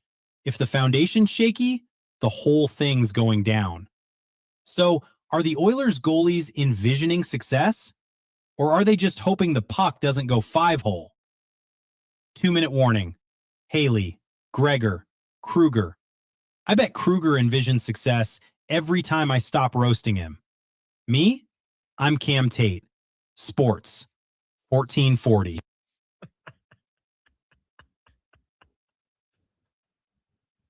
That might be Cam's funniest line. Kruger envisions success every time I stop roasting him. It's actually pretty good. Whew, whew. Connor Halley just sitting over there quiet, loving the fact that he's never on the receiving end of Tater's little barbs. Eh, Con man? Well, Sometimes I let Tater in the door, so he knows. Oh, you know, if he wants to get in the building. Oh, that's hey, you got to be smart, right? All of a sudden the door doesn't open. Yeah, beat it, pigeon. That could happen, right? I could see it. That could happen. All of a sudden, then maybe then I am on the receiving end of these things, so it is possible. Oh, well, maybe, but he's got to get in the building then, right? Yeah, exactly. Yeah, you control the power. You control the power. Declan does help him after the show, so yeah. Gets him home. Hey, the New York Islanders in a game where they really wanted to win. They're at home to the Chicago Blackhawks. They were up 1-0. The Blackhawks have scored 3 straight, including 2 goals in the last 2 minutes. And now they trail 3-1. The Flyers at home leading the Blue Jackets 1-0. Bruins up 1-0 on the Leafs at intermission. Canadians trailing the Hurricanes 2-1. Senators have scored. All these injuries, and the Senators are like, hey, don't count us out, as they lead Detroit 1-0. And the Avalanche, they are spanking Pittsburgh right now 4-1. So you look at that, the Eastern Conference race. The Canadians are losing. The Penguins are losing. The Blue Jackets are losing. The Islanders are losing. The Red Wings are losing. So Boston, if they hold on, would move up to 88 points, which would keep them in the wild cards. Oh, no, they would jump ahead of Montreal, so they'd move into 3rd place. Montreal would drop down to 86 points. The Senators would move into the final playoff spot. If all these scores held, I know it's early, but it'd be wild if 5 out of the 7 teams in that race all lost tonight. But it's so close, man. It's crazy. And if that happened, then you would look, Boston would be 88 points. The Sens, so they'd all be within 3 points still, which is wild to say. The race in the East is just crazy. It's absolutely great. Like the record for most points to miss the playoffs was 98. That could happen this season again in the Eastern Conference. So we'll see about that. 833-414-1440, 833-414-1440. Hey, Greg's, what happened to Tate's sexy man voice? It was way better. Jordan, it's a really good question. I think Tater was starting to get a crush on him, so he had to change it. I'm not sure, but we'll find out from him what happened. So, hey, guys, when you look at Carlson's money owed, wouldn't he be enticing? Well, yeah, he won't be owed that much money if you trade him after July 1st because of his signing bonus and everything. I get that, but he's still a $10 million cap hit. So, and he has a no movement clause. So, yeah, teams would be interested in him. I have no doubt about that, right? His base salary is only $1.5 million next year after his signing bonus. So, but do the Penguins want to pay his signing bonus? And if they do, they're going to want significant, return to do it. So, we'll have to see how that goes. But hey, Greg's, what's the rule on emergency recalls? Is there a limit? No.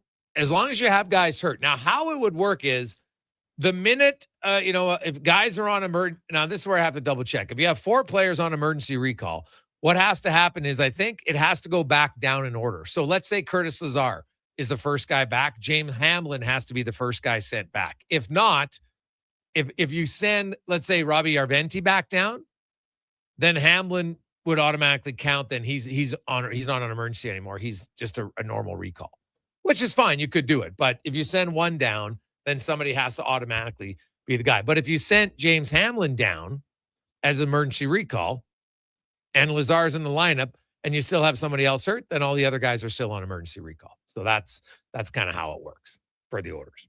As you get near the end of the season, the 4 recall rule, you can always use the emergency recall rule. So I don't know if it becomes that important, but teams use it just because it doesn't count as a full recall. You're allowed 5. They have 4 more because Doc he was sent down and called right back up. So he's 1. But since then, all the guys recalled have been recalled on an emergency basis. So none of them are official recalls if you care about that much. Hey, Greg's, I'm curious. A lot of people think Kucherov's going to win the Hart. Why would Nathan McKinnon on the best team suddenly not be in contention? Well, I think he'd be in contention. No doubt about it. But when you look at just the run that Kucherov has been on, right? And Nathan McKinnon has 114 points. He's 28 points ahead of Marty Necas, right? People are going to factor that in when they go to valuable to your team. whereas Kucherov is 47 points ahead of Jake Gensel for second place on their team. Right? He's their leading goal scorer by quite a margin. So that will focus in on. And Tampa Bay, it's not like Tampa Bay's chump change, right? Like, they're a pretty good team. Colorado's obviously been a better team all year long, right? So, but most valuable to your team, there does become a little bit of what do you value as more, right? But I think Kucherov's, how he's finished, maybe it's not right, but how you finish probably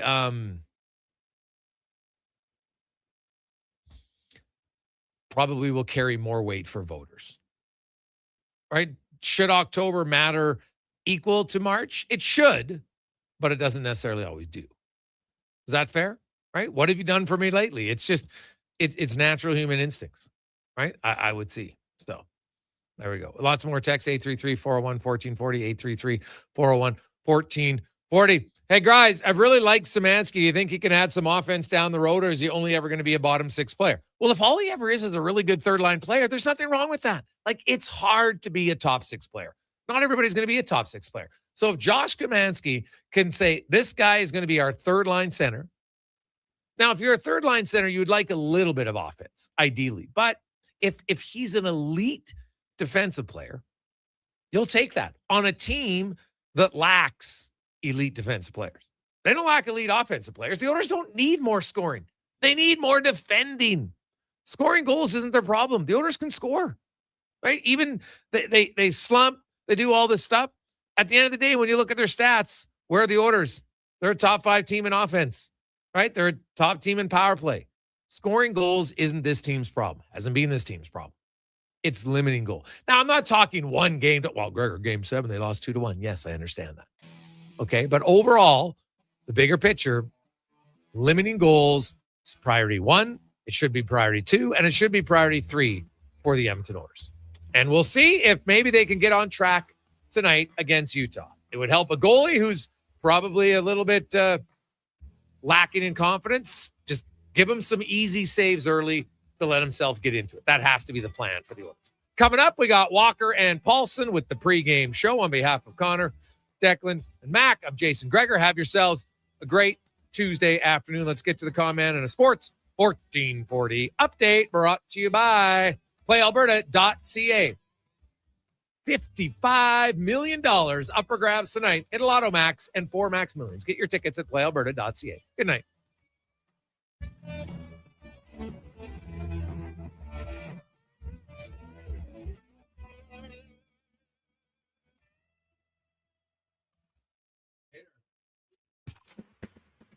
The Sports 1440 update.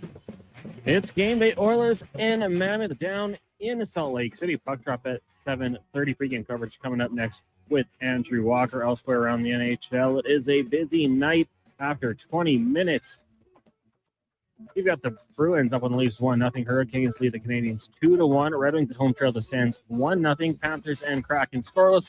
Blackhawks up on the Islanders 3-1. Flyers lead the Blue Jackets 1-0. Avs beating up on the Penguins 4-1. And the Lightning at home trail the Wild 1-0 midway through the first. Later on tonight, Blues and Caps, Sharks in Nashville, Stars taking on the Devils, the Golden Knights in Winnipeg, Flames host the Kings, the Ducks travel to Vancouver. In the association, 4 games right now. Hornets up on the Kings 55-42, and the Pelicans lead the Knicks 19-14 in the first. Later on, Magic take on the Cavs, and the Suns host the Nuggets in the PWHL. Boston and Vancouver scoreless after 20 minutes. AJHL playoffs continuing tonight. Whiteport in Fort Mac. Calgary hosting Canmore. Both those series tied at a game apiece. Kodiak's looking to take a 3-0 series lead over Drumheller, while Grand Prairie will try to do the same there in Lloyd. And from the NFL, longtime Bucs linebacker Levante David announcing his retirement after 14 seasons in the NFL. The Atlanta Falcons reaching a 1-year, $2.5 million contract with running back Brian Robinson.